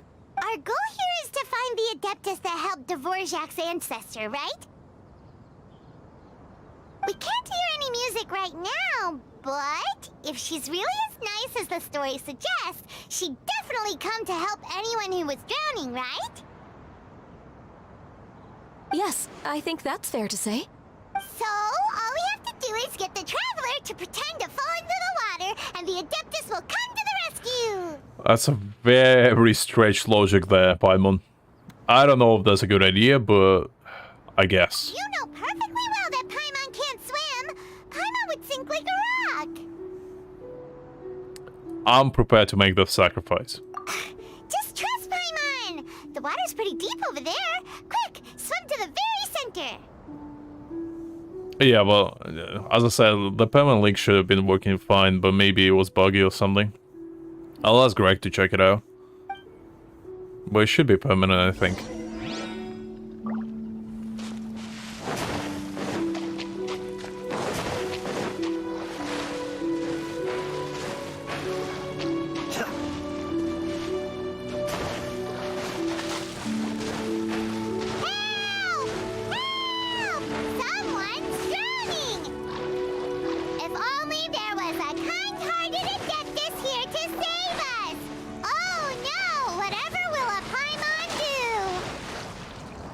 Alright, geez, Paimon. Gotta pipe it down. What is going on? Oh, the boy. Yeah. How do you feel right now? Shenhe! And the Conqueror of Demons. Why don't you say something? Please don't make Paimon explain it. Okay, fine. Paimon will explain. We're looking for an Adeptus who's good at being a lifeguard and playing music. I mean, Zhao fits all those descriptions. All he needs is just like a swimming trunks, just a pair of sunglasses and a life raft. And he's ready to go. But if the Adepti aren't gonna stay home, then how are we supposed to find them? It wasn't me. Yeah, so this Adeptus is most likely a woman. And I am not an Adeptus, as you both already know, Traveler and Paimon. Indeed. Okay, so this is Paimon's fault. Yes. No way Paimon would have suggested this idea if she'd known how awkward this was gonna be. You know, you lose some, you win some. It is what it is. Glad you're okay. Whatever. I love Zhao. As far as I know, the one you seek is no Yaksha. And one last thing. Almond tofu is cool. Just flies off. Your actions here caused others a great deal of worry. Do not repeat them again in the future. Or I will find you. Just goes off into the shadows. Ever, the Conqueror of Demons comes and goes, just like the wind. I mean, it's kind of his thing. Right. I didn't dare to say a word just now. How's your training going, Shenhe? Have you made any plans for Lantern Rite? We could spend it together in Liyue Harbor if you'd like. Oh, I had planned to spend the festival with Master this year. However... Oh, speaking of Cloud Retainer, when did you see her last? Earlier this morning. She set off for Mount Hulao at dawn. I mean, I do think Paimon is part of Celestia. I didn't disagree with that. I just don't think she's an unknown god. I think she's probably just like a god that lost her powers and was banished from the other gods because she didn't wanna like join them or whatever. That would be my guess. I noticed she was using an Adeptus art of some kind to protect a mechanism that looked like a boiler. Maybe it was a gift for Mountain Shaper. I did not inquire. So we just missed her. Please excuse me for a moment. I think I'll leave the gift in her abode. Sure. Thank you.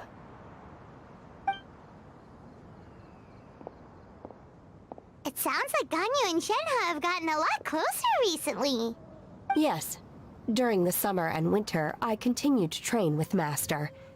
In the other months of the year, I have been learning to adapt to human life in Liyue Harbor. Ganyu arranged accommodations for me in the city, and also recommended several work positions for me. But when I try to blend in by referring to her as Miss Ganyu or Lady Ganyu, Fair KP. like the Can't others, argue with that. she says I mustn't address her like that. Sometimes I'm supposed to copy other people. Sometimes I'm not. It's a little difficult to keep track of everything. Oh, is that what it is? Noted. So, you came looking for Master today because you wanted to ask her about the Mystery Adeptus. Is that right? Indeed so. Yep. Oh, speaking of that, have you ever heard any music while out training in the mountains? Music? It's a kind of a happy or relaxing sound, or a nerve-wracking sound, or even a terrifying one. You're not very good at explaining things, Paimon. Okay, I'm done. I also left her a note so that she knows where to find us. We won't miss her again. Yay! That's really helpful. Thanks! We were just talking about this thing called music, and based on Paimon's description, I do believe I hear it every day. Please follow me. I mean, based on her personality, I'm pretty sure everything she says has a double meaning to begin with. So I wouldn't be surprised if she was just eyeing us like a piece of, meat. Just seeing what's the best way to get rid of us at any given point. Oh, really? Great, let's go! Because she does have an anger issues, so there's that.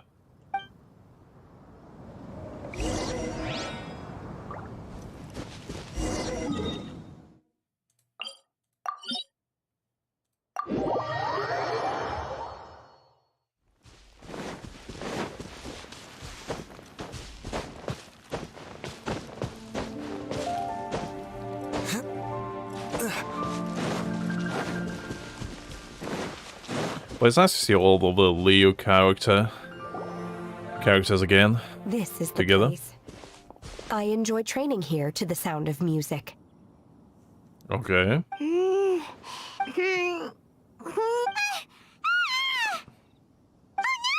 Paimon's gone deaf! Paimon can't hear anything! Oh, whew! Paimon hasn't gone deaf after all! Paimon heard you when you just spoke. I didn't say anything, Paimon. I think you tripping out. Anyway, where is this music? The faint sound of birdsong, the quiet murmur of the streams. These are relaxing sounds. Are they not the music of which you speak? I mean, to each their own, I guess. Oh, Paimon wasn't quite done with the description. Okay, fine, it's all Paimon's fault. What we're looking for are not the sounds of nature, but melodies played on special instruments. Oh, and a melody is? Ooh, that's a tough one. Hey, don't you patronize Paimon! Let's get one thing straight. Paimon knows plenty of nursery rhymes, but Paimon does not sing on demand, without payment. I'll give you one more meat. Hey, why don't you just sing that one one melody Shen has heard before. It'll probably help her to understand what we're talking about.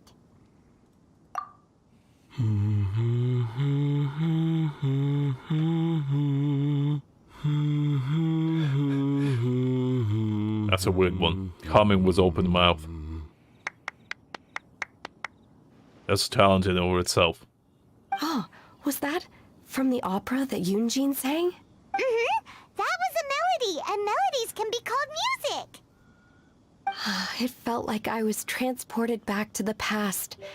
In my mind's eye, I could see the Zhao lanterns lighting up the night sky again. We're all there, raising our glasses and drinking to our heart's content on the Jade Chamber. As I watched Yunjin's performance, I felt a warm sensation in my heart. And as the drink reached my stomach, it went from warm to hot. Okay. When you hummed that melody just now, feelings from a whole year ago came right back to me, as strong as they were on that day. Okay. So that's the power of music. I mean, sometimes, I guess. Wow, Shenhe. That was so deep! Music definitely has the power to bring up memories. It's like a time capsule with all the special moments from our life squished inside. That's one way of putting it. What about you, Ganyu? Are there any melodies that have left a deep impression on you? I don't remember if my parents ever sang any lullabies to me. Ganyu just starts humming the Doom soundtrack.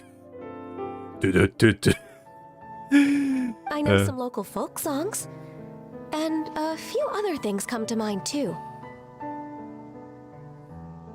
The songs of the sailors down at the docks, the little ditties that the vendors call out in front of their beloved shops, the tunes of folk artists performing on the streets. Yes, that's right. In the past, whenever I heard the sound of those tunes, I always felt that they were worlds apart from me. Nenny and Liyue probably view me as a non-human. And they are right, in the sense that I never could connect with humans' artistic expression and their sentiments. So I haven't been able to integrate into their community and be a part of their lives. I mean, I'm pretty sure it's quite hard since you have two horns growing out of your noggin. I think it's pretty hard to integrate with humans. Not to be like that guy, but you know, it's pretty obvious. At least, that's the view I held in the past. Only more recently did I start to realize that the only barriers are ones that I have erected with my imagination. That's true. The way those melodies make me feel isn't all that different from other people after all. They're about mundane details of everyday existence. Life's ups and downs, joys and sorrows. Even though we come from different backgrounds and have different stories to tell, when it comes down to the most common things that we see and experience around us each day in the city, in that sense, we're all the same. I mean, you're not wrong there, Ganyu. You go, Ganyu! You're really making progress. You have loads of friends in Liyue Harbor when you think about it. Like, okay, maybe some are more like coworkers and bosses, but at the very least, Keqing and Shenhe are your friends now, right? I mean, you can count me in as well. Yes. That makes us 3. I am. Technically speaking, we should refer to each other by the conventional forms of address used among fellow disciples. But now that I know what constitutes a friendship, I do believe we are more friends than co-disciples. Thank you, everyone. Once the days are warmer, I would like to host you at my home in the city. Please invite Keqing as well. Oh, I don't even want to go to that place. Are you kidding me, KP? KP, like, simping in Genshin is so hardcore that, like, people go to wars with each other over that stuff. I mean, I remember when Ayaka came out, people were, like, on the war path between deciding who's better, Ayaka or Ganyu. Like, people would brutalize each other. Good thing that, like, Zhongli doesn't have anyone to come even close to him, so I'm safe. But I know that some fandoms are like ruthless. I've planted many types of flowers. I'm sure some of them will be to your taste. I bet Doug still has flashbacks to that time, probably. You are too kind. I couldn't possibly. Nonsense. You are my friend. I have cultivated and cared for the flowers just as you taught me. Once you've seen them for yourself, I am sure you can advise me how to do an even better job next time. I mean, I know I say that, like, I sing for Jean-Li, but it's more for, like, comedic relief. I don't actually, like, you know, have a Jean-Li shrine and pray to it every night, you know? But some people probably do. But yeah. I just find it interesting how people can dedicate, like, so much of their free time to, like, simping for fictional character for real, you know?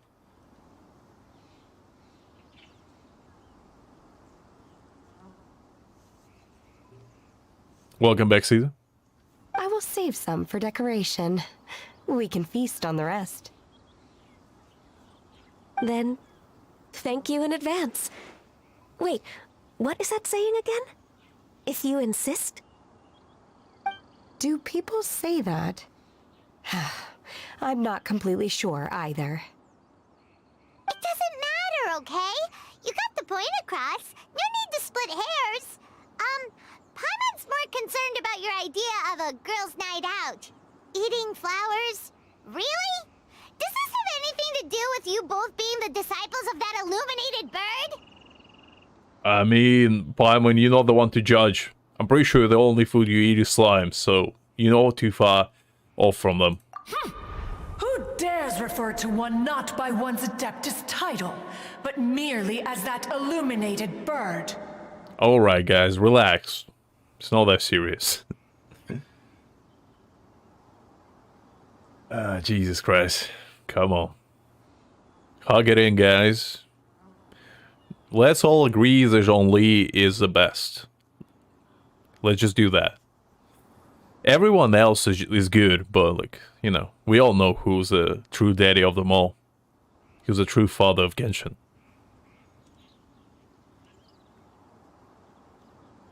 Master. Our greetings, Cloud Retainer. I mean, if you don't think Jean-Li is the best wife, well, I just don't know what to tell you, really. Like, that's sad, honestly. Ah! There it is! The illuminated bird has landed! Jean-Li is like, you know, Jean-Li is like a triple S tier, and everyone else can only match to like S tier at best. Like, Jean-Li is just in realm of his own. Double humph. Now she has the gall to use it rather than she. Even after being chastised once already? Barely a moment has passed since we last met, and yet your impertinence has reached new heights. Very well. If you refuse to learn your lesson, one shall scold you no further. Alright, Cloud Retainer, relax. Come on, it's not that serious. One has received your message from Ganyu. On the matter of the Adeptus you seek, one suspects to know their identity. I mean, the thing is, Jean-Li is too good. Like, you can't use Jean-Li all the time, otherwise you become too dependent on him. You just, like, become like his child, and you miss your father whenever you don't use him. You know? Start crying, like, you know? It's not pretty. I've been there. So you gotta let go every now and again. I know it hurts, but you gotta do it. Well, shall one lead the way? Sure. I still have to complete my training for today, so I will bid farewell to everyone here. Alright, I'll see you later, Shahan. Very well. Await my arrival at one's abode later this night. On this special occasion, you should indulge yourself with some savory dishes. I'm pretty sure the only reason why anyone used healers is because of corrosion. If corrosion didn't exist, healers would be so obsolete. Because, like, shielders are so much better. If you want to release a Shao Lantern, come and find us anytime. Thank you, everyone. Happy Lantern Rite to you too. Because like before corrosion was a thing, I don't remember the last time I used healers before then. Probably never. Okay.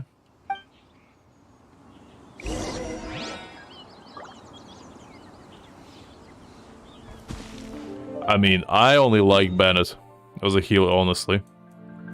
Just because that man gives you attack boost, makes you do a lot of damage, and I like that. But just healer, like Barbara or something, I'm like, not my thing. I like to live life on the edge, you know? Get you in there. Is this Quaily Plains? Cloud Retainer, why did you bring us here? Depends for war. I'd say it's C0. Sino is probably on the same level as Zhao. But with Constellation, I think Zhao is better. I'd say like that. Because both of them at C0 kind of do the same thing, really. God Yu is of course familiar with the name Guizhong, but have you ever heard of her? Sino with Nahida is actually pretty nuts. If you never used it, it's actually pretty insane. Guizhong is another name of Agentis, the god of dust. She was extroverted in nature and adored social gatherings and inventions alike. I used to actually main Razor before I got Dilek, so I do have fond memories of Razor as well. Long ago, this region was yet a prosperous assembly. Guizhong often invited her friends to visit her home, reserving for us seats around the largest stone table. Seagazer would always bring out his latest treasure and place it upon the table. He could be quite the braggart. Though usually a mild-mannered fellow, when it came to those collectibles he was so fond of, he always loved to show them off. Relatable. Paimon remembers that name. So that's what Seagazer was like. He was an old friend and a former rival. One has many memories of him. Once he had brought out the treasure, it would predictably become the center of attention. Neither Guizhong nor one was content to let him just steal the spotlight. So we would then also present our proudest mechanical creations. As Adepti, we were each gifted in our own ways, and naturally proud of our accomplishments in our respective fields of expertise. As a result, one often quarreled with Seagazer. His treasures were not even of his own making. He just used his exploration skills to dig them out of the ground. How, pray tell, could he compare to me, when every single one of one's accomplishments were crafted by one's own hand? God damn. Somebody is feeling jealous. Cloud Retainer, you are getting competitive again. One digresses. Regardless, every time an argument occurred, Guizhong would come over to watch us during our mutual lambastics. On some occasions, she would join in, and on others, she'd take one of us by the limb and start uttering the most ridiculous nonsense. To me, the best character, besides Zhongli, is probably Kazuha. Just because I like Kazuha's story, I like his gameplay, and he's just overall a very likable character. What kind of nonsense? No kind of nonsense were we spared. Sometimes she would brazenly opine, why argue between yourselves when neither of you could ever hope to beat me? Other times, she would make unsolicited suggestions, such as, once you two are done arguing, let's go to the foot of the mountain and grill some meat. Honestly, good suggestion. She always sought to make everyone happy, and one must say, she had quite the gift for it. No matter what nonsense she said, one never felt bothered or offended. It also helped that she never referred to one as that illuminated bird or lady bird. Come on, get over yourself! Anyway, just as our impassioned arguments would reach the apex of acrimony, Marchosius would bring his delectable dishes to the table. I mean, Claritane, I'm pretty sure is going to be the playable character at some point. Like, I would bet a good amount of money on that. Because she feels like, unlike other adapters, she feels like she has a character potential. Who would dare snub the Stove God and his wondrous creations? At the sight of him, we would all immediately drop the argument and prepare the table for a night of feasting and drinking. Hydra crystallize? You mean like just regular crystallize but with Hydra? I don't think it makes any difference, right? It just gives you like elemental shield. I think crystallize in general is pretty, you know, underwhelming. Like Geo is the most lacking in elemental reactions. I was hoping the Geo would be like worked with Dendro somehow to make it at least somewhat interesting, but I just don't know. Like Geo would be so much better if it had a good reaction. Because so far, like, the only team that you can use with Geo is Geo. Like, Mono Geo, and that's kind of boring. Because, like, the only other use case for Geo characters is, like, solo supports, and that's just not very fun, honestly. But yeah, I hope they do something for Geo in the future, just to make it a little bit more exciting. Because every other element at least has something exciting going on for them, especially with the addition of Dendra. Like, Electra even became good. And Electra used to be compared to Geo back in the day. But now it's actually decent. Back then, one was always bothered by how the cups Rex Lapis brought were always too square for one's taste. Can you see yourselves ever enjoying a drink from a square cup? Isn't crystallize a Geo reaction, or is it something else?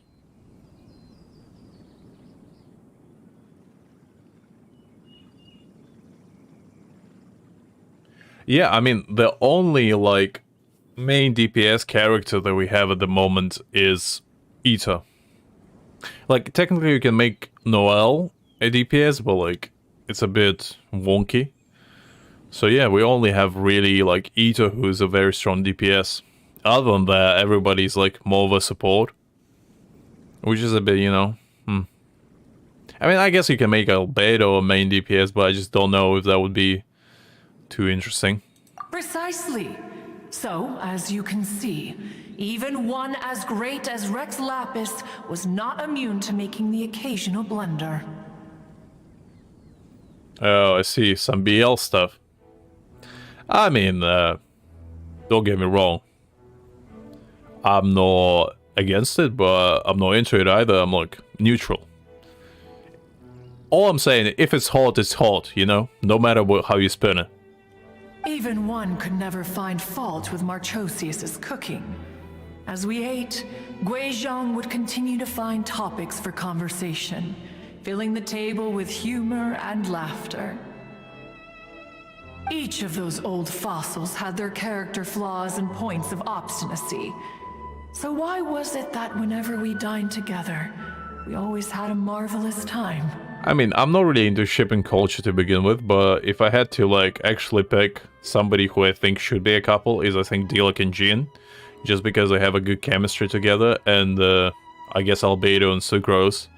I'd say those two together are pretty good. But as I said, I'm not, like, super into shipping stuff. But I think Dilek and Jean just have a very good thing going, as well as Albedo and Sucrose. Although Albedo and Sucrose is a little bit of on the weirder side, because they kind of like co-workers more than anything, and she's kind of like his assistant. But yeah, it's not the worst thing ever, I guess. We would drink together from a spot high in the mountains, until the moon set and the sun rose, and only then would the banquet finally come to an end. That's not a bad one, Caesar, I guess. I just don't know if they actually think about each other that way. Because they never had actual, like, interactions, they indicated anything like that. But that's not a bad thing, I guess.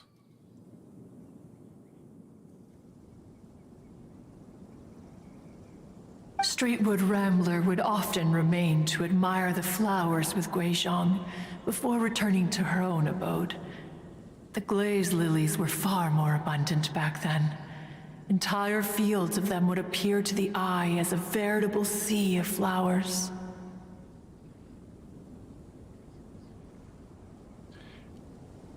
I didn't know that was a thing, Gray. That's interesting. Streetward Rambler? I mean, fair play to them. I mean, as I said, John Lee is hot, Child is hot, like, you mix two and two and, you know, it's not a bad thing. That's all I'm saying. I'm not saying I support it or particularly dislike it, but, you know, I'm just saying, if it's a thing, it's a thing. And if it's hot, it's hot. That's all I have to say. That would be Ping. You probably know her as Madam Ping. Oh, okay.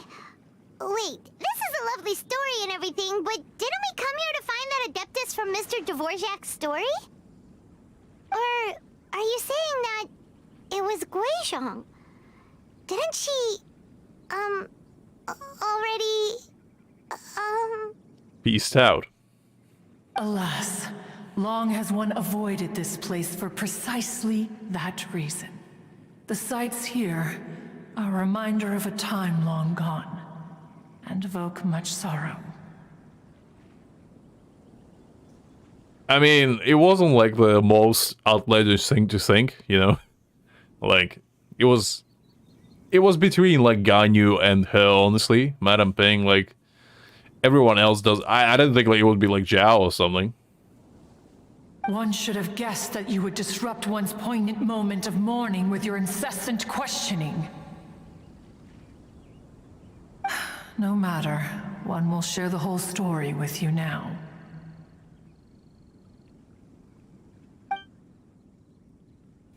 In times gone by, one quarreled oft with Guizhong concerning mechanical principles. We each had our ideals, and neither would yield. Under the pretext of a social gathering, one invited the impartial Rex Lapis to judge the quality of our creations. But Rex Lapis declared that Guizhong's Obscuro Vulpus mechanism was superior. Though one was too proud to acknowledge it.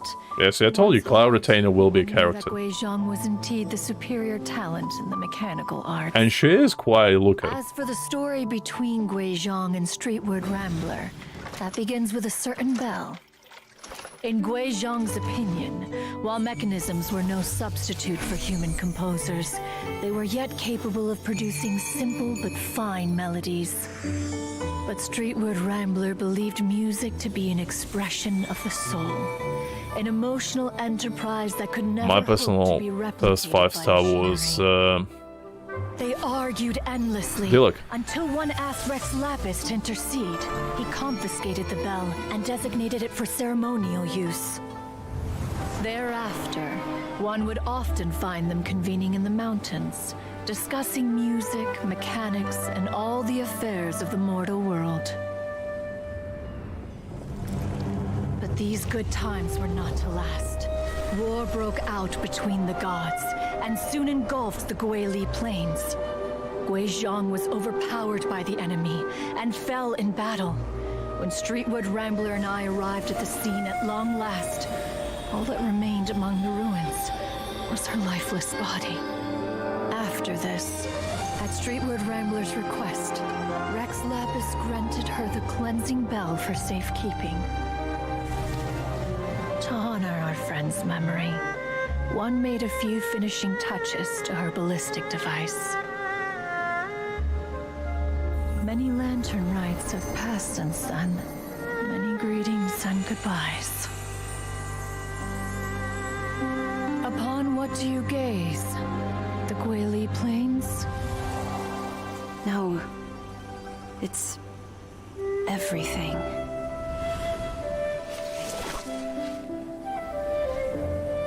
We think of human life as like a lantern that's lit one minute and extinguished the next. But are we Adepti so different? Perhaps as dust settles after a storm, we too must one day return to the world below. See. I hope Madame Ping will be a playable One has character. always been austere and private by nature, and has never relished socializing. One's dealings with Guizhang were born out of discussions on the discipline of mechanics. What? You have loads of friends, and you seem pretty chatty. Oh, hello there. Sorry, I'm not sure how to pronounce the, I presume that's Japanese, maybe Korean characters. But yeah, hello there. Just because one is not ignorant of social graces does not mean one is fond of them. One is perfectly capable of partaking in conversation despite being introverted. But in the end, one is nothing like Streetward Rambler. She is dauntless but thoughtful, not to mention eloquent and wise. Moreover, her friendship with Guizhang was far greater than one's own. Back when they were rivals, they would often compete against one another in the realm of musical composition. That cleansing bell was one of Guizhang's proudest works, having the ability to both compose and perform. Interesting.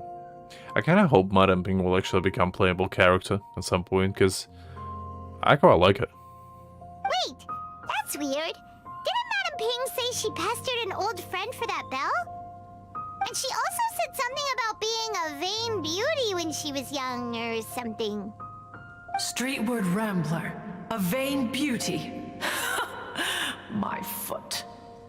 That bell has a sad history. Clearly, she refrained from sharing with you the truth of its origins, since the right time had not yet come. Oh, that's cool.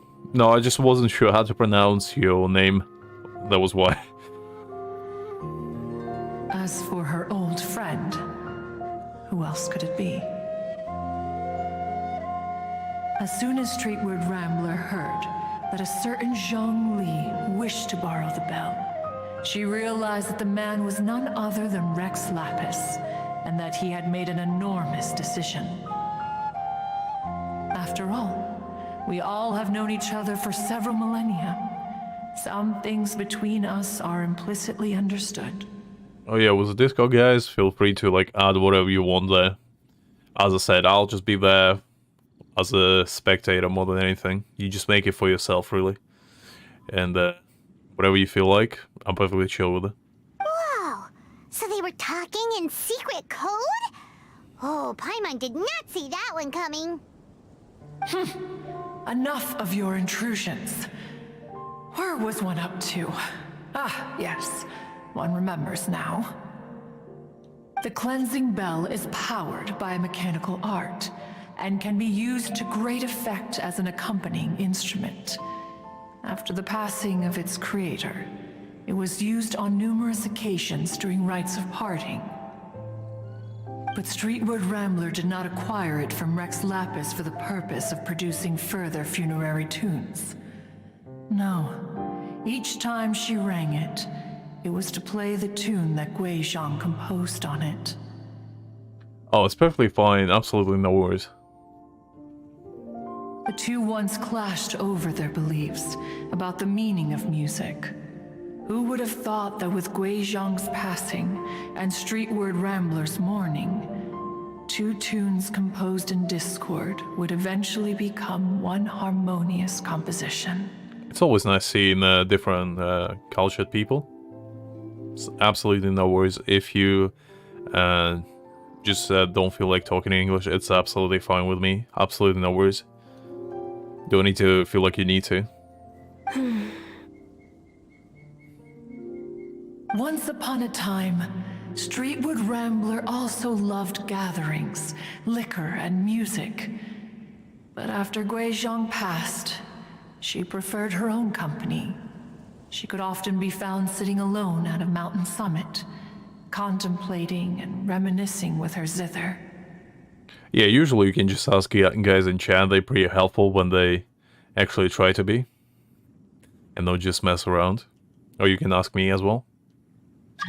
Music would go from mournful to soothing to impassioned. Many years passed before she finally composed a melody to our satisfaction. In celebration, she played the tune to the clouds. Regrettably, one has only ever heard her play that tune once. Which brings one back to the matter you've been investigating. Perhaps it was during that performance that the ancestor of your Fontaine friend fell into the water and was saved by Streetwood Rambler. That would make sense. But if she was so happy with the melody, why would she only play it once? One was also greatly perplexed by this. After suppressing one's curiosity for a long while, one finally approached her and asked why she would retire the tune after having spent so long on it. In response, she said, "Though the strings that played that melody survive, the one who inspired it is gone. Tell me, Cloud Retainer, when the one attuned to my soul is no longer here, who else could hope to understand this tune?" That's kind of sad. But it's nice to get some backstory on actually Madame Ping, because we didn't really know much about her before. It's quite nice. Aw, poor Madame Ping. I just remember being taken care of by you when I was young. Once the Archon War came to an end, I stayed behind in Liyue Harbor to honor my contract. Although I met Guizhong a few times, I never knew anything of this particular story. Guizhong was quite the visionary, but tragically passed before her time. Her manuscripts still lie unfinished in the realm of clouds. Blank pages give one cause for contemplation on what might have been. Had you not decided to search for that mystery Adeptus, perhaps these stories, too, would have been lost to the sands of time. God, it's pretty sad. As of now, you know the truth. That the Adeptus who rescued the drowning man was none other than Streetwood Rambler. Do you intend to discuss this with her? Well, I mean, it was the entire reason why we even embarked on this journey. Ping might find the topic too distressing? Precisely. The passing of our old friend is a heavy topic that both of us are usually careful to avoid. If I may be so bold, Cloud Retainer, could it be that this is just your own personal opinion? Oh? How so? I've been in Liyue Harbor for quite a long time now, and I've witnessed many farewells along the way, so I too am well acquainted with the pain of the passing of a loved one. But this doesn't bring the city or its people to a standstill. They have to keep moving forward. Someone as perceptive and wise as Ping will surely have come to understand and embrace this. Though these immortal mountains have lost an Adeptus, the harbor of mortals has gained a wise elder. Indeed so. No loss can ever be undone, but there is always much that can still be gained. Ping has helped countless people, and will guide many others in the years to come, and all to whom she extends a helping hand become her friends. People she can admire flowers and discuss music with. Though it is heartbreaking to lose a kindred spirit, life goes on, because there are new friends waiting for you further down the road. Some heavy topics discussed here. We even asked Madame Ping what she thought about adding a music festival to this year's Lantern Rite. Oh, when we get back, why don't we just ask her if she'd like to perform? Maybe we can even get her up on stage.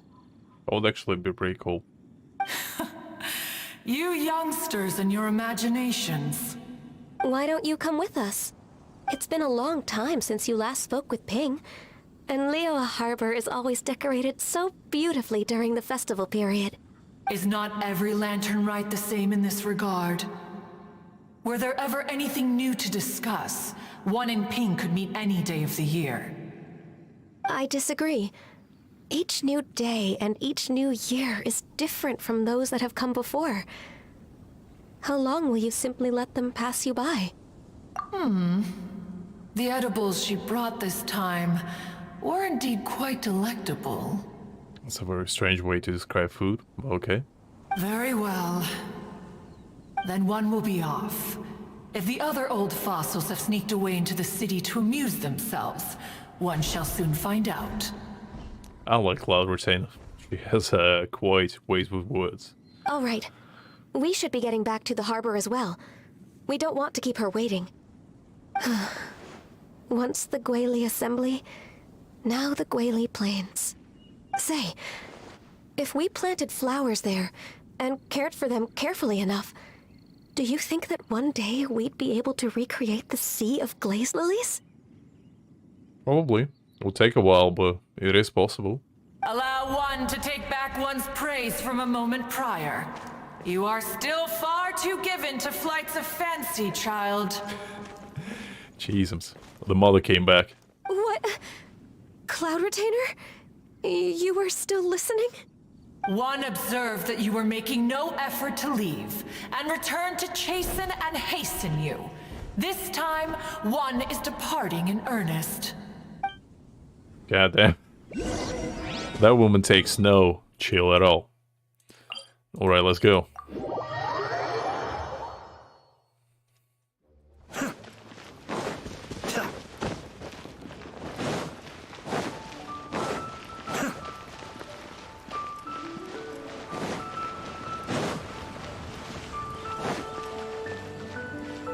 But yeah, that was quite interesting backstory to Madame Ping.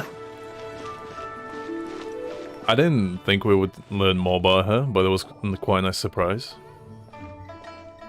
Whoa! Madame Ping and Cloud Retainer? I mean, depends what you really want, really. I'd say if you're looking for somebody just super strong at C0, I'd say Wanderer is probably better, but I'd say Zhao is also pretty good. I'm not sure which one is better, honestly, because I haven't played with Zhao that much, but Wanderer is pretty strong, honestly.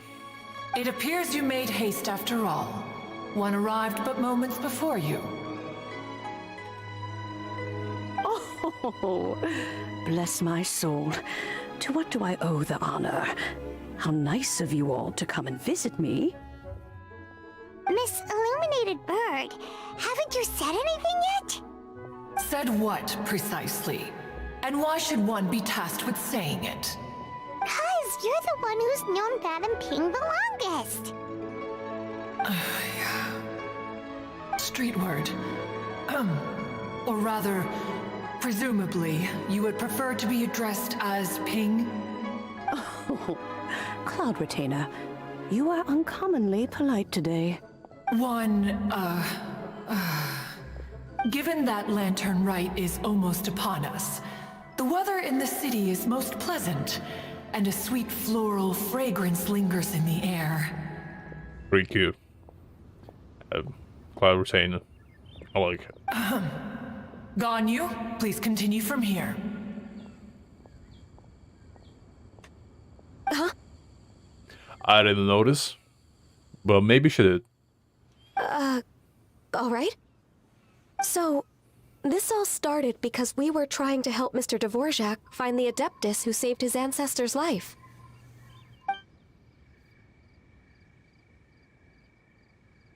Cloud Retainer informed us that the one who played that melody and rescued the drowning man was none other than yourself. Ah, let me think. Yes, I do believe I recall that encounter. It would have been so much easier if we just go on and ask her straight away. We could have saved like 3 hours. But oh well. What a long time ago that was.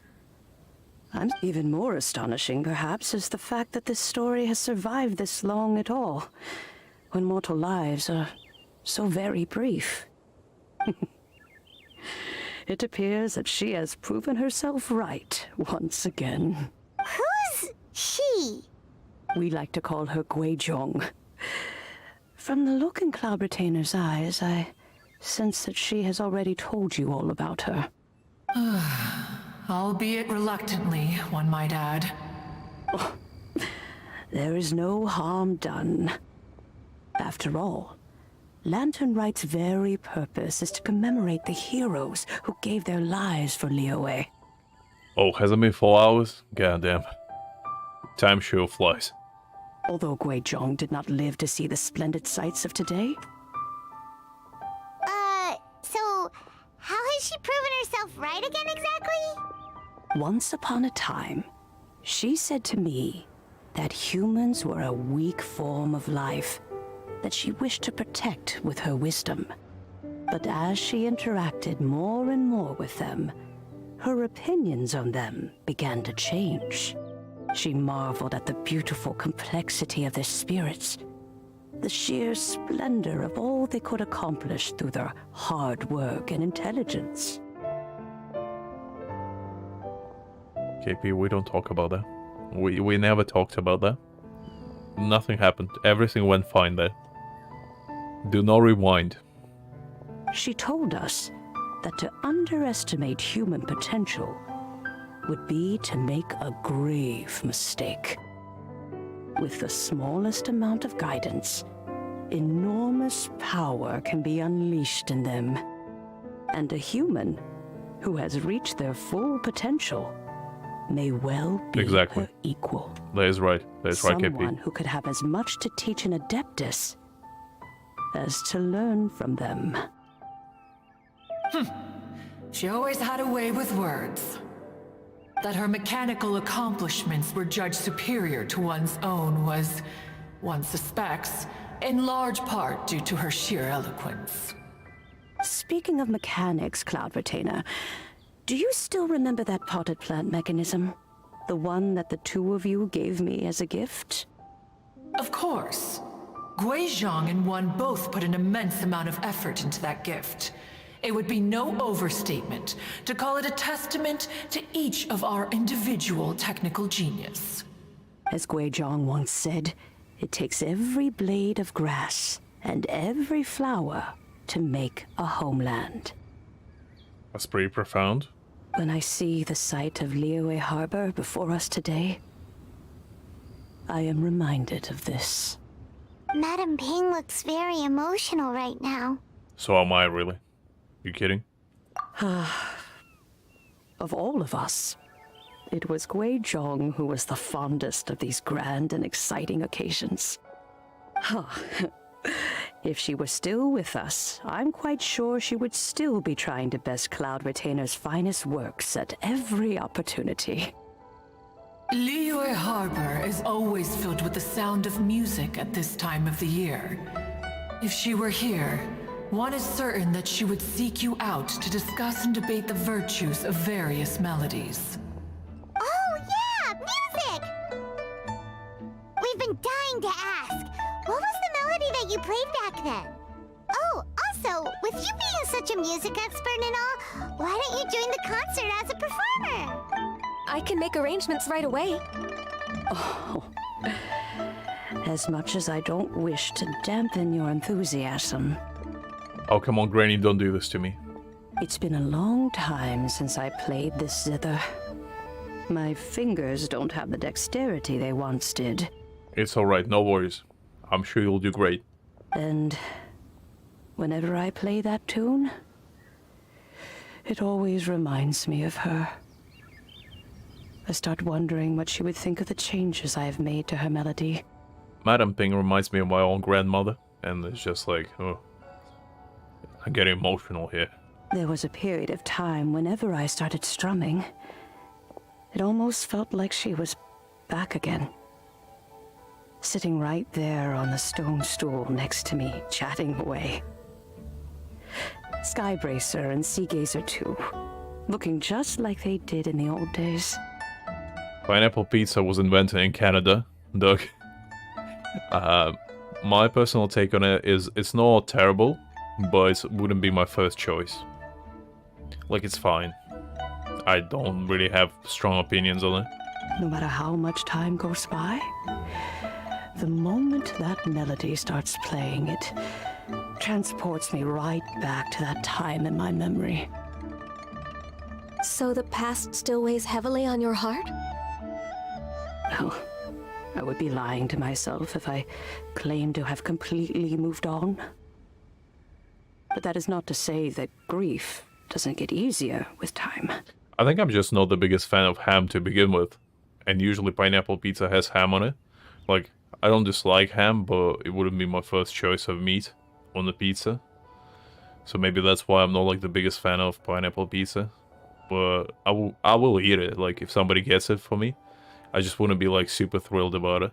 Despite the sadness, I have found many things that bring me joy in life. It is simply the nature of the world in which we live that even if one wished to mourn for an eternity, it would be a nigh impossible feat. I do agree Caesar pepperoni pizza slaps. My personal favorite is probably barbecue chicken. Like, ooh, that stuff is good, but pepperoni is pretty close. Just look at this potted plant. Isn't it stunning? It takes an honest and open mind to confront and conquer grief. You have indeed made progress.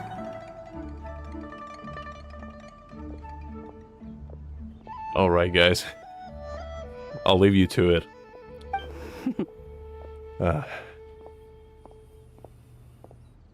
I didn't think we're gonna end up in this situation, but you know what? If you feel like it, just be respectful towards each other, keep it clean, no punches below the belt. Be that as it may, I shall leave the Lantern Rite stage to the youth of today. Well, if you're sure. I'm on neutral side, don't put me anywhere. I'm a lover of pizza in general, I'm no like... I'm no hater of anything, really. Granny!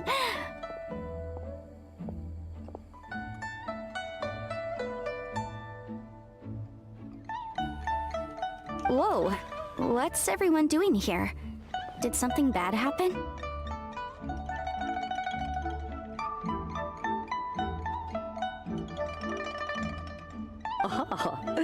And now we've spooked Yanfei. No. Everyone's just here to give me their regards for the holiday. As long as you don't insult each other, guys, just keep it clean. Don't make it personal, okay? I'm fine with a little bit of rant and ramble, you know? A little bit of razzle-dazzle, if you will. Just don't get too emotional about it. Oh, that's wonderful, I'm glad. Giorgio memes? I do approve. Well, in that case, happy Lantern Rite, everyone. Happy Lantern Rite. Oh, I just remembered that I have some, work to do at Yuehai Pavilion that I need to discuss with Yanfei. I haven't been able to find a chance until now. I will leave Mr. Dvorak in your capable hands. Cloud Retainer, Ping, we will be off for now. I personally don't even eat pineapple that often. Have to be right now? Which case is this again? Hey, Ganyu! Like, it's just too hard to get into, you know? I like my fruits simple like banana. It's easy. You just peel it off nicely. And it's easy, ready to eat. Pineapple, you need like a knife and you need to carve it. Too much work. It seems Ganyu still has much to learn when it comes to the art of deception. What a pity. She has learned nothing of one's ability to carry a conversation. Since it's been so long, Cloud Retainer, why don't you stay? I'll make a cup of tea and we can chat a while. Gladly. This was one's intention as well. I think pineapple in like a fruit salad is pretty good. Like, you know, by itself, a little bit too much every now and again. Like a good pineapple is nice. But it's hard to find a good pineapple, maybe where I live. Not sure for you guys, but since I live in a cold climate, it's pretty tough. When you next see the Fontaine musician, please give him my regards. I'd like to wish him the very best with the concert.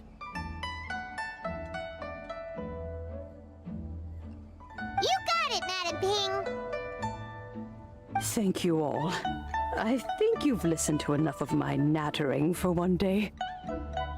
As for that melody, I will play it for you all another time. Goodness knows I need to practice it first. I mean, in UK we don't have any tropical stuff to begin with. We get everything exported from like Spain and Italy. Wow, that'd be great! We'll look forward to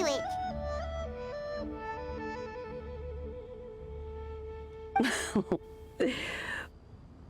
When that time comes, wherever her spirit may be among the countless grains of sand and specks of dust between the harbor and the mountains, perhaps she will look at the Liyue of today and steal a smile when she sees the prosperous land that it has become.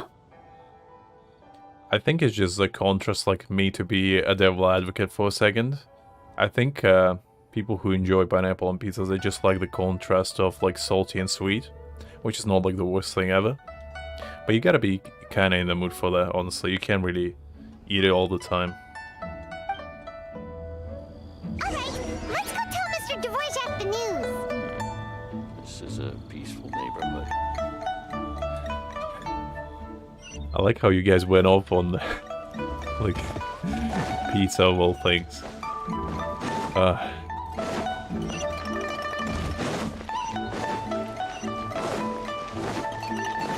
I mean, to be fair, Doc is Italian, so I do understand why he feels so passionate about it. Maybe it's just me. I don't have Italian blood in my veins, so maybe that's why I'm so nonchalant about it. Ah, and Kuching's here too! Thanks for helping set all of this up.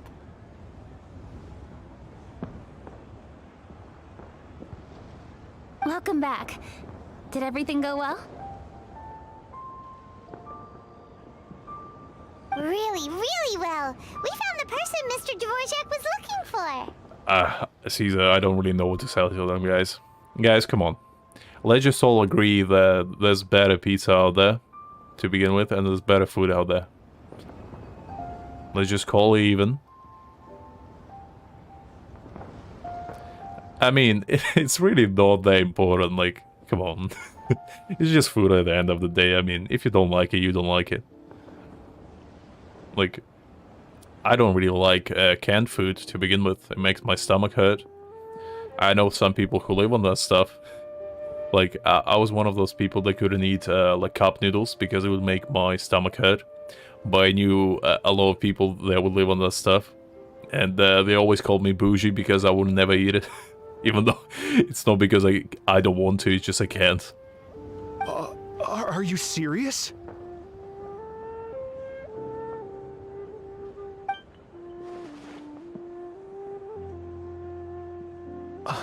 I see. So the melody my ancestor heard was an adeptus remembering her late friend? I think it's just like the preservatives just don't work with my stomach. I have a little bit of a like sensitive stomach, so I can't really eat anything I want. So I kind of need to be careful about it.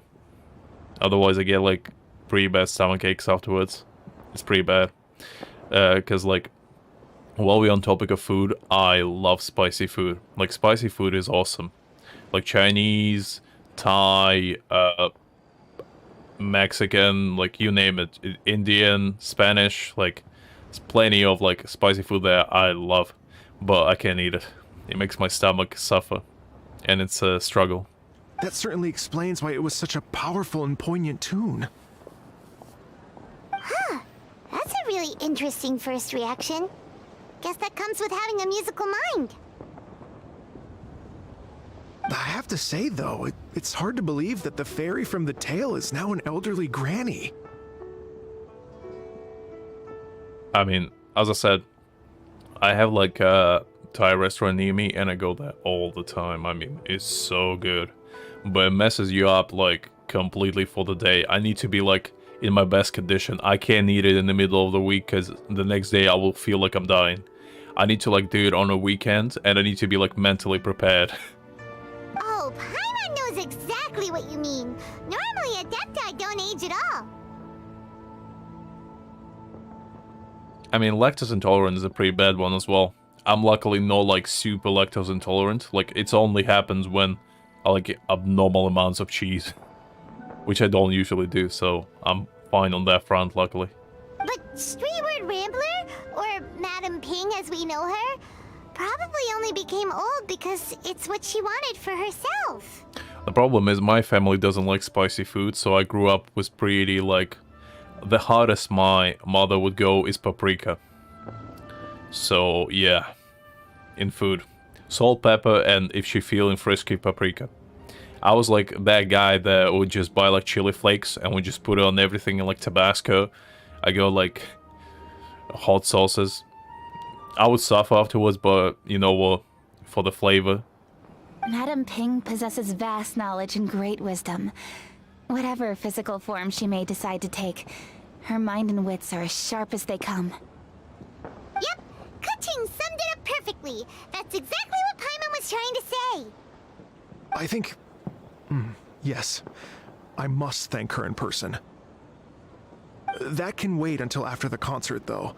For now, I need to devote all my emotional energy to the performance.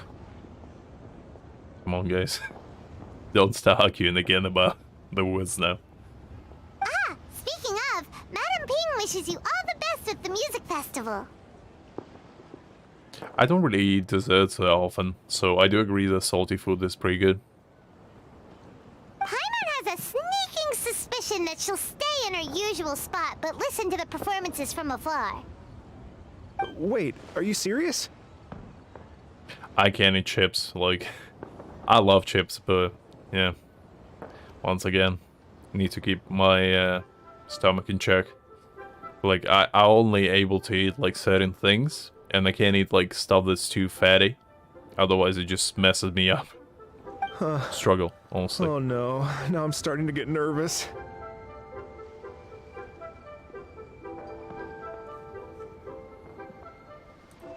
Okay, alright. Nope, another rehearsal is in order. Please excuse me, everyone. Right, guys, let's pay attention to the story. Some important stuff going on. We're almost ready. Mr. Dvorak? He's already gone. Paimon wasn't even finished telling him everything. Before we set off on our search with Ganyu, he asked us about what music means to people. After our recent adventure, Paimon thinks we have a lot more to say about that now. Please, share your insights with me. Well, we found out that music can be used for good, but also for bad. It can make people happy and moved, but it can also be sad and bittersweet. I mean, I saw the pictures that Hotao actually does sing, so I'm looking forward to it. And music is like a kind of memory written in people's hearts. It can put you in touch with feelings from a totally different time and place. Does she spit bars though? Does she goes hard? Is she spitting facts though? That's the real questions right there. It sounds like you had an eventful trip. Don't worry, I'm sure Ganyu will fill me in on all the details shortly. Wait, does that mean you're gonna carry on working? Mm-hmm. Just a few things to wrap up. All the groundwork is done. Is it like a good kind of bad, or is it like bad? Because good bad could be enjoyable. As long as everyone enjoys the festival activities, all our efforts are worthwhile. Happy Lantern Rite to you as well.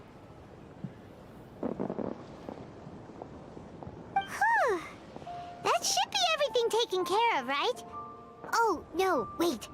Alright, good bad is not like the worst thing ever. As long as it's not bad. Paimon feels like she's forgetting something. What was it? Oh, it feels like it was a while ago. I mean, rapping is not easy. Like, you have to have a certain skill to be able to rap. Like, I can't rap either. I can sing a little bit, but rapping is not, like, you need to have like a certain voice for it. Shoot! Latent... Wait, no. Anyway, fancy bamboo shoots! I actually don't remember that one. KP. I probably blanked it out of my mind. So, if we went now, there's probably still time, right? Anyway, even if we don't make it, it's not our fault. He could have totally picked them by himself. Anyway, let's go check with him at Lingyang Funeral Parlor. Alright, time to go meet our father again.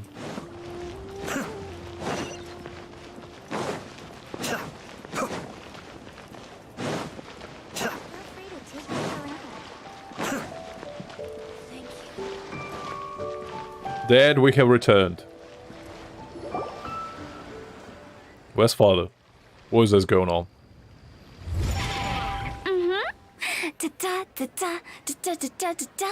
Okay, okay, I'm listening. Mm-hmm. Oh, Okay, okay, okay. all right. I'm feeling Let's take a break here.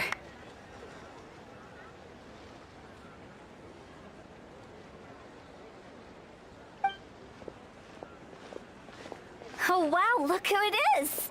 Are you here to hang out with everyone's favorite funeral director? I mean, I do remember the Genshin VAs like were attacked because of the first anniversary. I remember like Genshin community went absolutely ham on everything. They like mass disliked. I think they mass disliked like Clash of Clans or something, like random games for no for no apparent reason. Like I remember it was like embarrassing to be a Genshin fan at that point, because like the people just went nuts. They would dislike everything. They would just like mass like one-star everything. It was crazy. So you're just casually practicing your rapping skills at the entrance to your funeral parlor? In broad daylight? Okay. Yeah, I do remember they even attacked Honkai for whatever the reason. That's why Honkai like players don't like Genshin players, because like they mess them up so badly. They have PTSD now. Whenever Genshin fans get mentioned, they just like have a Winter Soldier episode, like just have a flashback. After everything we've been through, you don't see me for a hot minute, and you're back to being scared of your own shadow.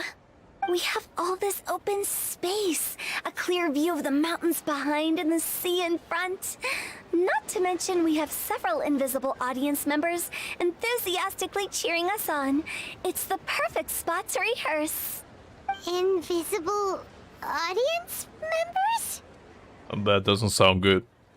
Gotta say, it took me a few days to get used to Director Who's way of talking. Xinyan was pretty spooked too when she first got here. Just like when she sees a frog, but a giant frog with sharp teeth. Come on, knock it off. What's wrong? I've never seen someone look so confused before. Well, don't worry, because Director Who's here to explain it all. There once was a Fontaine musician who went around town on a mission. He came door to door for his iridescence tour, looking for acts to audition. I mean, I felt weird when I was playing Honkai, because I was like, I felt out of place, because like I wasn't fitting in with people there. Because everybody was like simping for different characters. I'm like, no, I'm not into that. I mean, the only reason why I simp for Zhong Li is because he's a dude. Like, I find it cringy to simp for female characters myself, just because, I don't know, it just feels weird to me. With my words, Xinyan's courts and Yunjin as our mentor. At least seriously. Like, jokingly, that's fine, but like, if you are serious about it, it's kinda... We'll take the stage by storm with flames roaring and the whole audience calling for more. Alright, I'm listening. For sure! The whole dance floor will be yelling encore! Encore! Oh, now Paimon's rhyming along. But when you say flames roaring, are you sure this will be safe? I mean, safe, not safe, it is the same thing, really. Like, who could distinguish between the two? Oh, don't you worry about that. I'm pretty experienced on the stage, and I've already informed the Yuhong of all the pyrotechnics we're planning on using.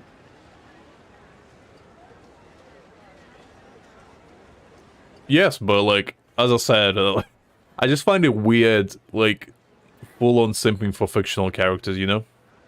At least for female characters, like, I just feel a little bit unusual about it. I like female characters, don't get me wrong, but like, I don't simp for them. I only simp for male characters just because I think it's fun. it doesn't make me feel like a weird guy, you know? Because, like, when you say you simp for Zhongli, you get respect. When you say you simp for, like, I don't know, name a female character, people look at you like you are weird. Most of the time, at least. So, you know. Huh. Guess we'll just have to trust Xinyan on this one.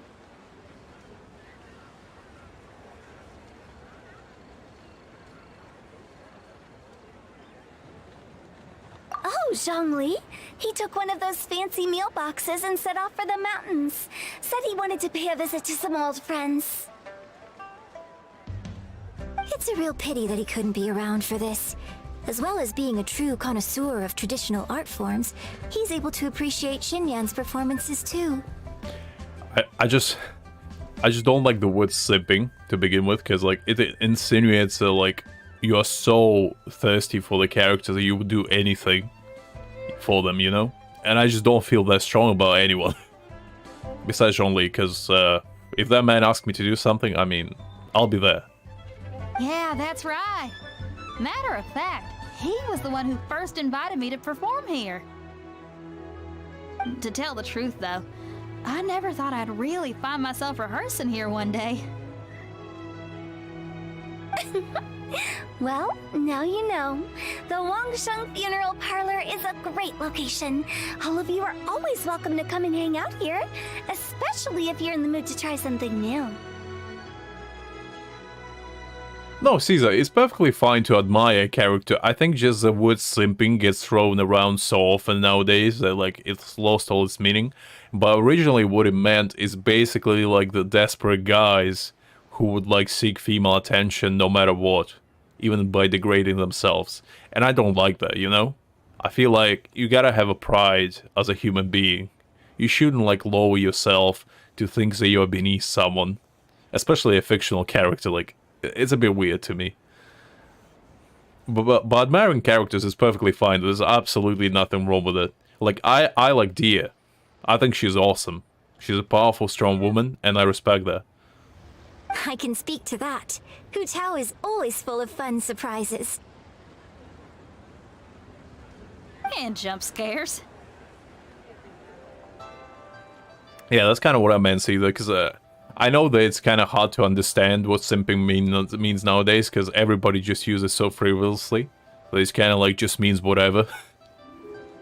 People use simping for the dumbest things ever. Like, if you like something, like for example, it's like me saying that KP is a simp for pineapple pizza, you know? It doesn't make sense, but some people would say that. Like, it's just dumb.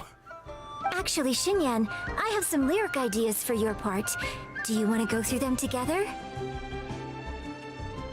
I'm single myself, but I don't really care that much, honestly. I just don't have time for dating as of right now. I have other stuff going on, you know? Don't feel bad, guys, if you like not dating yourself. Take it from somebody who did before, and it's a lot of work. So if you're not mentally prepared for that, just focus on your own stuff. Because the girls or the boys, depending on what you're into, they will come eventually. As long as you're, you know, like improve yourself constantly, there will be people that like you, naturally. Just don't make yourself like seem like you are somebody you're not. Just be natural, and people will gravitate to you. Oh, sure thing. I'm all ears. Oh, Traveler in Paimon, I believe Zhongli was heading to Mount Hulao, so make sure you're hiking up the right hill. When you see Zhongli, please pass on this message to him. It's up to him whether he wants to support us at the performance tonight, but I expect him to make time for the upcoming banquet we're planning. No excuses. I'd say go for it, dog. Honestly, like, what's the worst thing gonna happen? She's gonna reject you, like, it is what it is, you know? Like, you can't expect everybody to like you, but you know what? You miss 100% of shots you don't take, so you gotta try to do something. If you, like, literally like that person, just casually, like, ask them if they want to go on, like, a date on a Sunday or something. Like, don't say straight up, would you date me, you know? Just, like, you know, casually walk up to them, say hello, ask them how they do, and then ask, are you free on Sunday? Like, do you have any plans? Would you like to go to this place? You know, just do it smoothly. And if they say no, then, you know, just play casually. Just say, oh, it's all right, no worries, and just, you know, walk away. It's not gonna like mentally destroy you, you know. Just don't do it publicly. Like, try to do it privately. You should join us too. It'll be a riot. If there's one thing I've learned from being a funeral director, it's how to throw a party.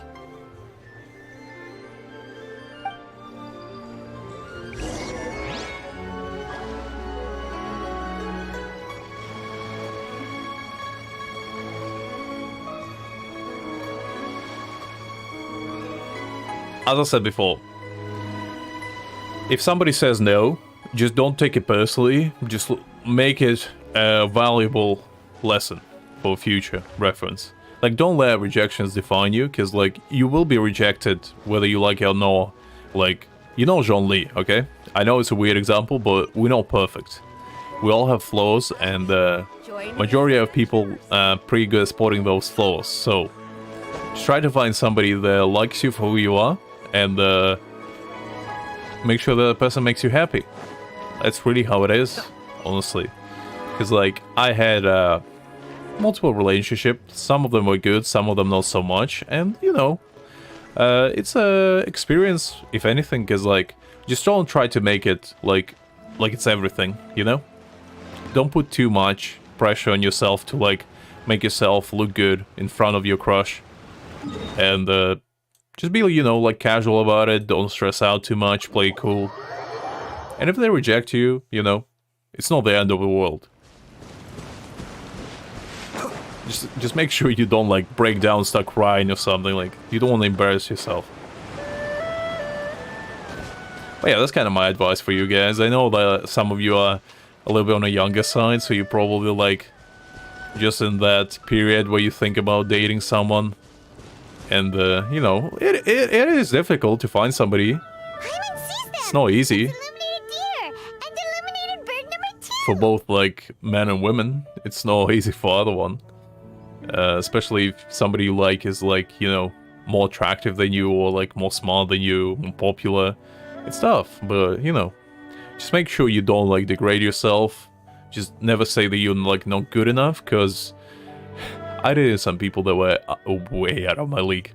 And the only reason why they accepted me is because I was confident about it. I, like, showed them that, you know, I enjoy being present in their presence. I think they're a nice person, and, you know, it went from there. We went on a few dates, we did some stuff together, and, you know, after that I casually progressed and asked them if they would like to, you know, progress further. And if they said yes, we would do that, and if they said no, we would, like, just stay friends, you know? Just don't make it like it's your everything. And if you get rejected, it's the end of the world. Because I think that's what a lot of younger people do by mistake. From Liyue Harbor? How is the city nowadays?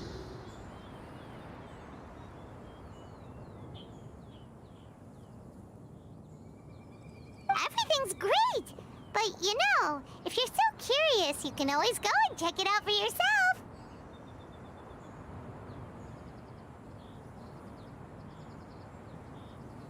That is right, Savik. That's what I was talking about. Like, don't go straight up and ask them for, you know, please be my girlfriend out of the blue. As I said, casually, like, befriend them first. If they are not your friend, like, try to get to know them first. Get to know them, and then casually ask them to, like, go out one day. If they say yes, you know, there's potential there. It seems they might like you. And then progress slowly from there, go on a couple days here and there, and then if you see the chemistry between you both, just, you know, go from there. Because it's very important to, like, understand the person that you actually like. Because I've been in a situation where I like somebody, and I hanged out with them, and I realized that we're not, like, compatible people. We are completely separate individuals, and we don't, like, complement each other. If there's one piece of advice I could give you guys, find somebody that complements you. Don't find somebody who's so superior to you that you, like, overshadow you completely. Find somebody that complements. So, let's say if you are, like, super confident, you, like, a good public speaker, you, like, tall, you look good. Find somebody that's, like, more maybe timid. Maybe somebody that, like, more of an introvert, somebody that like would complement you perfectly. Because if you add like flame to flame, you're just gonna make a bigger explosion in the end, you know? But that's kind of my take on it. You can take it or leave it, really. It's not like end be all, but I thought it would be a good advice for you guys in case you are looking for something like that. In fact, Mooncarver has been taking many walks on Alright, yeah. in recent I'm done. times. I'm done with I believe the sights of the city Lux are quite lessons familiar time. to him. Time to admire the actual teacher we all been waiting for. Zhongli! Here you are! We've brought the bamboo shoots you wanted. Impeccable timing.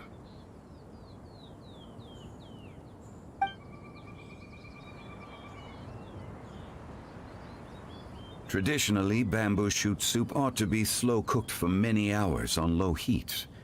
Using Adeptus arts to hasten the process is something of a shortcut. Quick one, another one.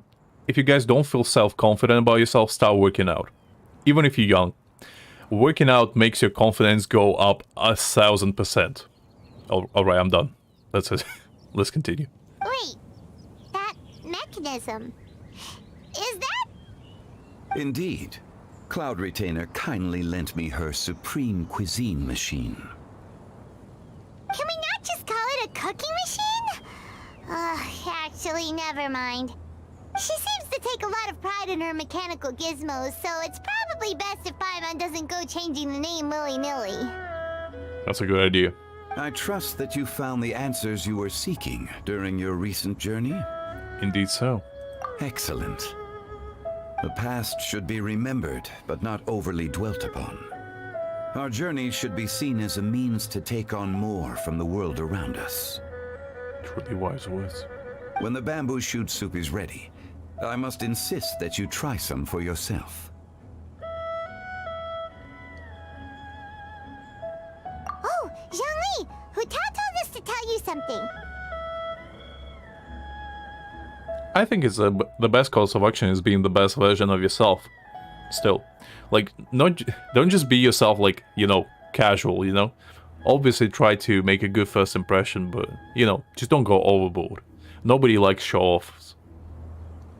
She said, it's up to him whether he wants to support us at the performance tonight, but I expect him to make time for the upcoming banquet we're planning. No excuses. When she says performance, she must mean the Lantern Rite Music Festival. As for the banquet, she didn't tell us anything more about that, but she invited us to come as well. As you can see, I have a prior engagement with 2 Adepti friends of mine tonight. Please, give Director Who my best wishes for the performance. Oh, the father's not going to be there. That's sad. As for the banquet, since the director insists, far be it from a mere consultant like myself to refuse. Alright guys, we have in our third day with only some hype stuff over here. Get excited. Yay! Then we'll see you there? Absolutely. Rex Lapis, the bamboo shoot soup is ready. Yeah, it's, I don't know how we go on that topic, but I hope you guys doing okay. Like, just, you know, try to think positively. I know it's a cliche thing to say, but, you know, things will get better if you are a little bit down on your luck, you know? For every black line, there's a white line in your life, so you just gotta, you know, tough it out. Because in this life, unfortunately, you are either a fighter or you're a quitter, and you don't want to be a quitter. Thank you. I will examine it right away. The appearance is exquisite, and the aroma rich and intense. The craftsmanship of this machine is commendable indeed. I learned from the best teacher of them all, Zhongli. Are you kidding me? I need to give you guys some life advice every now and again, to keep you on your toes, you know? To make sure that you remember what we all strive to be like, which is the man, the myth, the legend himself, Zhongli. That's what we all should be strive to be like. Since you came all this way, you should not leave empty-handed. Please, take some soup. It tastes most exquisite while still warm. Ooh, nice. Some soup. There we go. Alright, time for the concert, I guess. Let's get this party started. We're gonna rock out tonight. I'm not gonna sing anymore because I'm afraid of copyright claim. Those are vicious.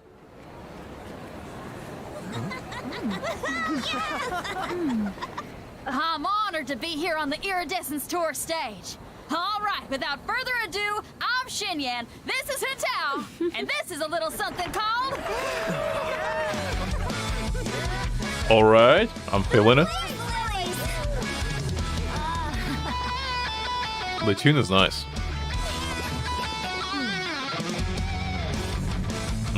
I'm feeling it. I'm up here blazing trails through the midnight sky, lighting up the world below.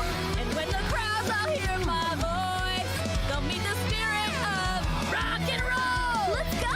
Hey, you butterfly, you two buzzing by, guiding your way to the afterlife, opening the path without a fright. Oh, I'll light the fire, watch it blaze across the universe. Gooba's rocking out there. Or you'll get burned. Hey, woo! I mean, it wasn't bad, you know.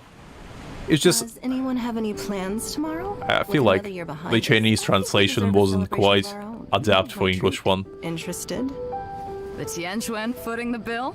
I can't miss out on that. Look at this. How nice.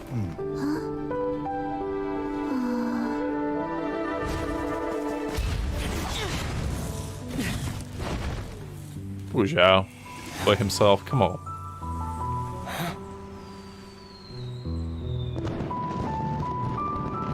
Nice. Well, it was a nice journey, guys. We had some mishaps along the way, but we finally did it. We finally achieved the promised land. Look at the Goba rocking out. Beautiful stuff.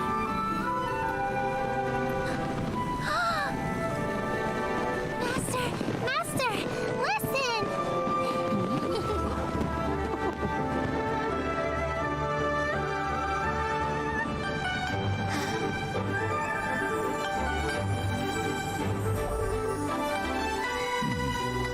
May the year ahead be a blessed one. I believe it shall be. Indeed so.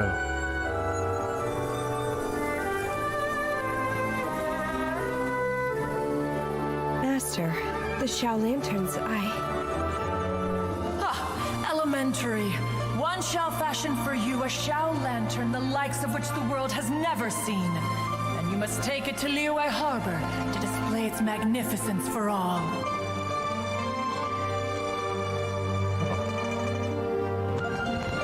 I just remember the last year once. So many good memories. Say what you will about Genshin, but you know, it's always nice to reminisce about. Listen, that must be Madame Ping! Ooh.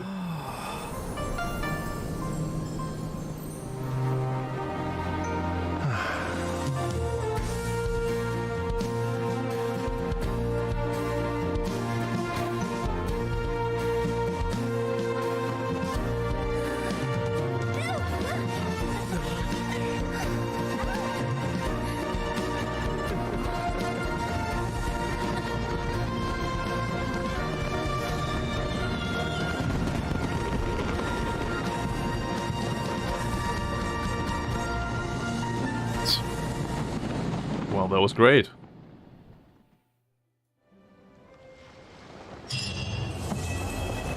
We finally did it. Oh, is there more? Oh, right. We still have dinner going on. I almost forgot that. Alright. Come on, guys. We still have dinner with Zhongli. Like, oof. I almost forgot. How could I? Honestly, I feel ashamed that I dared to forget about the most important part of it, which is a third date with Zhongli. How could I? We still have stuff to do, guys. Don't relax just yet. Stay on your toes.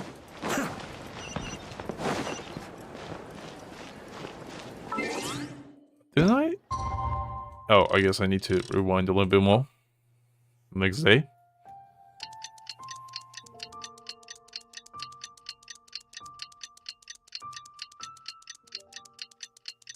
Oh, that's nice, Greg. For me, I think it was 2 years now. Traveler, hurry! It's almost time for us to join Hotel for dinner! I'm coming, I'm coming. And we'll be meeting at... Alright, let's see who it is.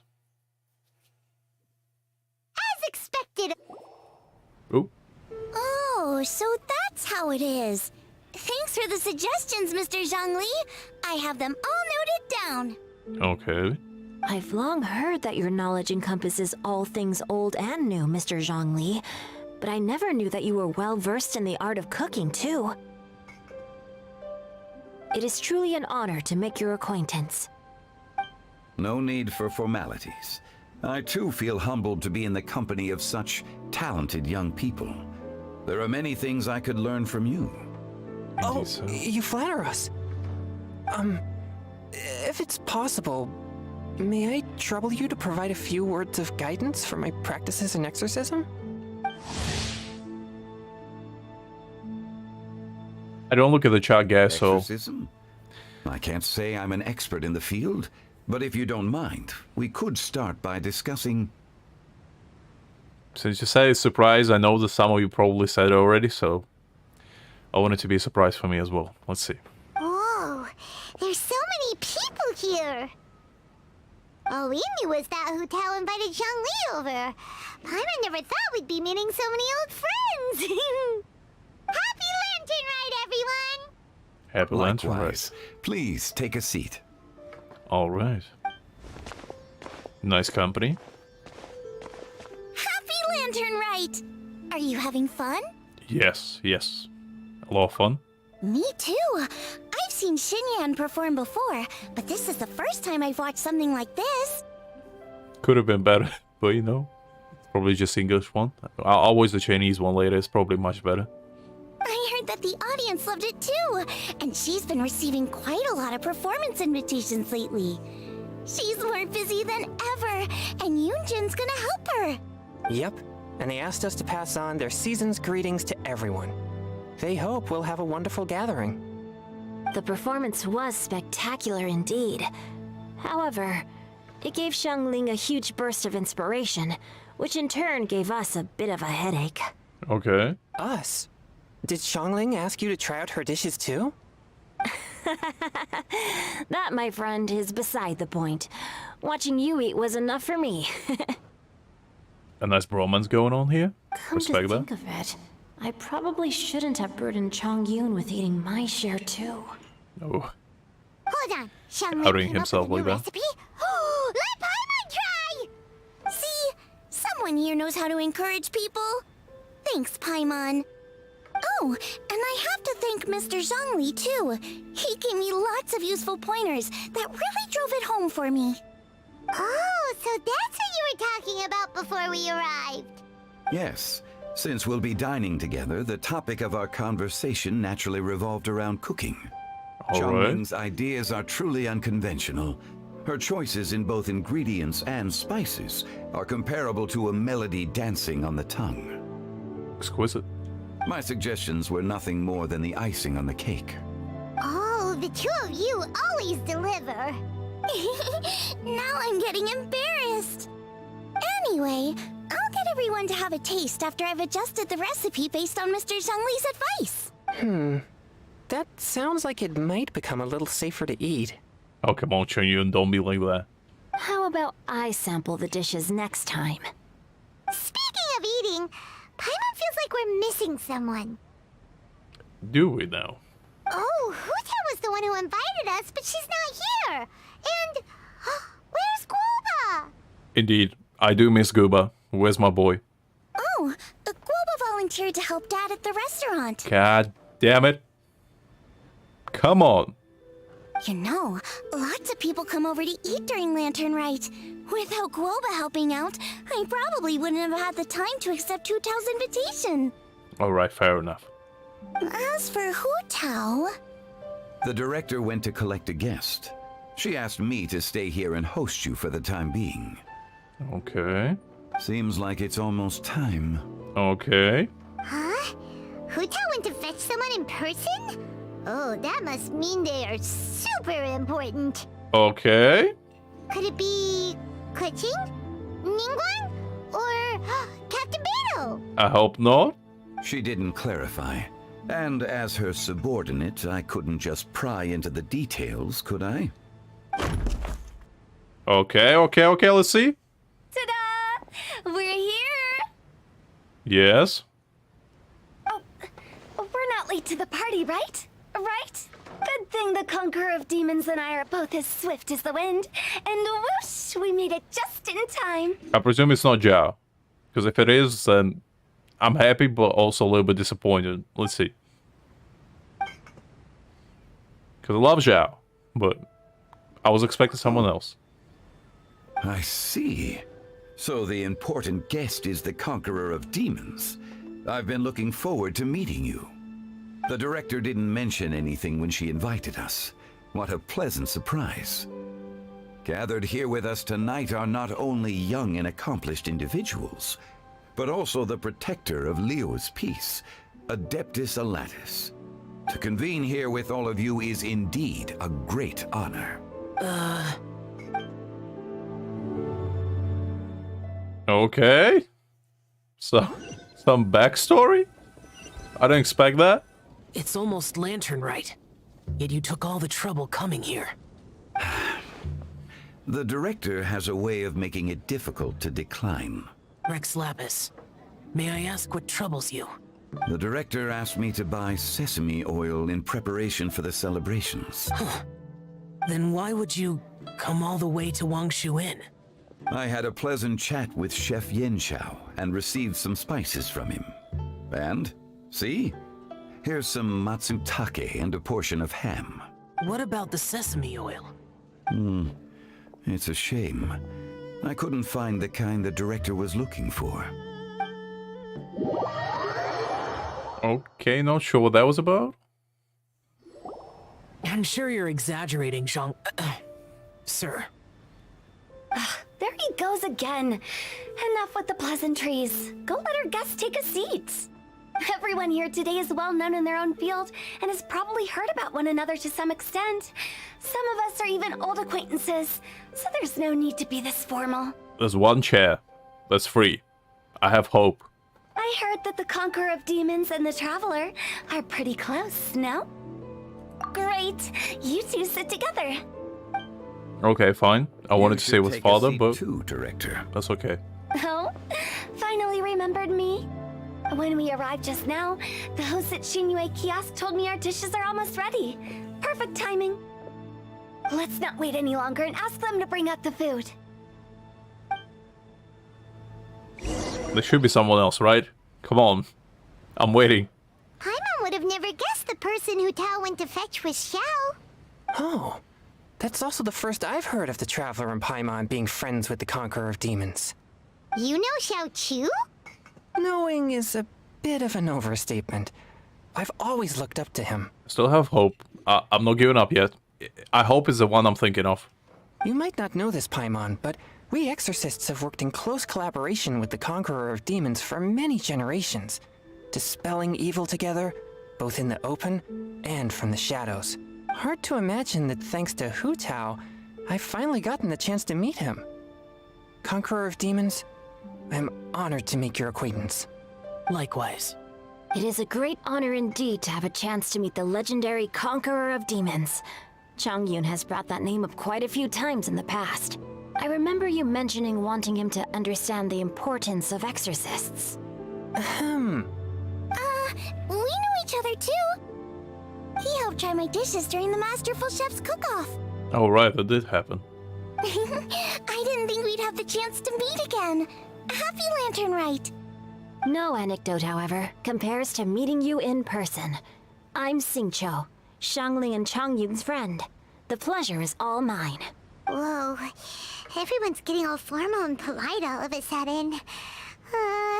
Paimon doesn't know what she should say anymore. Adeptus Xiao, mighty conqueror of demons, please Lantern Rite. Okay. Paimon tried very hard to look for a fancy word, okay? Don't be too harsh on Paimon! I didn't say anything. Relax. There's no need to be so polite. You're right. This was meant to be a nice little get-together between friends after all. Too much formality kills the atmosphere. I didn't plan this gathering only for everyone to walk on eggshells. Hiya. What's your true intention, then? A little get-together between friends, sipping the finest tea and watching lanterns float into the sky, bidding farewell to the past and embracing the present with joy. And that is something our consultant would say. I think it deserves a standing ovation. Indeed so. Indeed. Exceptional acting skills, Director. As for me, I'm just here to have fun and treat everyone to something good. We all worked really hard this year, whether traveling or guiding, cooking, helping with the family business, exorcising evil spirits, or conquering demons. You know, casual stuff. And of course, our consultant, who's been helping out at the parlor every now and then. Everyone has done some pretty amazing things. As the one who brought everyone together, it goes without saying that I'm the one most deserving of praise. Huh? Sounds kinda self-important, but Paimon thinks it's pretty amazing that she managed to talk Xiao into coming. He rarely ever enters Liyue Harbor after all. It wasn't as complicated as you think. I feel like they're building up to something. They gotta be a build-up. Come on. Okay, gotcha. Thanks, boss lady. It's not boss lady, just boss. And there she goes. What a lively girl. Conqueror of demons, Adeptus Xiao. Guardian of Wangshu Inn, hero of Dihua Marsh. I know you're there. Quiet. Do not disturb the peace. Sorry, but you wouldn't show up if I didn't yell your name, would you? I know you. You're the 77th director of Wangsheng Funeral Parlor. Is there something you need? Come on. They building up to something. I can feel it. That does sound like one of Hu Tao's antics. Did the Conqueror of Demons agree to come so that Hu Tao would stop pestering him? There might be other reasons. Come on. Smart guess. Do it. Huh? There's more to it? Do it. It gets pretty boring from here on. I talked about the funeral parlor's past relationships with the Guardian Yakshas. You know, just to be sociable. I hope it is what I think it is. In the time of the Archon War, disputes were frequent, and disaster overtook the land. Humans couldn't escape from the torment of the plague, nor could they escape death. The Adepti vanquished the demons, the Millelith fought valiantly, and Wangsheng Funeral Parlor was responsible for purifying the diseased and sending off the spirits of the dead. That is how the border between life and death was maintained during the war. And it effectively prevented further incidents from happening. That's right. 1 point for the consultant. Okay. But despite our deep-rooted connection, it still took me quite a while to actually convince him. You know him pretty well, huh? This matter is out of my control, so I need to be cautious. True, but I've kept that in mind too. That's why everyone here today is in one way or another acquainted with elemental power. Okay. Besides, it'll only be for a short while as we dine together. There won't be any lasting consequences. What are you building up to, Hu Tao? But I didn't expect there to be so many people. There's no need to worry, Conqueror of Demons. We're not feeling anything unusual so far. I don't like this. Come on.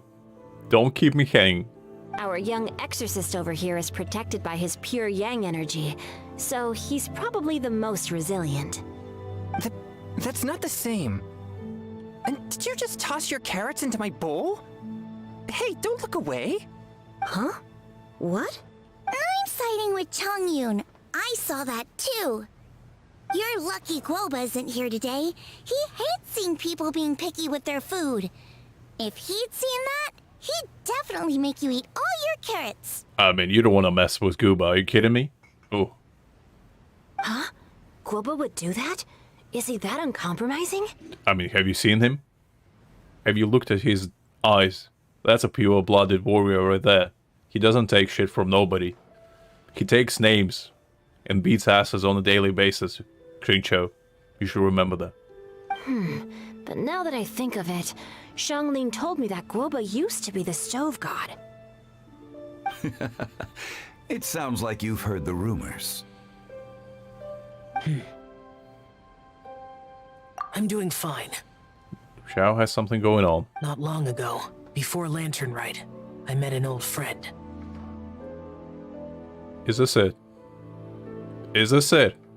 Thanks to his help, things have been a lot more stable than before. You should know him. He's... Is this who I think it is? Come on. Let me hear that voice. It is him! That's a boy! I hope it would be. Seeds of story. There we go. Brought by the wind. I'm glad. Activated by time. Come on. Show that green mug of yours. Did Paima just unconsciously complete that saying? That voice. Could it be? I mean, who else could it be? Look at the father. The emotions running wild. If I'm not mistaken, there's someone knocking at the door. Don't just sit there, Zhongli. Go welcome our guest in. The father? Need. I'm coming in. Oh, he is. You know it. I want to see the besties interact. Come on. You finally let me in. There we go. Hello, hello. No matter if we've met before or not, this moment marks a brand new encounter. Old friends and new. Happy Lantern Rite. It's always a joyous occasion whenever this man shows up. Oh, it's the tone-deaf bard. Oh, he seems to carry a valiant breeze wherever he goes. It looks like we're gonna be friends. Fate has brought us together, so come on, take a seat and be my guest. Help yourself. Oh, I'll ask them for another set of cutlery. I want to see them interact. Come on. This young lady here is as bright as a fresh bouquet of flowers in the morning's rising sun. She no doubt is the one with the most authority here. Whoa, these dishes look amazing. Nice. Is it really okay for me to join in? All right, I'm digging in. Huh, it's you. Oh, isn't this Genu? You. Genu? What's that about? Oh, right, the book. Yep. Now that I've taken a closer look, you're a fan of Genu's works. Oh, no worries. Have a good one, Savik. Sorry I didn't notice. I was just too perplexed with my boy. I want to see Zhongli and Venti interact. I want to see them reminisce about the past. Come on. I met Xingqiu at a light novel convention. How I wish we'd met sooner. I never expected that there'd be another person in this world who could interpret Genu's new novel as thoroughly as I could. Venti, you're being too humble. Considering your poetic talent, your fundamentals are way more impressive. I'm glad. I'm glad they didn't blue ball me. Because I was hoping for this. I was hoping for one of the two things. Either the ghost of Zhongli's lover showing up, or Venti. Because I want to see interact both of them. Because we never saw Zhongli and Venti interact until now. And I want to see that. Could this new guest be Master Xingqiu's friend? Yeah! Xiao, you remember me too, right? We had a chat not long ago. Yes, yes. Monsters become more active than usual as we get closer to Lantern Rite. I was patrolling Dihua Marsh a few days ago, when I happened to run into this... Glorious man. You've already forgotten? I'm a bard, remember? And bards go around singing wherever they like. Oh, right. And this bard was performing in Dihua Marsh. I guess Zhao knows since he does have animal vision. So he probably knows Barbatos pretty well. It was a moving melody, and it made me feel relaxed and at ease. I couldn't help but stay and listen. Thank you for your patronage. I understand now, too. I'm Zhongli, currently working at the Wangsheng Funeral Parlor. It's a pleasure to meet you, new friend. Oh, come on. I hope we see them interact behind the scenes. I really do. Mm-hmm. And I'm his boss. Oh, and if there's anything unsatisfactory, let me know anytime. That's very considerate of you. Oh? No wonder. Only a boss as savvy and reliable as you would be able to hire such an impressive consultant. Right, I do remember that happening. I do remember Venti saying Zhao. It slipped my mind.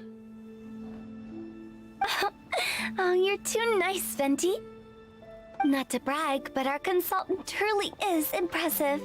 His knowledge extends across the stars and the land, and there's nothing throughout history that he doesn't know. Oh, no worries. Have a good one, Caesar. I mean, we'll be ending at some point whenever we finish this event anyway. But yeah, it was nice seeing you. Have a good night. And I hope the Monday treats you not too bad. I know it's probably gonna be rough for everyone. From the sophisticated way he speaks, it's hard not to suspect that he could very well be an Adeptus in disguise. I mean, you're not too far off. Shao, you're an Adeptus. Do you think it might be possible? Sorry. I'm only good at conquering demons. I'm afraid I don't have much knowledge in that matter. Really? But Paimon thinks you're super knowledgeable. Huh? Oh! Right! God damn, Paimon, who is tone deaf here? Jesus. Xiao's a warrior. He doesn't come to the city very often, so it's, pretty normal for him to not know anything. Yeah. Smooth, Paimon. Smooth. Really? I've actually heard a few things about Mr. Zhongli before. The guests in the tavern talked about this refined and courteous man who, instead of having wine at Mondstadt's finest tavern, ordered a cup of hot tea with the most complex name. Now that you mention it, I seem to recall that there indeed is a musician like yourself in Mondstadt. I love this. I love this. I've heard that he's elegant and amiable, his works witty and vibrant. It's no overstatement to regard him as the best bard in Mondstadt. The boys are back in business. Now you're making me embarrassed. I would say that Mondstadt's poetry is a little run-of-the-mill sometimes. There's one I heard a while back that went, The old house is renewed, welcoming the spring breeze, awakening old memories. The meaning's there, but the word choices are unimaginative, and there's a distinct lack of literary flair. I think so too. The composition needs a little jazzing up. Ooh, I see where it's going. If I were to give it a go, I'd make it an old melon on a vine, a new flower that grows fine. Okay. Oh, good one! It feels unique and has a nice ring to it. Chinese poetry is weird to me. I don't quite understand it, but it does sound cool. You have great taste, Venti. I was right about you. Let's shake hands. Of course, of course. Hey, Xingqiu. Mind lending me a few books when we get back? Pick out some well-written ones. I don't know if it's my own lack of literary knowledge, but I couldn't tell the difference between those two. You're not the only one, Shenlik. I don't think it's your fault. Chongyun's right. It's not our fault. Oh, you have a point. But speaking of, why is the tone-deaf bard here? Are you here to take part in Lantern Rite too? I heard that Liyue will be hosting a Lantern Rite music festival this year. As a musician myself, how could I possibly resist the temptation to come take a look? Or a listen. Nice. Getting to know other musical styles is essential to sparking inspiration, don't you think? Indeed I do. There's indeed a very good reason to come. Come on. Father, interact with the men. As for the Fontaine friend who hosted the festival, I saw him near Stone Gate the other day. The Iridescence tour has finally been held successfully for once, so I had to congratulate him. Don't think anything of it. By the way, I was watching as you entered Shinyue Kiosk, but no one seemed to notice me. Should I say that it's because I'm an expert in hiding, or that a certain someone deliberately ignored the sound of the wind?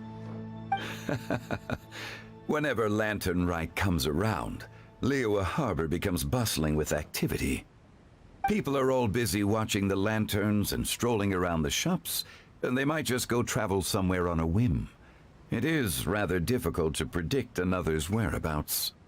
The festival is in full swing and proceeding smoothly, and we're all gathered here with friends, new and old. This is no doubt a wonderful occasion worth celebrating. Indeed. To come together with all of you at the beginning of the year, one can't help but be filled with joy. In a moment like this, I propose we raise a glass together. In my case, tea in lieu of wine. Okay. Very well said, Mr. Zhongli. That was exactly what I wanted to say. Now I'm getting a little self-conscious. I didn't cause you too much trouble barging in like that, did I? No, you haven't. We usually drink wine during occasions like this over in Mondstadt, but since Mr. Zhongli insists on drinking tea, I'll give a toast with tea too. Everyone, thanks for the treat. Nice. You're welcome. As the host of this gathering, I hope everyone enjoys the food and drinks. May this year be better than the last. Don't give them ideas, KP. Are you kidding? Considering that everyone may have other matters to attend to later, sticking to tea seems like a good idea. All of a sudden, they started proposing toasts. Should we? What's with the urgency? Sure. Have you two finished eating? It's always nice to have a breath of fresh air after a meal. Helps with digestion. That is true. Paimon will come too. I want to stay here. Yeah? That's what I thought. Then. Don't forget to come back. We just leave, never come back. Paimon's still staying in the restaurant for the week already. We run off with Zhao. Let's depart. To the wind. You go ahead.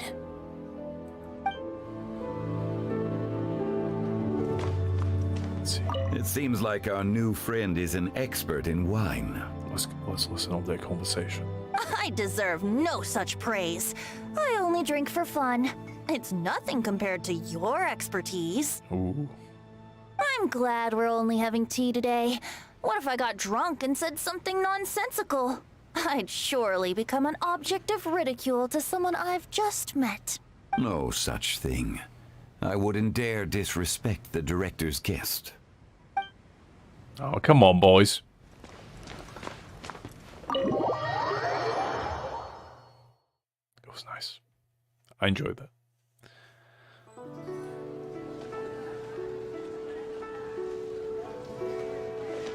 Are you all right?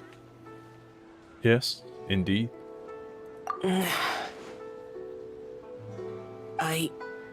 It's hard to describe. It's not that.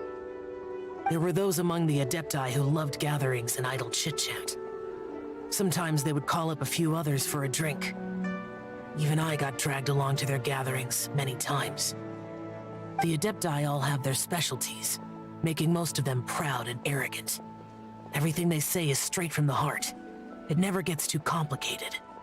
But this time... I mean, have you met Cloud Retainer? I'm pretty sure that woman only speaks in complicated way. That's not what I meant. Or perhaps I should say Rex Lapis is really good at adapting to human life. You could say that he actually enjoys doing so. And that's something I might never be able to do.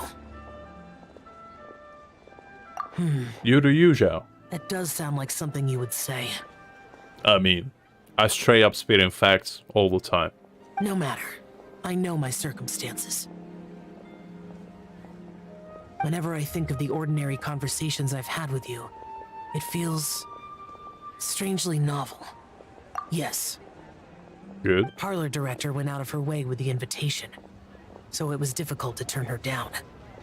I had made mental preparations before agreeing to come. She told me that all the guests today would be acquainted with elemental power, and I knew that you would be here. I mean, I wanted to see what Zhao says, Alex, so... But I didn't expect the other guests to be... General Capisis always said that we should live in the present and enjoy every pleasant surprise. Perhaps that's what I should do with what I'm feeling now. That's a good thing to do. But I think he meant designing clothes for those around him. I mean, maybe. The clothes were intricately designed, but inconvenient to wear. Brother Bosacius never tried to hide his distaste in front of him. I like the name Bosacius. Such a powerful word. Like, when you think Bosacius, like, when you say it, you see a powerful man. Rex Lapis did like his designs and even collected quite a few. The outfit he wears now was also designed by General Capisis himself. I never saw him wear this during the war. I didn't expect him to start wearing it later. Oh, here you are. I'm not intruding, right? No. You're not. What is it? Hu Tao saw that everyone's done eating and asked the staff to bring out the desserts. Ooh. Alright, let's go back in. Paimon got so anxious that you weren't back yet that she scarfed down her dessert without the usual slurping and munching. A little bit gross, but okay. To be honest, I was kind of worried too. You looked a little restless just now, and I thought you weren't used to the food here and was planning to head back to Wangshu Inn for something Yanqiao made. You're worrying too much. Why would I? Anyway, let's head back. Please wait! There's another reason why I came looking for you. Here, take these. I brought them for you. What is that? Almond tofu? Oh, that's sweet. Yup. I mean, I'm pretty sure as soon as Paimon just doesn't see us, she gets like a 5-year-old syndrome. Like if she doesn't see us, we just dead or don't exist at all. So she just starts panicking. I'm pretty sure she just got attachment issues at that point. But you know what? It's fine. Might as well get used to it. Because there's no way we get rid of her at this point. She's like stuck with us with a super glue. There's no way we can get her off. Since the Masterful Chefs competition, you could say that Yanqiao and I are not only competitors, but good friends as well. I visit him at Wangshu Inn sometimes to discuss our cooking. I mean, Paimon do be trapping you if you try to leave her. Are you kidding? She'll murder you when you sleep, if you even think about it. That little child is scary. I heard him say that the esteemed guest on the roof loves nothing more than a good plate of almond tofu, so I learned a thing or two about the dish from him. I mean, when we almost were killed by Raiden Shogun, if we were actually hurt, I'm pretty sure Paimon would just go berserk and just like start breaking Raiden Shogun's arms and legs, just like tossing her around. Just becomes like a Hulk, strolling around. I'll be honest, before Hu Tao invited everyone, she secretly came looking for me, told me about the guests she planned to invite, and asked me for some suggestions on what she should order. Absolutely no worries, Doug. I mean, I'll be finishing up soon anyway, after we're done with this quest. Because I know it's been a long time, and some of you have been here for, like, almost entire streams, so I don't blame you guys. If you need to go to bed, it's perfectly fine. We'll be finishing up in about 10 minutes as soon as this quest is done. So I made a few servings of almond tofu for you guys in advance. Take them as a token of gratitude for your support. Come on, Greg, don't be like that. When I told Guoba that I was making these for you, he started eagerly running around the kitchen and helping a lot too. That's cute. Thank you for the trouble. There was no need to... I hope you have a good one, Doug. As I said before, just heed to my advice if you actually decide to do what you're planning to do, you know? Stay strong. I'll take them. Thank you. And Guoba too. Yeah, I mean, you're not wrong. I didn't expect the stream to last that long. I was thinking it might take like 3 hours, but we've been here for 6, so... There's that. But we're almost done, guys. We're almost there. Oh, the almond tofu I made probably tastes and feels a little different from the type Yanxiao cooks. Please let me know if there's any improvements I should make. Okay. I mean, it is Sunday at the end of the day. I don't know about you guys, but for me, I think it's 9 already. Yeah, it's almost 9:30, so yeah. I mean, I guess if some of you like live in America, it's a little bit better for you. But yeah, for me, it's pretty late. That's all. Alrighty, we should head back now. We can't keep Paimon waiting.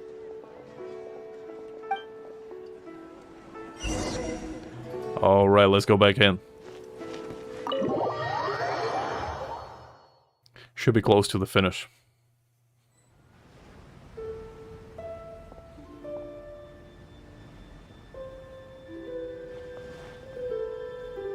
You're finally done whispering secrets to each other? Jeez, we've been out for like 2 minutes, Paimon. Relax. So much for promising Paimon you'll be back soon. It's literally been 2 minutes. God damn. How could you say that to Paimon? Jesus Christ, guys. Help me out here. In that case, besides having no sense of time, Paimon will let you know what having no sense of fullness looks like. Don't worry, guys. We're almost there. We're almost there. Your dessert is all Paimon's. I promise I won't make, like, a regular thing streaming for 6 hours straight. I know we did it 2 days in a row, but I didn't expect to do it. It was just like a happy little accident, if you will. Sorry to keep everyone waiting. No worries, we're all just chatting here. There's no serious business to take care of. Whether we're chatting outside or inside, it's all the same.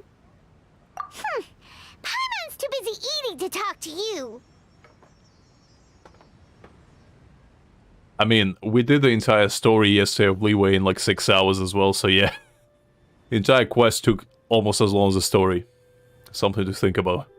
But even though we're all well acquainted by now, I think this festive gathering deserves something ceremonious. I can definitely relate, Alex. I mean, I usually wake up at about 7 or 8 on the weekend, and I'm out of bed by 11, earliest, I'd say. So yeah, I'm one of those people as well. I can definitely relate. Oh? Is this some local custom? Ooh, 20 minutes. Oh, that's long. This is something I made up so that good luck will be on our side, that's all. Spontaneity is the best choice to make here. Let's use this incense burner on the table. It's been lit for so long now that the incense is running out. I'll leave refilling and lighting the incense to the most distinguished guest among us all. I mean, as long as we had fun, guys, I think it's alright. Because I don't mind streaming that alone. I mean, it is a weekend after all, so I might as well just hang out with you. It's not like I had anything planned to do anyway. Lighting the incense will signify continuous growth and prosperity in all our endeavors in the new year. Because I like having, you know, banter with you every now and again. Even if it's about something as silly as pizza. I see. Perfect symbolism, as expected of Hu Tao. And speaking of the most distinguished guest here today, I'm sure we all agree that it's Mr. Zhongli. I mean, usually I wake up at about like 8 o'clock. I get ready in 5 minutes and just go out. Because usually I just brush my teeth, like wash my face, put on clothes and just go outside. I don't have like a grand routine or anything. I don't eat in the morning either. I usually just eat like either lunch or evening, like for dinner.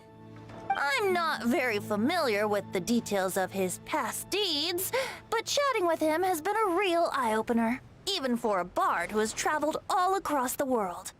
If knowledge were a form of power, one could even say that you're a wielder of unlimited strength. I mean, you could say that again. But when it comes to having a way with words, the notable bard is certainly one cut above the rest. I just happen to have a good memory. It is such an unexceptional skill, yet you made it sound like an unparalleled talent. I am truly impressed. We gotta learn from those two how to do a proper banter, guys. Look, we're gonna step up our game. Since we all get to nominate someone...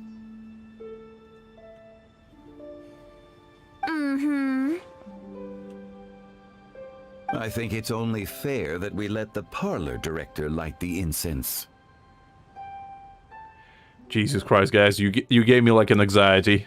Because I remember when I was in school, like, ooh, that was rough. I remember my exams, I was like, awakening in fear every day, counting to my exams as well. It was not easy. Huh? That won't do. Don't flatter me just because I'm your boss. We are looking for the most distinguished guest here. As the host, I shouldn't be involved in this discussion at all. Now that we've enjoyed this table full of delicacies, how about we let our one and only chef here do the honors? Fair. Is this really the way this works? I didn't cook any of these dishes. It's not a big deal. Just look at her. Xiangling, the disciple of an adeptus, the stove god's best companion, the winner of the Masterful Chef's competition. Alright. The only heir of the famous One Mean restaurant. A good old friend of mine. There's no better choice. Why does Paimon feel like we're back at square one again? The law's just clapping, yeah? Yep. Stop! You're making me embarrassed. If we're looking for a distinguished guest, surely the second son of the Feiyun Commerce Guild counts. It's one of the largest commerce guilds in Liyue Harbor. Well, yes. Indeed. I just want our character to join. Yes. Just clap to everyone. Huh?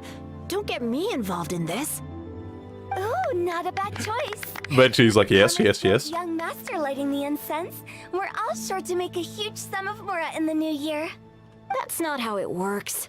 Making a fortune is indeed a fine wish, but it's of lesser importance than good health and happiness. Oh, I hope it goes well, Alex, for you. I remember my history exams, it was pretty rough. But luckily I have pretty decent memory, so I didn't do too bad on them. But yeah, history is, tough subject to learn. Because I had, like, medicine, I had modern history, and I had, like, ancient history, all in one lesson. And I had to memorize all three. And there would be, like, random questions on whatever they feel like. So it was rough. It was rough. Which means we should choose Chongyun, the skilled exorcist who keeps everyone's home safe from evil spirits.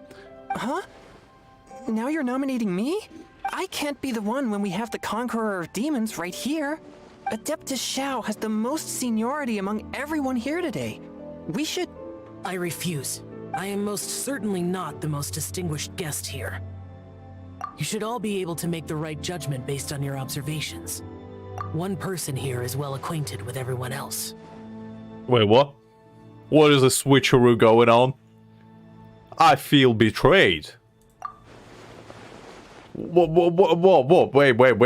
Wait. Father, don't do this to me. At least not you. Oh, that's right. Okay, good. I would have lost it. If Father looked at me like that, I would have been like, no, I failed. Even though you're always mocking Paimon, you're still pretty popular with other people. I mean, you can say that again, I guess. No, wait. Paimon said she wouldn't talk to you again. Oh, come on. I'll give you like 10 more. Huh? Who else is there? I mean, fair play. Huh? Let's do this. Huh? Does that mean Paimon's the most distinguished guest? Sure. Oh, well, that was unexpected! I agree. Paimon's just the one we need. Without a Fair. friend constantly by your side, a long journey would become dreadfully lonesome. A good friend just stares at you in the middle of the night and whispers in your ear, "If you leave me, you'll die." Just stares at you while you sleep with bloodshot eyes. But once you have someone there to brighten up the atmosphere, everything along the way will become lively and vibrant. I just imagine you guys would start clapping for me. I'm like, wait, what? Just everybody starts clapping for no reason. I enjoyed that little detail. That was pretty cool. Ah. The traveler has traversed many nations and left behind a great deal of fascinating stories. But without Paimon, they would have become quite monotonous. I beg to differ, but sure. I mean, who am I to disagree? Paimon plays an indispensable role in making your journey a happy and smooth one.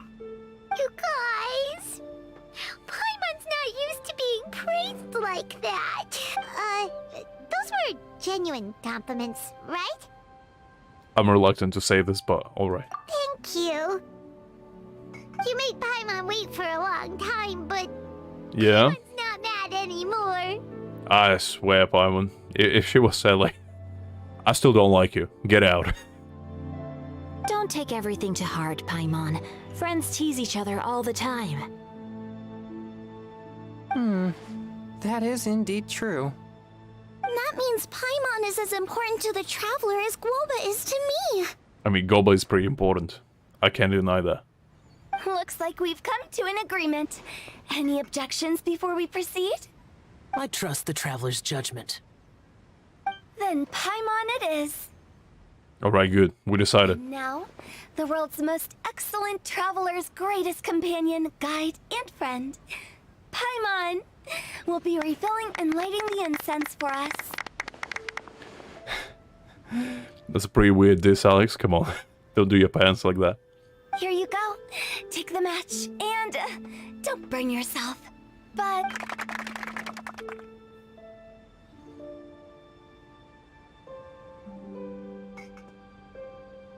Alright. Looks like we're almost at the climax. It's time to say goodbye.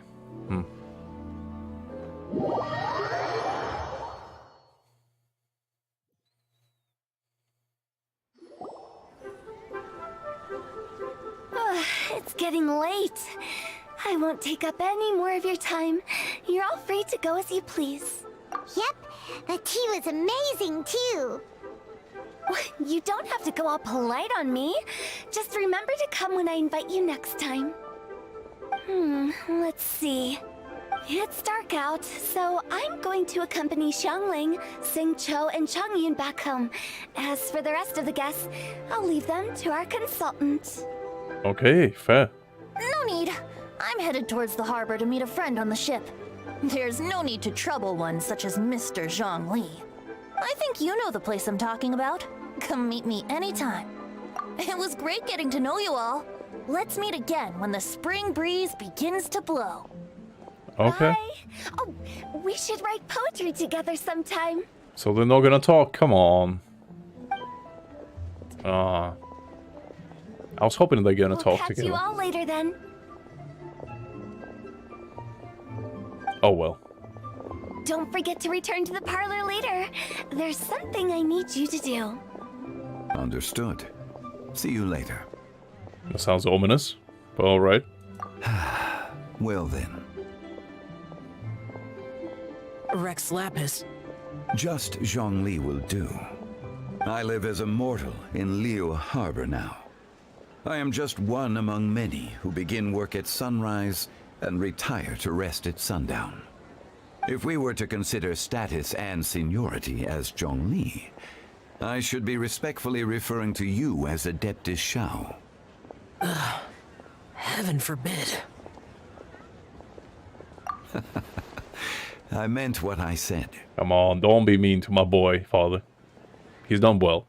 I heard that during the Lantern Rite Music Festival, you conferred with Streetward Rambler and Cloud Retainer. I take it as you've gained a lot more knowledge about the past? Indeed so. The same truth will sound different coming from different people. As more bear witness to a story, feelings and interpretations expand in variety too.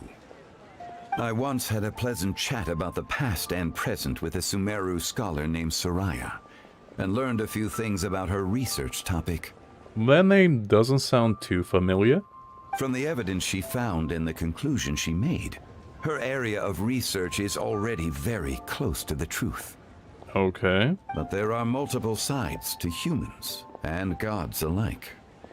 In the legends recorded by humans, some gods were depicted as arrogant and condescending, while others were kind and capable. But whether to me, Streetward Rambler, Cloud Retainer, or younger Adepti such as Shao and Ganyu, those Adepti and gods that may seem extraordinary to humans are something more akin to close companions. Okay. This was as true back then as it is right now. Nice. Just how Shao may seem unapproachable to most, but the Traveler has proved otherwise. So there's no need to dwell too much on certain things. I mean, Zhao is like a hedgehog. You just gotta pat him on the belly. Zhongli, what you're saying is... It looks like you understood what I meant. Ah.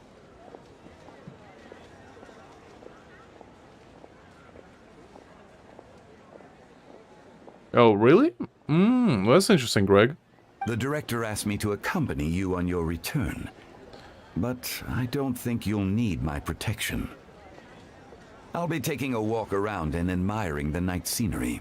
Sounds like a plan. After that, it'll be time for me to go back and meet up with the director. Bye, Zhongli. Everyone's gone now. Paimon always feels a little empty inside when a lively celebration ends. But at least you always stay by Paimon's side. She stares at you menacingly. Right? You will always stay by Paimon's side, right? Just slowly pulls out a knife. No. Paimon got it mixed up. Paimon, the best and most distinguished travel guide, will always stay by your side, Traveler. Good that you were aware of that. Shell, is there anything else you want to do? We could take you on a tour of Liyue Harbor. No need. I've stayed here for much longer than I had expected. The city lights are a fine sight, but it's time for me to leave. The events of today occurred so abruptly. I appreciate your kindness. Likewise. Okay. I'll see you next time then. Makes an hour with style as usual. I respect that. Alright. I guess we done. It looks like. Let's just check before we ended abruptly. Yes. Okay, good. We're done all the events. Completed everything. Alright guys, so that was a ride for the ages. I hope you all enjoyed yourself.